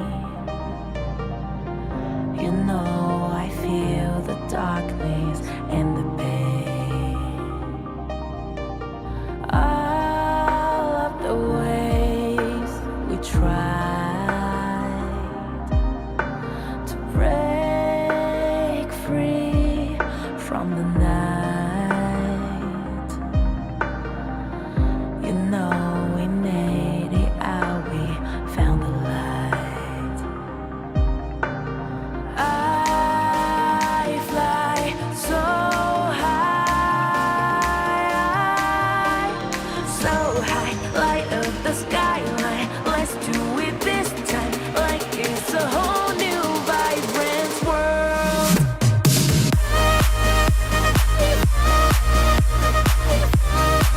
Like we're the only ones in this world. Like we're the only ones in this world. Now I see that I got everything I need. It's alright, I'm on fire, I'm alive, 'cause now I fly so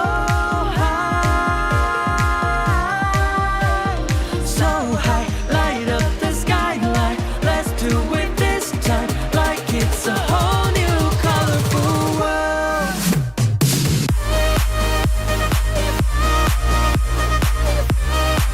Like we're the only ones in this world. Like we're the only ones in this world. Never thought we'd get this far, burning like the stars. How we get this far, like we're the only ones in this world.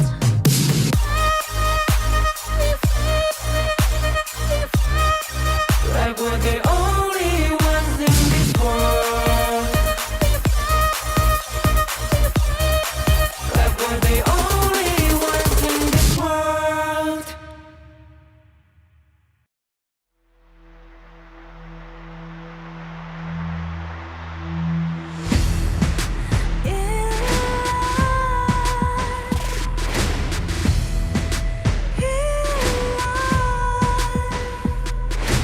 What's a life without its worth?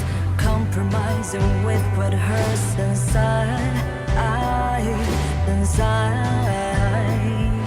When you let fear decide your fate, you don't choose which path to take in life. I'm finally letting go of everything that still holds me. I'm against all odds, but I won't give up, 'cause it's my time to shine. Standing in the spotlight, can no one let me down. Destiny is calling high. I'm not afraid to fight for everything I love. Victory is on my side.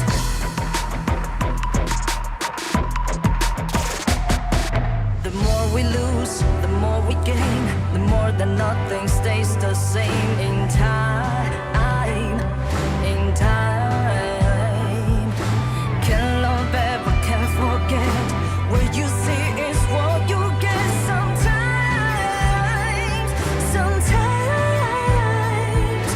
Gonna show the world tonight the light that shines inside us. We're against the odds, but we won't give up, 'cause it's our time to shine. Another match for the BTK fans because they're fighting against 9Z this time. We're still going to be a shoutcasters for today. My name is Dash and I'm here with Phil. There's a lot of adjustments that they need to do for BTK here, Phil. What do you think should they do to win against 9Z? Absolutely here. 9Z, you know, we haven't seen him much. This is their first game of 9Z on broadcast, so there's not much research we could do for them, right? They played off stream day one. They actually won versus Level Max Gaming, and Level Max Gaming was a team that beat BTK in the open qualifiers there. Yeah. So maybe that's a little bit of a foreshadowing for what is going to happen here in the future. But BTK, while they have not gotten a match win on the board, they were able to take a game from AYLO Gaming, so they've been performing better than some of these other teams that were not able to even win one match. Yeah, for all the watchers out there, Mirage City skins arrive on September 11. We're gonna, actually, it's already here, and stand a chance to get a free Bang skin. So for everybody watching, they're very good skins, so get them. They're gonna be great, and Shangwon has one of the best ones out there on the Mirage City skins that we have. And yo, Hoon plays a little bit of Shangwon. I've seen him streams the Shangwon a little bit. Maybe he can bust it out here for this game. We don't really know. They've been playing like kind of spicy picks. They've been playing everything here, right? They played the Xiao Xiao here, and now even OG is taking a page from their book, busting out the Xiao Xiao in the most recent game here too. So very excited for this match here though. 9Z Globant is another one of those veteran teams from the Major West we were talking about here, and they're definitely nothing to scoff at here, and they're going to be very tough opponents for BTK. Yeah. One thing great about whenever they bust out something like that, I think Xiao Xiao is a very good pick, especially against a lot of the assassins and engagers that we have. And some of the other leagues have been picking up on that. And that's why it's good that these teams are able to scream each other even over regions. That's why they can bust out picks like this. Absolutely, that cross-pollination is what builds strength in the community, the scene, and in the players there. But 9Z Globant, we were mentioning a little bit off-stream here, they're known for having one of the deadliest junglers here when it comes to assassin junglers. We saw them play a really good Jing, Luna, Fade when he was a little bit more relevant in the meta. We've kind of seen assassin junglers take a bit of a backseat. We haven't seen any Jings yet, right? We see Luna being picked up a few times here, but I would love to see if 9Z Globant kind of makes a splash here in the Major West with those more traditional assassin junglers in maybe even a Lamb, right? We saw Lamb in the last Major West too. Oh yeah, so I hope we see that, the Lamb Lubang combo. I've seen that from some of the other regions. I am surprised that I'm still not seeing a Hanshin. Maybe on a best of 5 we're gonna see it, but on a best of 3 some teams don't opt to go for it because it might be a bit too risky when we pick some assassins like that in the game. Yeah, very risky and one of those hard to execute heroes, right? The Hanshin, he has so much mobility, and when you have so much mobility and presence and pushing power all around the map, you got to make up for it somewhere else, or you're going to be really squishy. If you do not pilot your hero perfectly, right, you're going to get taken down, and that's kind of the fragility in that pick. Yeah, and that's what I want to see here. I hope they would be able to do that. Currently, we're still waiting for the players to get ready on our games, and they are definitely going to be here in just a bit. So far, we have 9Z off-stream match. Just a bit of a backgrounder for everybody. They were the 3rd placer from the last Major West, so at least that's something that they could go for. They were in Group S, so these guys are good. Absolutely there. And now while we have a little bit of time, let's go ahead and talk to the audience a bit, right? We know there's a lot of BTK fans in here. There's a lot of Honor of Kings fans here. There's a lot of 9Z Globant fans in there. What picks are we going to try and see here? We were always talking about how we want to see BTK pick that Marco Polo, right? But now against 9Z, I want to see them play something like the Fade. We haven't seen the Fade in so long. It got that rework. It's able to basically guarantee a secure on any objective with that ultimate in sealing them in Jade here. So those are some picks that could potentially come out. You know, I talked some things into existence with Boars Gaming's bans here. I'm hoping to maybe talk some things into existence with the picks here going into match 4 of today. Yeah, and one thing that I've seen a lot on the other regions though is that people have been learning a lot of things. But before that, everybody, let's learn on who is going to be playing on the side of BTK. So you should never give up. You gotta fight for it. Whoa, let's go. I know you want it. I see the fire in your eyes. You gotta fight for it. Oh, let's go. The battle's coming. You better give it all you got. You gotta fight for it. The time is right for you to raise a rock, yeah. Cause you could be the greatest of them all, yeah. Whoa, let's go. The battle's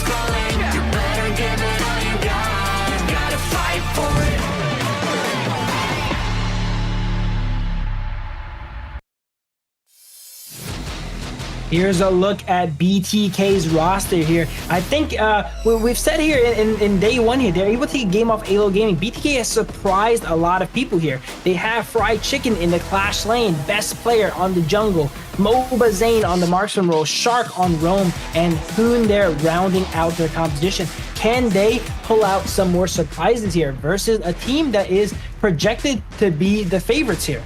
Yeah, for a very, very new team who has been playing for just a few months, this team has been grinding every day in order for them to get in pristine form before they go to the Major West. But so far, that grind hasn't been helping them out because the experience that the other teams have is just making sure that the macro play is just way better than what they can do. But I do believe that this is a good learning experience for BTK, and they might be able to pull some very nice punches. But before that, let's take a look at 9Z. So you should never give up. You gotta fight for it. Whoa, let's go. I know you want it. I see the fire in your eyes. You gotta fight for it. Oh, let's go. The battle's calling. You better give it all you got. You gotta fight for it. The time is right for you to raise a bar. Yeah. Cause you could be the greatest of them all. Yeah. Whoa, let's go. The battle's calling. You better give it all you got. You gotta fight for it.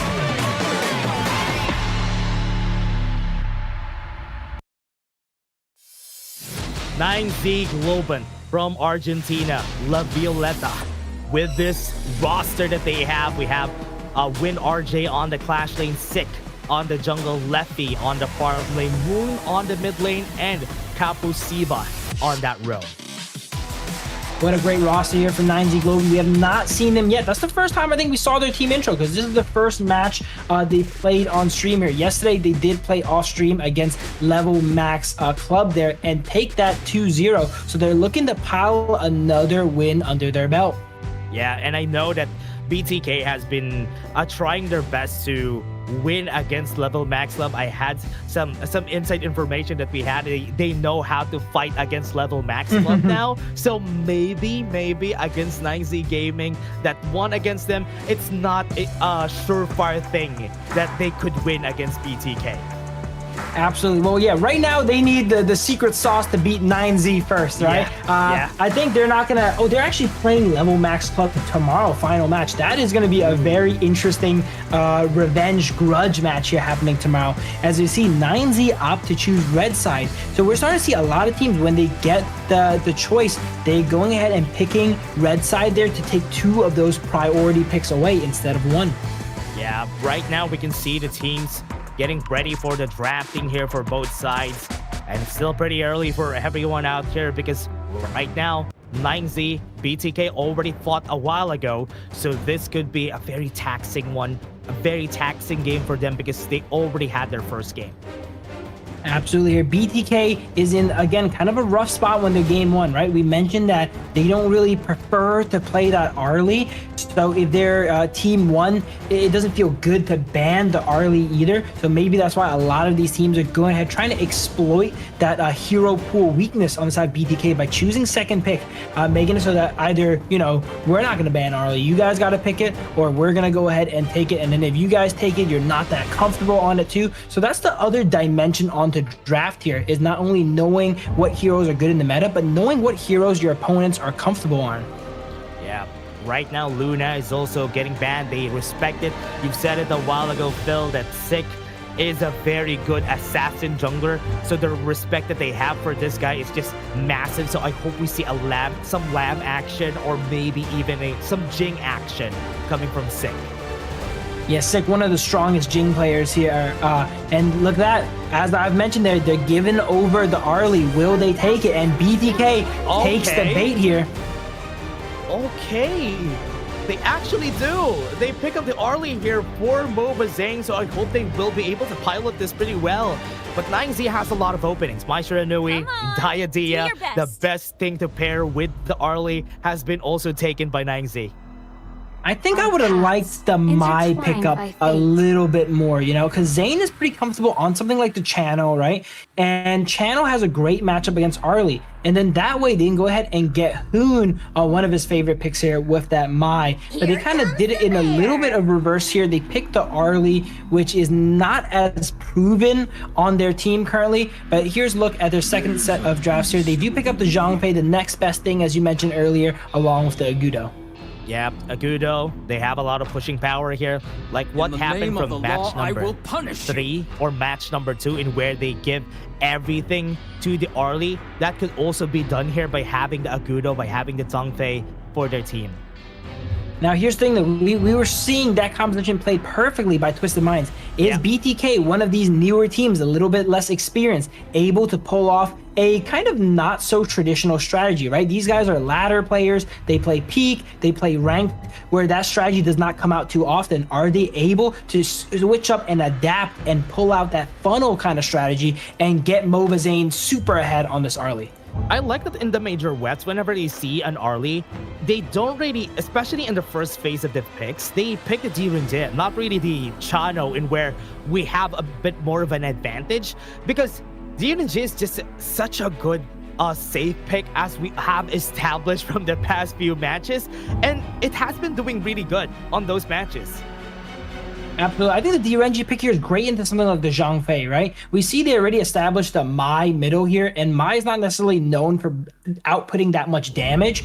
So they might kind of struggle to cut through something like the Zhongfei, but that's where DRNG comes in with that ultimate shredding the resistances and durability of Zhongfei to kind of make up for the lack of damage of that Mai. And there's the fade I'm talking about here from Sick. We were mentioning he's great on these assassin junglers. He might pick the Jing, he might pick the Lamb, and we willed Dash. I was talking about it. We willed it into existence. We willed the fade into existence here. That's true. You were talking about it a while ago. I was surprised that they actually pulled it off. The buffs on the Fade has been really good, and being able to pilot it pretty well is hard, yes. But being able to secure objectives a little bit easier is a big advantage. And seeing it on Sick, I want to see this play out. Absolutely, and Fade is one of those heroes that are feast or famine here. So either he's going to super pop off, or, oh man, Neza coming out as well too. Another hero. Oh, look at this. Game 1 draft 9Z. Drop a thumbs up for that draft here, because this is a spicy draft coming out from 9Z. Please drop a thumbs up on the chat, everybody. This is crazy. 9Z picking up a Neza. I also talk about a lot of the with some coaches on why when the Neza should be picked. It's when you have like something like an Arlie, because you could use the ult in order for you to pinpoint where the Arlie is. You could get to the backline pretty easily and just cause chaos there. Absolutely, and if BTK opts to go for this funnel strategy we're mentioning, and they're putting all those resources onto Zane, onto Arlie, the Neza being able to, you know, guarantee get on top of Arlie and disrupt her in a fight and potentially even take her out is going to be a big liability there for the side of BTK. Yeah, it's going to be a challenge, but I love this. 9Z being very bold on this draft that we have. They are getting ready and going to show who BTK, who's boss. But I like this development from BTK, right? Picking up the Arlie. That is a lot of guts for Mobazane to pick it up against 9Z.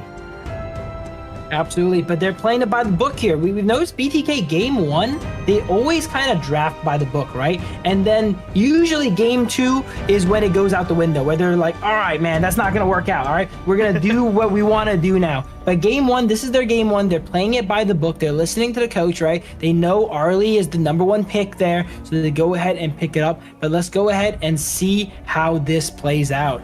I want to see how they play. I want to see how they learn from Twisted Minds from the last game. BloodThirstyKings, I know they have a lot of fans watching and want to see them win. Maybe with this one, they might be able to get a good punch in against 9ZG on this first game. Absolutely, and 9ZG taking a little bit more of a non-traditional draft there, right? These picks are less proven here. The Neza with Execute there in the Clash lane. Not often do you see Execute in pro play, so that's very interesting to see the Execute Neza coming out. And then we see Shark with the stun Zhongfei here. He actually really likes going stun on the Zhongfei. He's the only person I see actually play that common skill there on Zhongfei. You usually see like a Prison Sprite, a Prison Sprite heal or smite. Yeah, I think Prison Sprite is probably like the better version of stun, but stun has that immediacy, being able to immediately hard crowd control down the targets. So maybe that's why he goes ahead and prefers that one there. Yeah, I hope it is gonna be rewarding the team here. But as we see here, usually whenever you have an Arlie, from the past games that we had an Arlie, everybody goes to the mid lane, goes to the Clash lane, get the teleportation circle, then go back to mid. So they are just accelerating the Arlie as much as they can and giving her all the resources. And I like that BTK learned this from the Twisted Mind game. Absolutely. BTK showing that they could adapt and learn a thing or two from some of their opponents here. And Zane is definitely getting farms up this game. Got all the farm mid there. And then now gets this teleport sprite to go ahead and maybe goes back middle here. Yep, catches another wave. As the side of 9Z setting up a lot of pressure here bottom with the D-Renji and Diadea against the Xiao Xiao. Yeah, I like this. I like this development from them. 9Z are just letting Cynic get the resources and get the mid lane as much as he can. But it's going to be way harder when you're playing a Fade, right? Compared to Agudo, in where you can put your body forward, the Fade needs to be on the sides and wait for the minions to get close to the turrets before he can clear it. Yeah, absolutely. And he's not able to have that kind of safe initiation in that furball, right? He has to kind of put himself in danger if he wants to get into the thick of things and do that damage. Oh yeah, let's see if that's gonna work out for this. I think somebody's setting up something here. They see here we go. Right? They know that Boba Zane is waiting on the side. He has been blocked, and that is aura farming with that first blood.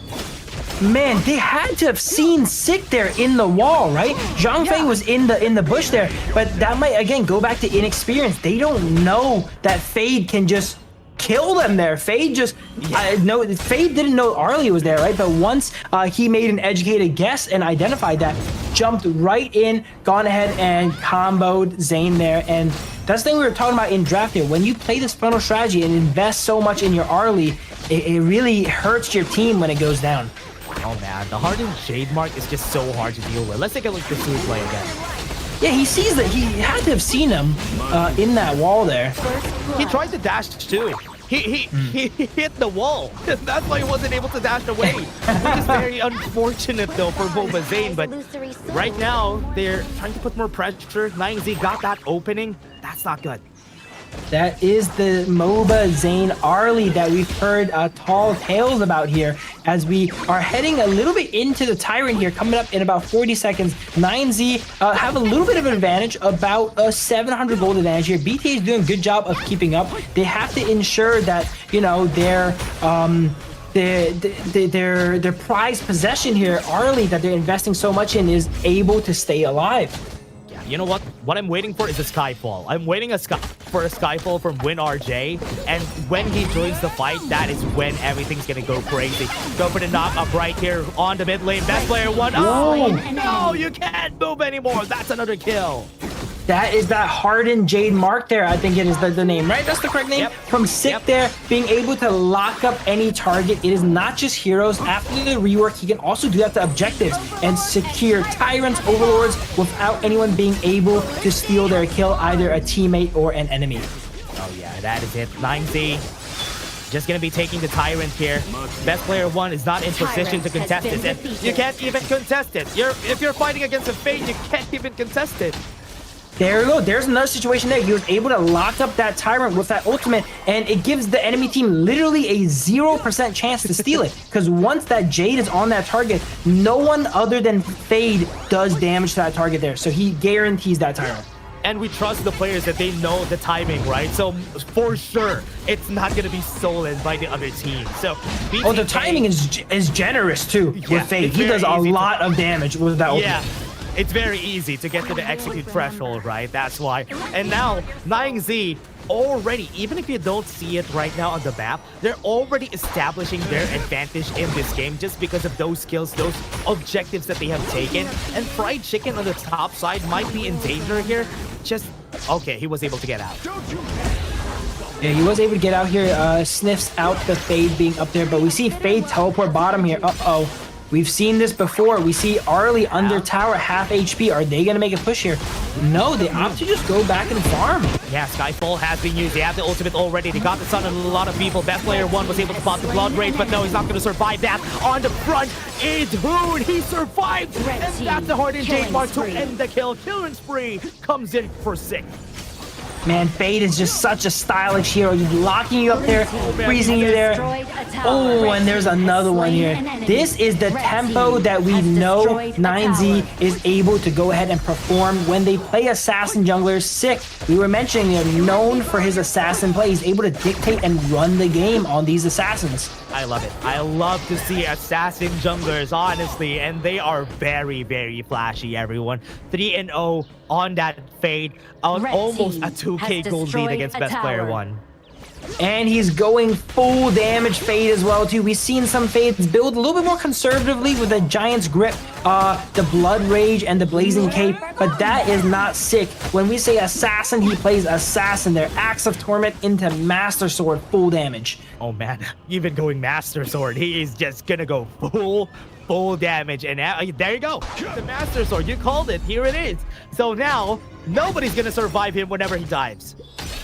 Absolutely here. A lot of pros have transitioned over kind of to Frostbar there, you know, because it's kind of like a better item than the Master Sword. But Sick there is gonna try to do some sick damage with that Master Sword. He doesn't care. He doesn't want to be tanky. He's here to assassinate his targets. Oh yeah. Oh no, that's gonna be dangerous. Sacred Tree Blessing got to slow down. Imperial Order is not gonna hit. There's some damage coming in. He needs to get close. Fried Chicken trying to get close. There's some healing coming in. Rampage comes in, and Sick was still able to take the kill there in the end. These are readily outbursts with Twin RJ onto the back line. Boone is gonna be the target. He's gonna be dead, and Nova Zane is in front, trying to get the space onto Lefty, but he's not letting him happen. When RJ is just being a wall in front of Zane. Zane is gonna be dead. Shark is gonna be next here on the chopping block, but he's still gonna be surviving that. I thought when Zane was coming in that he was going to clean up that fight, but Neza was there to keep him distracted and actually solos him out there and does not let him clean up the members of 9Z. I'm so surprised no one went down there on the side of 9Z. Oh yeah, it's gonna be tough here for the side of BTK. Even though it's not as dominating as what Twisted Minds did, 9Z is slowly establishing the map in their favor, and they are really just ahead when it comes to macro. Absolutely, and we were mentioning Fade's one of those picks that, you know, is feast or famine, and he is feasting right now, and when he is feasting, it is really hard to play the game. There's so much kill range. You can talk about kill ranges in the game prior. Fade can jump all across the map. He could go from bottom to mid in like a second with his wall jumps here. So you have to be extra careful where you stand. Fried Chicken, left alone, Imperial Order. Oh, he's not even going to be able to hit anybody. When RJ is going to come in from the back, was able to push it back away. The damage is going to be there. Yes, Lefty and Moon are dead, but in front is Win RJ. BTK is doing a good job here, was able to fight back, but here comes the start of the show.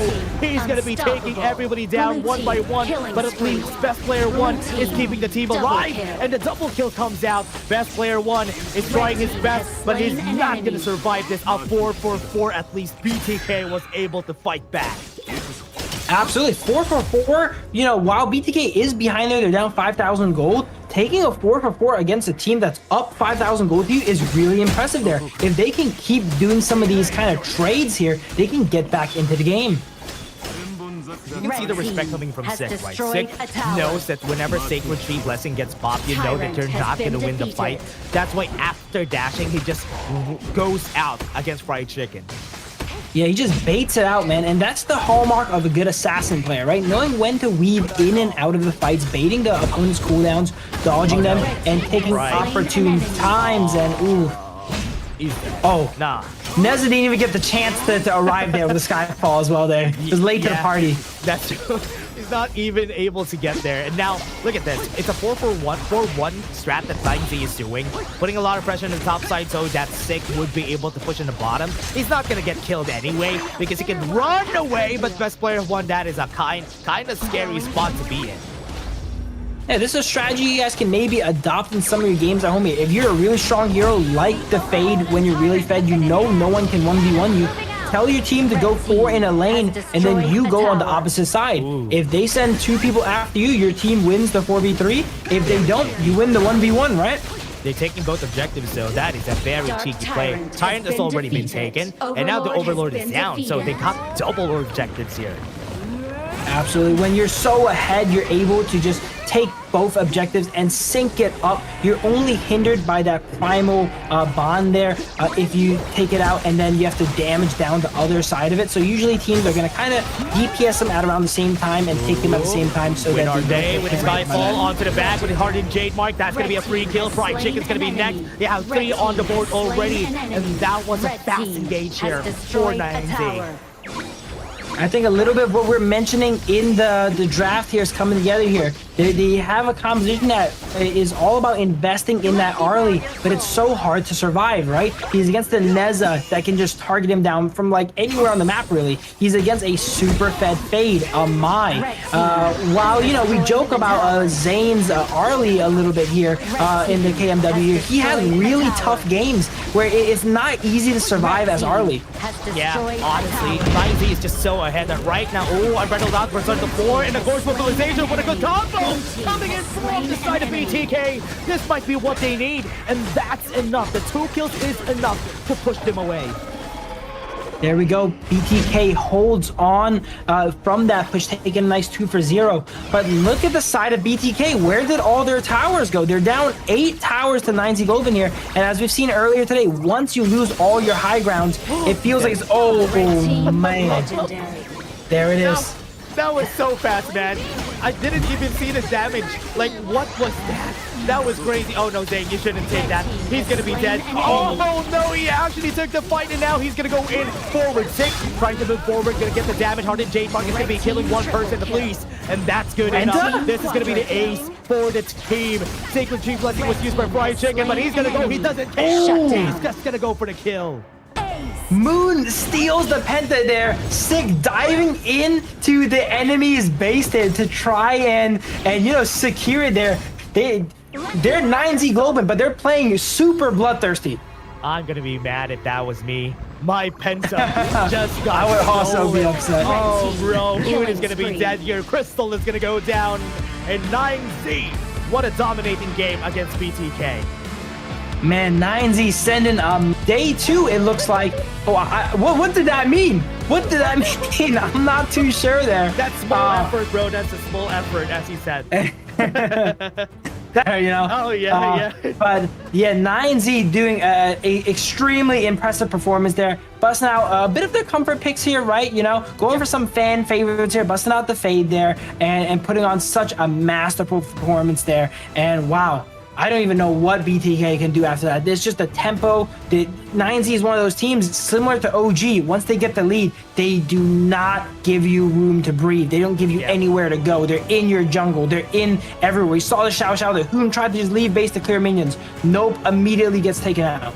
And you can definitely see that they were trying their best to get something here, right? OG versus Twisted Minds. You can see how they are playing this for their side. They're trying their best to... OG and Twisted Minds are much more macro-centric, but 9Z, you could see them just playing a bit more aggressive, a bit more on the team fight and the kills, because this game, they had tons of kills this game if you're going to compare it to OG and Twisted Minds.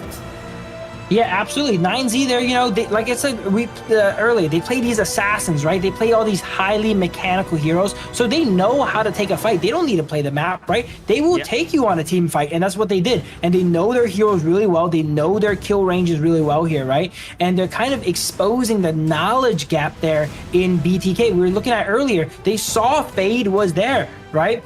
But yet again, they kind of just stood there waiting for him to jump in, and he was like, okay, I'll jump in on Arlie there. I'll take him out there, right? So that shows a little bit of the inexperience of BTK not really knowing those ranges here. And 9Z Globant, being the assassin players, the opportunists that they are, went ahead and capitalized on that. Yeah, I like that. I like that 9Z is playing like this. They're playing very aggressive. They're playing very kill heavy compared to the other games, because right now, that is what BTK needs to know. Not even just the macro things, the micro things also, the kills, the team fights. you can see team like 9Z is also a good learning experience for them, especially when it comes to the team fights. And that might be a record here for at least this season of Kings Major West League. 12 kills on Sick there in a 10-minute game, 12-minute game, I think maybe. He was averaging 1 kill a minute there. The Neza with a good stat line too, 4-2-10. We were highlighting that it had a pretty interesting build. I'm looking at it now. That's pretty interesting build. Blazing Cape, Frostscar, Ominous into Pure Sky with that execute, a little bit bruisery, right?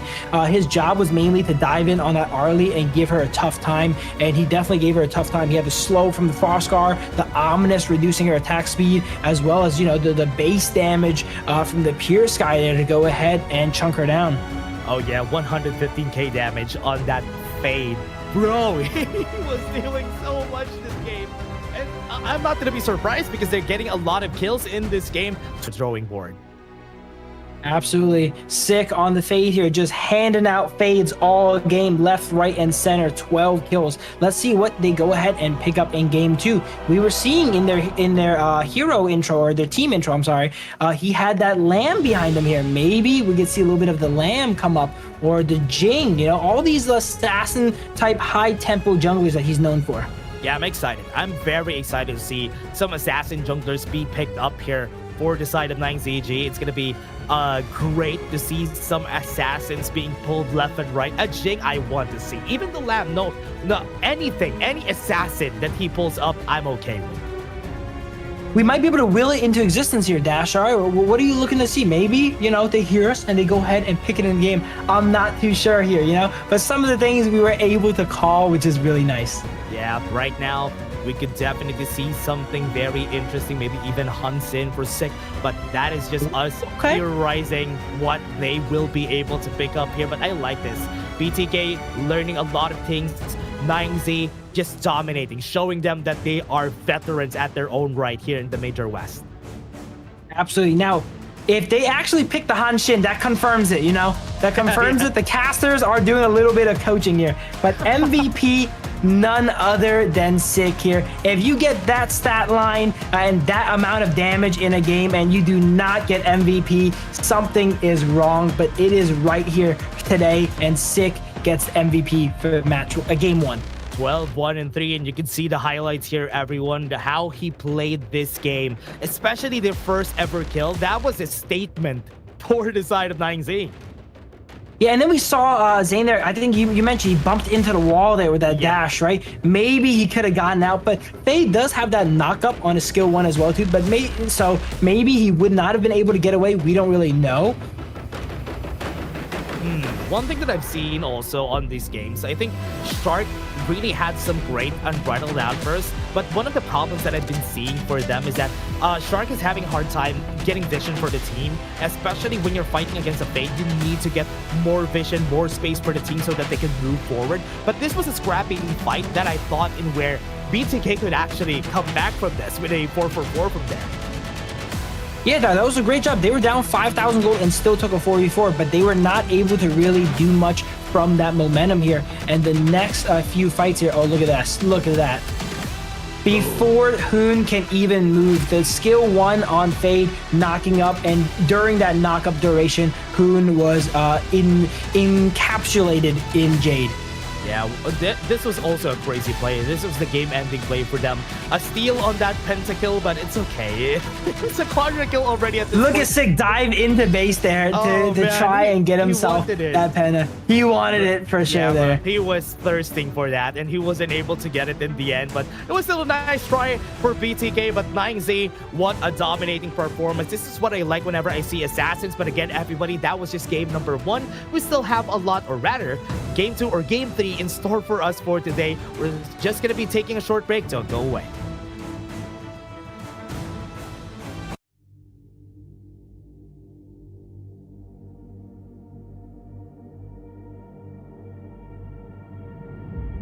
I feel it deep flowing through my blood.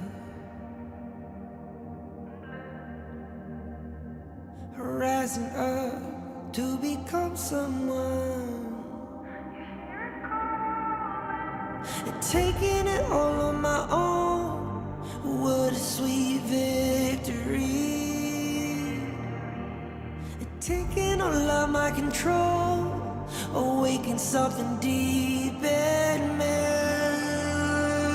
Like flames, feel it burning inside. Take a hold of pursuit of the prize. I've been told ain't no way to survive, keeping all of this fire that's locked up inside. When this is the time, enter the ring. All those mental chemicals doing they thing. I got flashes of battles inside of my dreams. I was made for this moment. At least now it seems like it's time to come face to face with your fear. But battling reasons for all of the years, and I learned how to fight them with style and grace no one's ever encountered. You say it's amazing, I'ma come out swinging when they open the gate. Go ahead, call passion, I'm calling it rage. I'm taking what's mine like I already own it. Watch but don't blink, going here to the moment. The sky rain down. Here's to the madness that's all around. Go on, tell them who you are, you are, you are. Go on, tell them who you are, you are, you are, you are. Here's to the moment, the sky rain down. Here's to the madness that's all around. Go on, tell them who you are, you are, you are. Go on, tell them who you are, you are, you are, you are. My name is honor, my name is king, my name is champion, my name is strength. Tell them who you are. My name is Pentakill, you think it's strange? My name keep ringing inside of your brain. I hear it every line. Here's to the moment the sky rain down. Here's to the madness that's all around. So tell them who you are, you are, you are. Go and tell them who you are, you are, you are. Here's to the moment the sky rain down. Here's to the madness that's all around. Go and tell them who you are, you are, you are. Go and tell them who you are, you are, you are, you are. Here's to the moment the sky rain down. Here's to the madness that's all around. Go and tell them who you are, you are, you are. Go and tell them who you are, you are, you are. Welcome back, everybody. Game number 2 is underway. We're still going to be your shoutcasters for today. My name is Dash, and I'm here with Phil, and we're very excited to see what is going to happen for game number 2. Will BTK learn from their mistakes from the last game, or will this be another 9Z game?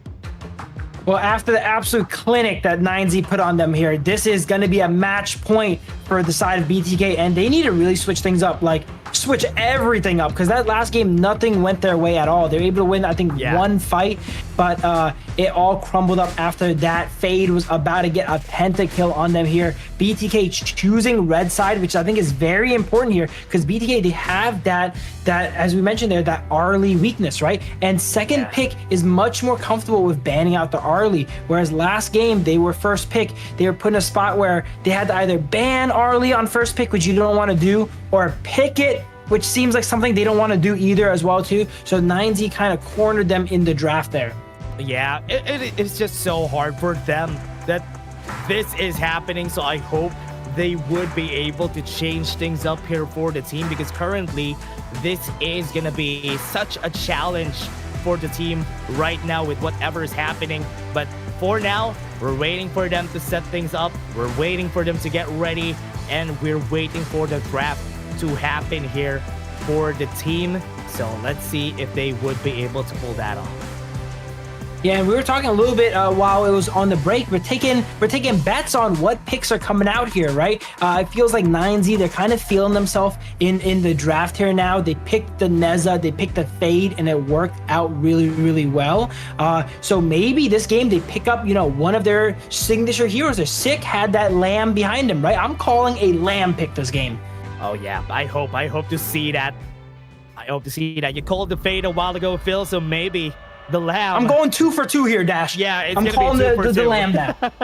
Let's see if that Lamb actually comes out here for the next game. Right now, 9Z, we do have the Mai and the Arlie getting banned for both sides, so at least they're getting ready here for the team. They already recognize that the Arlie could come out and Lefty could just dominate them.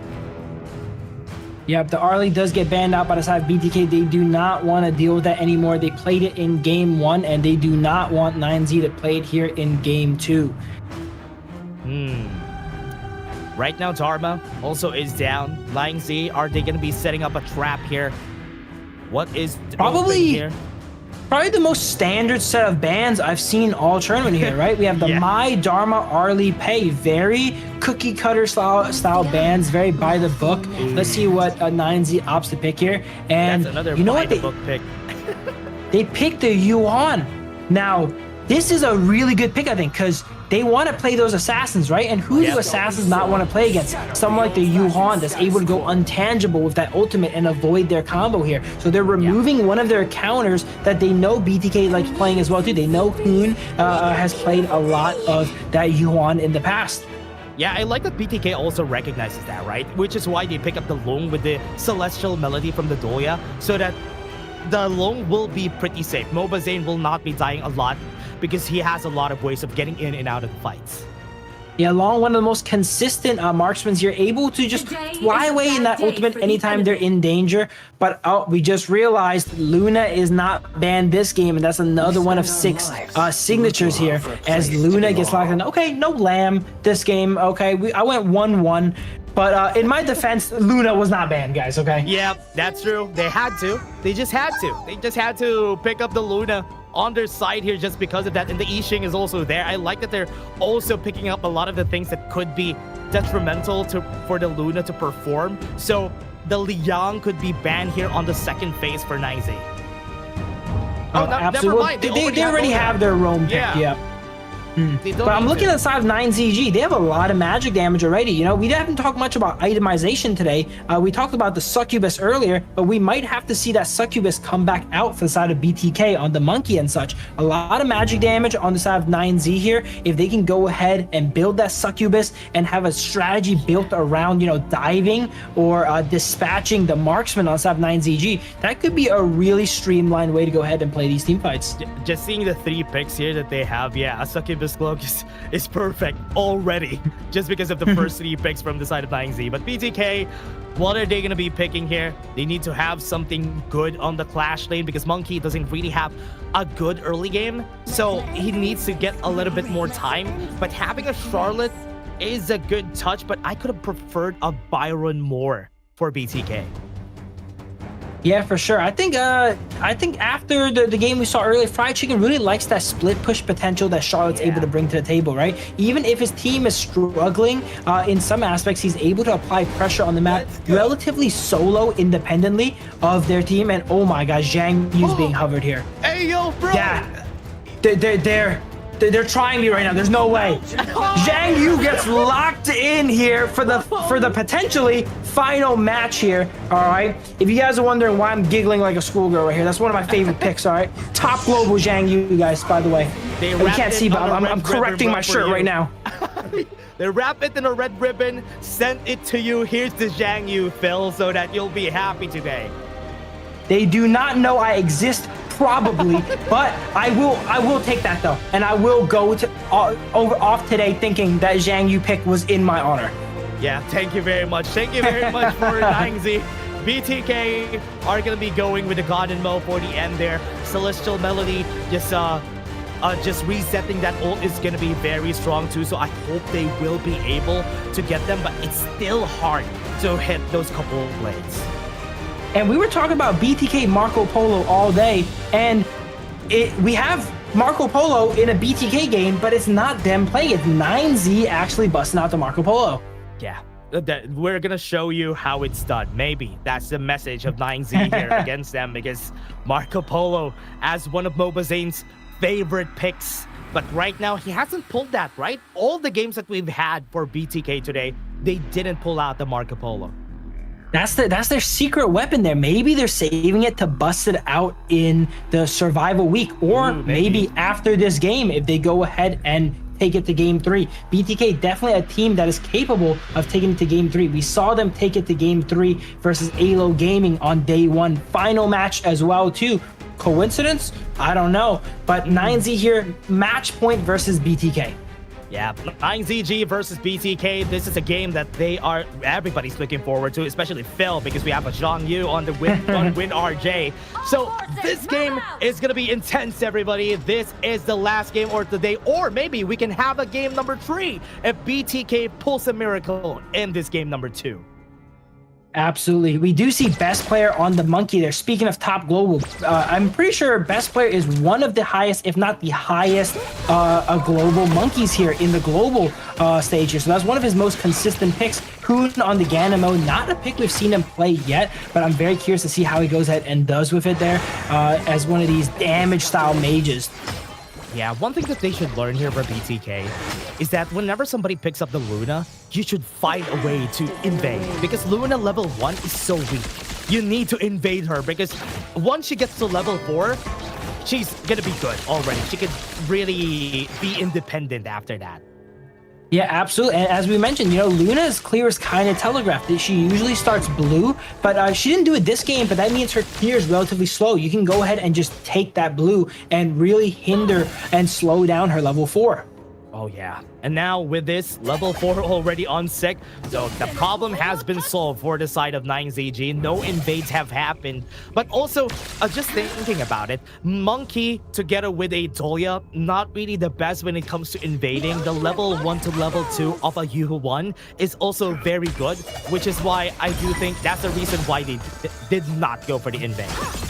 I would say invades don't always need to end in a kill or a buff. You can send someone like the Dahlia just to harass the jungler, The Luna has a really slow clear, and then, Dream Roam stops. Has been canceled. That is good, bro. New Moon is not available. First Blood comes in for best player 1. When RJ does have the flash, uses the ultimate right here, will be able to run away, but they can dive him for sure. This could be a double kill, and that's good. BTK starts with 2 kills. Beautiful Dream Roam there coming out from best player to cancel that teleport. I'm sure Sick was already looking and thinking about what he was doing on the other side of the map here, so probably got caught a little bit off guard there by that Dream Roam canceling that there, and that led to a pretty good fight for the side of BTK. Right now, we're seeing this a good start for BTK. This is a flip of a script for the team and very important, especially comparing this from the first game. At least they got 2 kills. Yeah, they're already up 1,000 gold here, so they just need to go ahead and keep this up and keep this momentum going here. Don't let 9Z go ahead and get back on their feet, because they will not let you guys get back on your feet if they're in the same situation. Yeah, they're not going to be hesitating here. Right now, BTK is going to be waiting for the 4-minute mark and are going to be setting up the Tyrant. So far, both of our teams are going to be going for that second clear on those junglers so that they can fight on that Tyrant. Absolutely. We have 50 seconds up until the next Tyrant. BTK has a really impressive gold lead here now, going into the Tyrant up at least 1,000, almost 1,500 gold here. If they can play this fight right, it will set the pace for the game and help them cruise into a good mid game here. Yeah, best player 1. It's too far forward. Dream Roaming's in front. Lefty was hit, but no, this is not good. Taking Liberty is going to be there. They use the healing in order for them to survive. And best player 1 still stays alive. Best player 1 looking for that counter engage there. He knew he had that reset from Shark there, right, with the Dahlia, so he goes ahead and jumps in and knows he can still Dream Roam out if it needs to. Moon did use the board to go ahead and trap him there, but he's just so tanky, especially since his game is relatively accelerated from that double kill in the Clash lane. Yeah, no Celestial Melody for Shark, but Nova Zane already has his ultimate up. Right now, Sick already starting with the fight though. Still has the New Moon on his end. Best player 1. Oh, what a steal! Still was able to take it in the end. Right now in front, Fried Chicken fighting against a lot of people. The Hegemon Slash is not enough to get the kill there. He even committed the flash there, but it looks like Fried Chicken was just a little bit out of that sweet spot, because if you hit that sweet spot, it does so much damage there on that Zhang Yu. But we were mentioning earlier, almost all the games we see them play best players, some of the best and most accurate smiting here when it comes to those objectives. I've not seen him lose a 50-50 yet. Zeba, very dangerous. He can't see it, but the other team doesn't see it too. Hoon, that could have been a free kill. Yeah, Hoon just opting to go back into mid lane, getting his farm up. He's not been involved in too many fights this game here, the Ganimo. Usually you want to involve yourself in these fights and getting some kills. Oh, he's gonna move forward, but a great cancel with a guard your grave against Fluffy. Cancels the ult right there and then, and nothing, no kills is gonna happen. That was absolutely perfect timing from Hoon there to cancel that ultimate. Leffy was in his ultimate there and he even tried to purify it, but it was too late. Hoon already canceled it. Force the unending sorrow, flaming palm could have killed him, so he had to use it. With RJ, doesn't have any flashes though, but he can move forward. Oh no, they're gonna move. This is not good. Nova saying that is not good. They're gonna get stunned. Force the infinite fastest away. Freshly forged on the hands of Hoon. Not gonna hit anyone. In front though, mid lane. Oh, passive positive and no kills are gonna happen just yet. Sick, not gonna finish them. BTK really showing out this game. They're up 2,000, almost 3,000 gold here. This is the momentum they need, and it is happening here. Great job on the side of BTK here. Yeah, they're doing a good job. 2K gold lead, almost 3K. And so far, 9Z hasn't been going with their aggressive movements like last game. Yeah, the Luna is not quite able to, maneuver around the map as quickly and as kind of unhindered, kind of as that Fade maybe jump onto walls. There is definitely another really quick hero around the map, but it needs to set up those enhanced attacks with that Moonlight to reset those dashes, and doesn't quite have that, mobility that they used in that first game. Yeah, right now, Leffy needs to get a good fever barrage whenever it comes to those big fights, and Moon needs to get that hit on the board. It's not as easy compared to the last game. They need to hit a lot of their ultimates up in this fight compared to that. That's why they're kind of struggling on starting these fights. Win RJ. Fried chicken here. At the back. Fried chicken at the back. I think this is going to be it. A kill is going to happen. And that's it for 9Z. I gotta say, he held for a really long time though, but best player jumping in 1v4? Yeah, this is a 1v4. This is not a fight that he wants to take. It might be a bit too late for the team. He doesn't have any members right here. So that is a 2 kill for free for 9Z. A bit of miscommunication potentially coming out from BTK there. I don't think jumping in 1v4 is what you want to do out here on the Monkey. He was so ahead, and they go ahead and give that right back over to 9Z, and just like that, the gold lead is almost equalized. Yeah, I think the pressure is just getting into them. That's why they opt to go forward. 30 seconds on the clock for the Tyrant. I hope no more mistakes happen for BTK if they want to win this. Absolutely there, but he was so tanky there though, the Monkey. You saw even in a 1v4, it took them so long to take him out. They had to expend ultimates on almost every single person there. But now next time they take him out is going to be a little bit easier now that they've cashed in on that shutdown. Yeah, they should try. 15 seconds. Minions are still not in the middle lane. They have to clear it on time, because it's a bit off time compared to the last Tyrant, so they need to clear it first. Here it comes, the board a bit too advanced. Shark got caught up into it, and that is very ironic. The Shark got caught in the net, but it's still alive. Almost taken out Shark there. We're seeing some really tanky Dolias so far here in the tournament, right?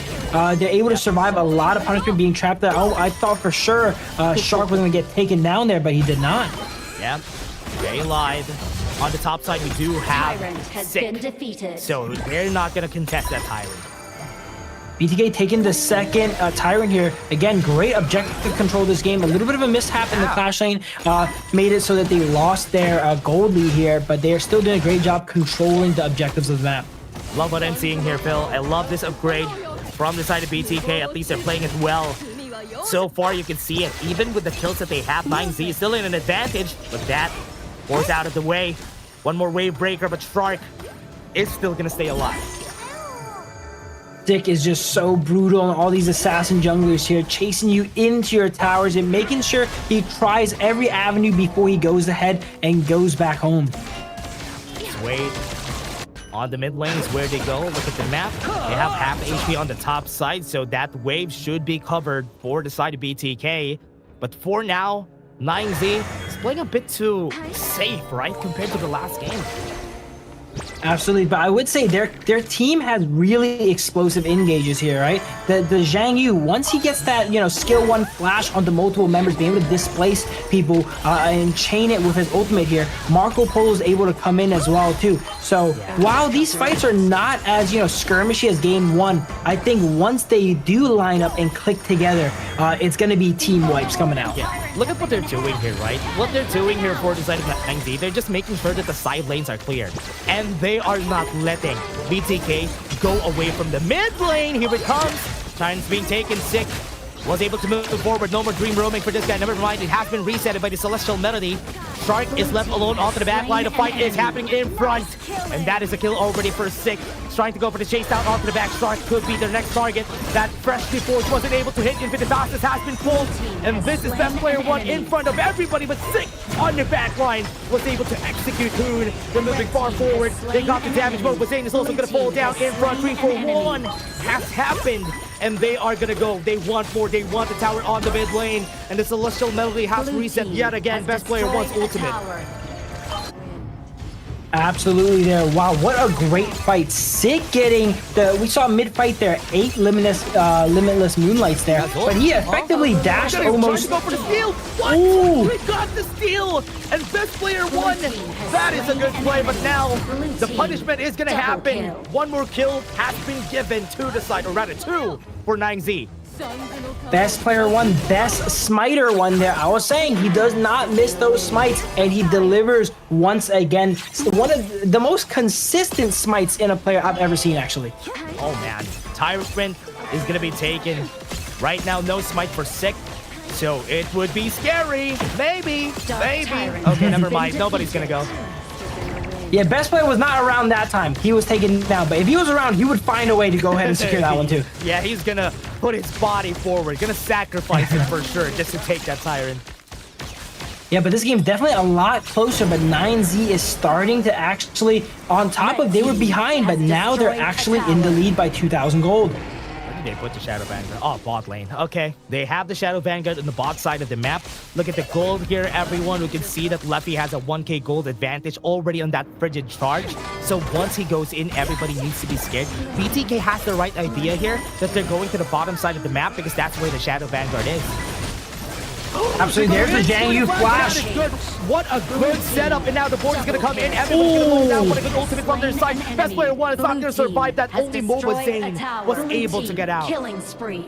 Beautiful engage there coming out from Zhang Yu. Skill 1 flash connecting onto the back line there and repositioning himself to land that ultimate on the remainders of the side BTK. This could be it here. There's 4 down. It's only Zane left to hold against everyone. Could be the finish. They got the stun on Zane. They got the slow too. This could be the end. As we said, 10 seconds before they stay alive. This is the end. 9Z just found one good fight, and that's it. This game is over, and 9Z is gonna put a dent in the record of BTK again. They get a 2-0.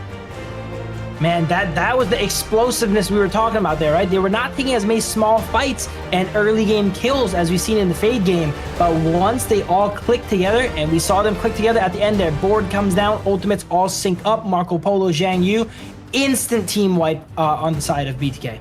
Yeah, what a game. BTK, they almost got my support there in that game just because of their first few kills, because I thought that could have been it for the team, but it was a bit too late in the end there. That was a nice effort, but 9Z was the better team today.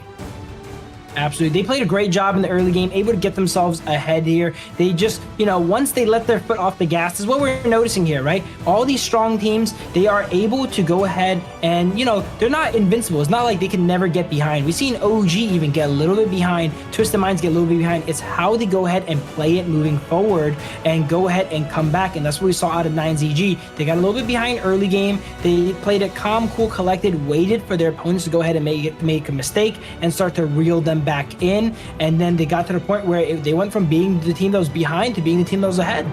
Yeah, that's true. It was a very good game for the side of BTK, but in the end there was some balls that they dropped that were very unforgiving, which is why the goal gap just really lessened once it gets going for 9ZG, once they saw just one mistake, and that was it.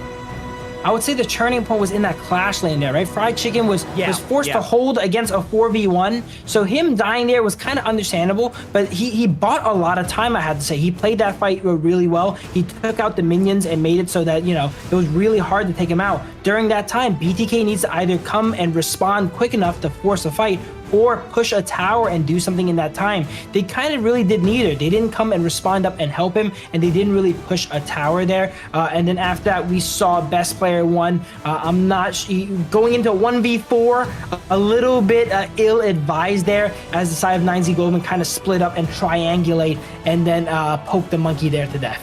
Yeah, one thing that I really found great, at least for best player 1 in this game, is the steals, right? He was stealing objectives left and right. He was securing it for the team, which is good, at least. So that's good development here for the team. And also, as you said a while ago, when the 1v4 has happened, I thought they're going to be pushing waves because it was too late, because best player 1 was already there.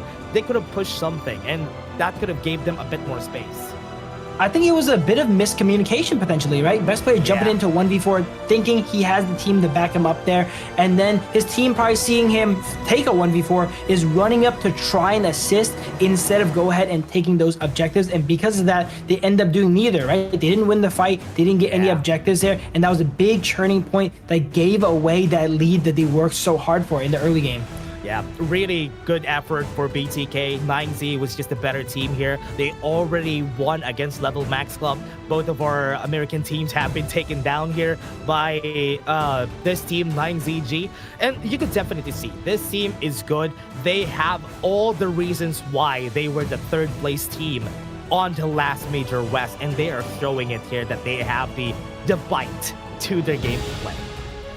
Absolutely here, 9Z welcoming the rookies here into the Kings Major West League in style. 2-0s all around for BDK and for Level Max here. And they're doing with these, these unconventional picks too, They have a bit of showmanship. They want to put on a show here with that Marco Polo, with that Zhang Yu, the Fade, the Neza. These picks that no other team are willing to, bust out and experiment with here on the Kings Major West League. They are willing to go ahead and give those picks a try.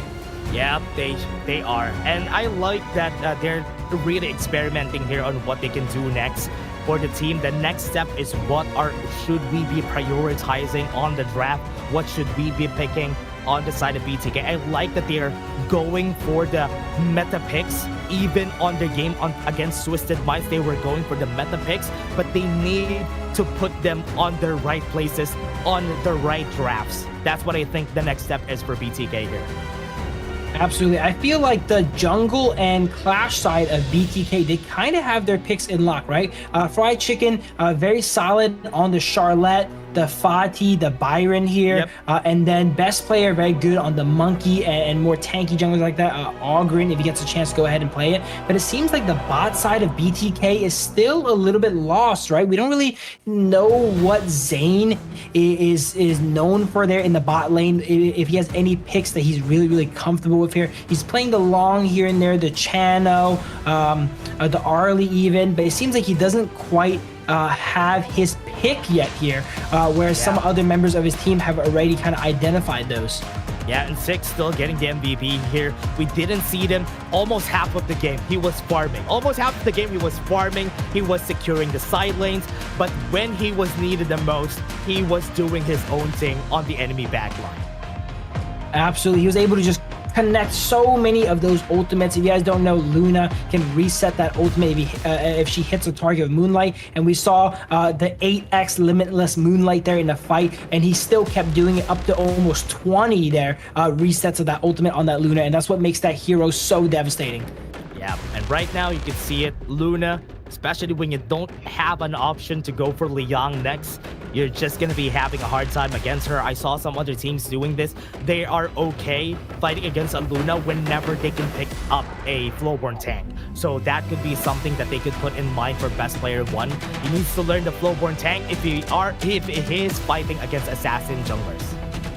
Absolutely, and we were mentioning earlier about itemization. I would have loved to see a best player here and Fried Chicken pick up that succubus a little bit earlier. Look at this, even in 10 minutes in the game, best player does not have that succubus. When you're against a Luna, a Yi Jing, and a Yuan, you want to have that magical resistance.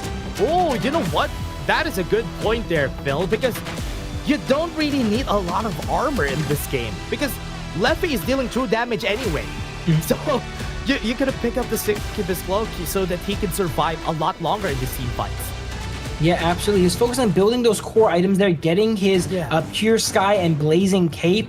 But if you don't itemize defensively there, once Luna gets into the mid game, it just kind of shreds through you there. And he was not that like tanky, massy monkey in the front line that we're kind of used to. Yeah, I was expecting that they will be doing that in this game, but we have seen it. It was great. At least we're seeing them gonna try to evolve here. Maybe their only chance is to survive the surviving week for the side of BTK, but you know what? Still a good learning experience. There's no losers here in HOK, there's just learners. Absolutely, and if there was a time to learn, it is going to be in the rankings week here. No one's going home. It's just depending on how well you do, you're going to be put in Group S or into Group A here. And the difference is in Group S, you have a lot higher chances of making it out of Survival Week, which is going ahead and being next week here. So it's not like these games do not matter. They don't matter as much. So if you have to lose, do it now, because next week, if you lose, you're going home. Oh yeah, you have to be. You have to lose now. Day 3, day number 4, we still have it for tomorrow and for the next day. So at least now they did everything that they can here for both of our teams. At least everybody has played already, so they already had their chance to show what they got against the other team. Maybe they are hiding some strats here. That's what I'm thinking.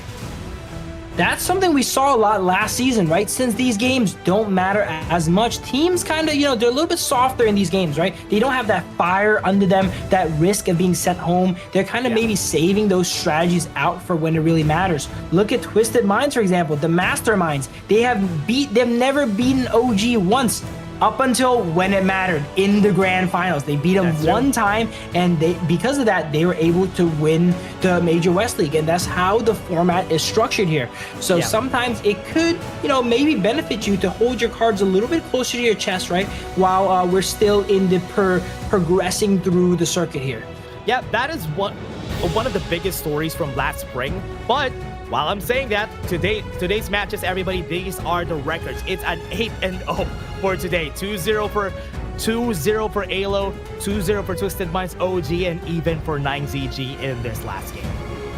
Absolutely, 2 O's all around, an 8-0 kind of day here. It's feel like an 8-0 kind of day, right? Because the games are really close here for a lot of the matches, especially that game 1. We saw 2 Tempest Dragons come out here, and here is a look at the record so far to the rankings week. OG with a pristine record of 6-0 here, followed up by 9ZG here, 4-0 along with Twisted Minds here. Those are, it makes sense, right? These are all the veteran teams, OG, 9ZG, Twisted, and AYLO Gaming being the top 4 position here because, they've been here before, they've done that before, they have a little bit more experience. LM, BTK, Boars are still getting situated here.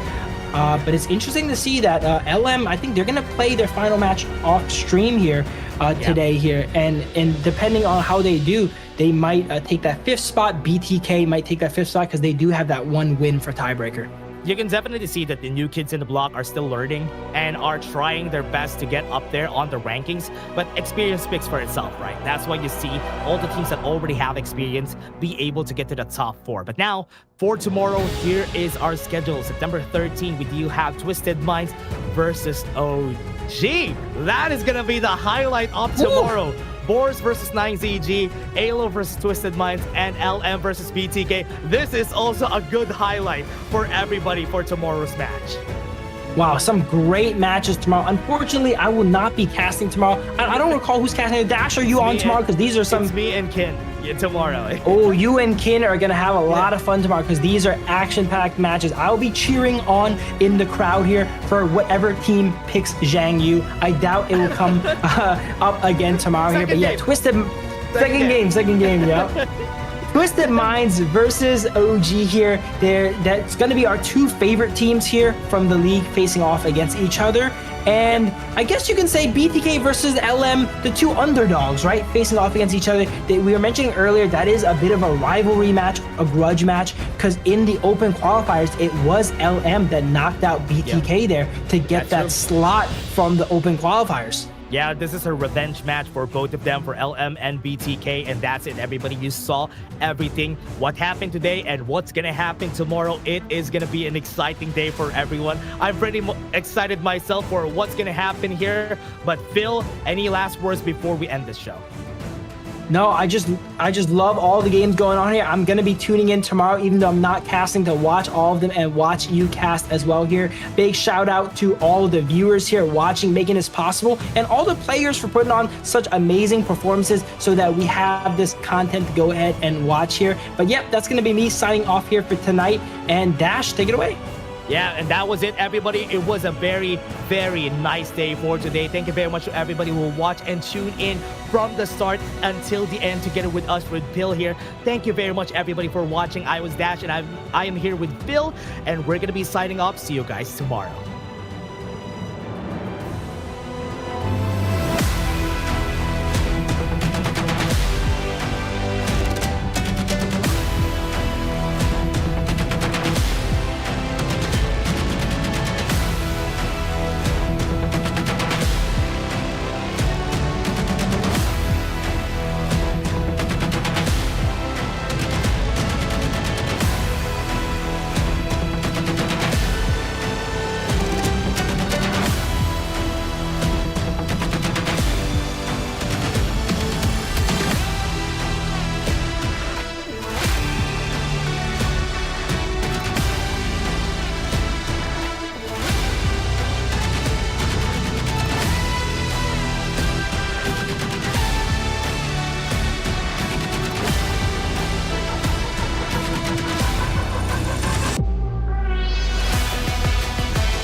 the sound of the rain.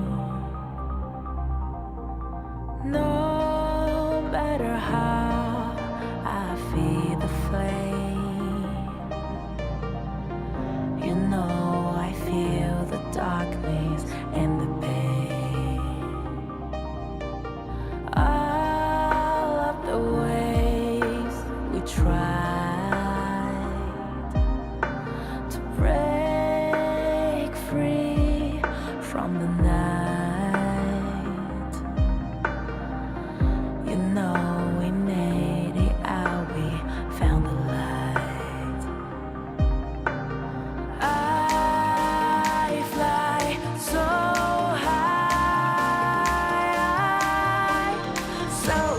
light up the skyline. Let's do it this time, like it's a whole new vibrant world.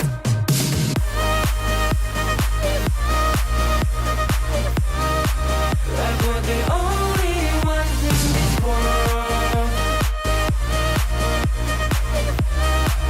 Like we're the only ones in this world. Now I see that I got everything I need. It's alright, I'm on fire, I'm alive, 'cause now I fly so high,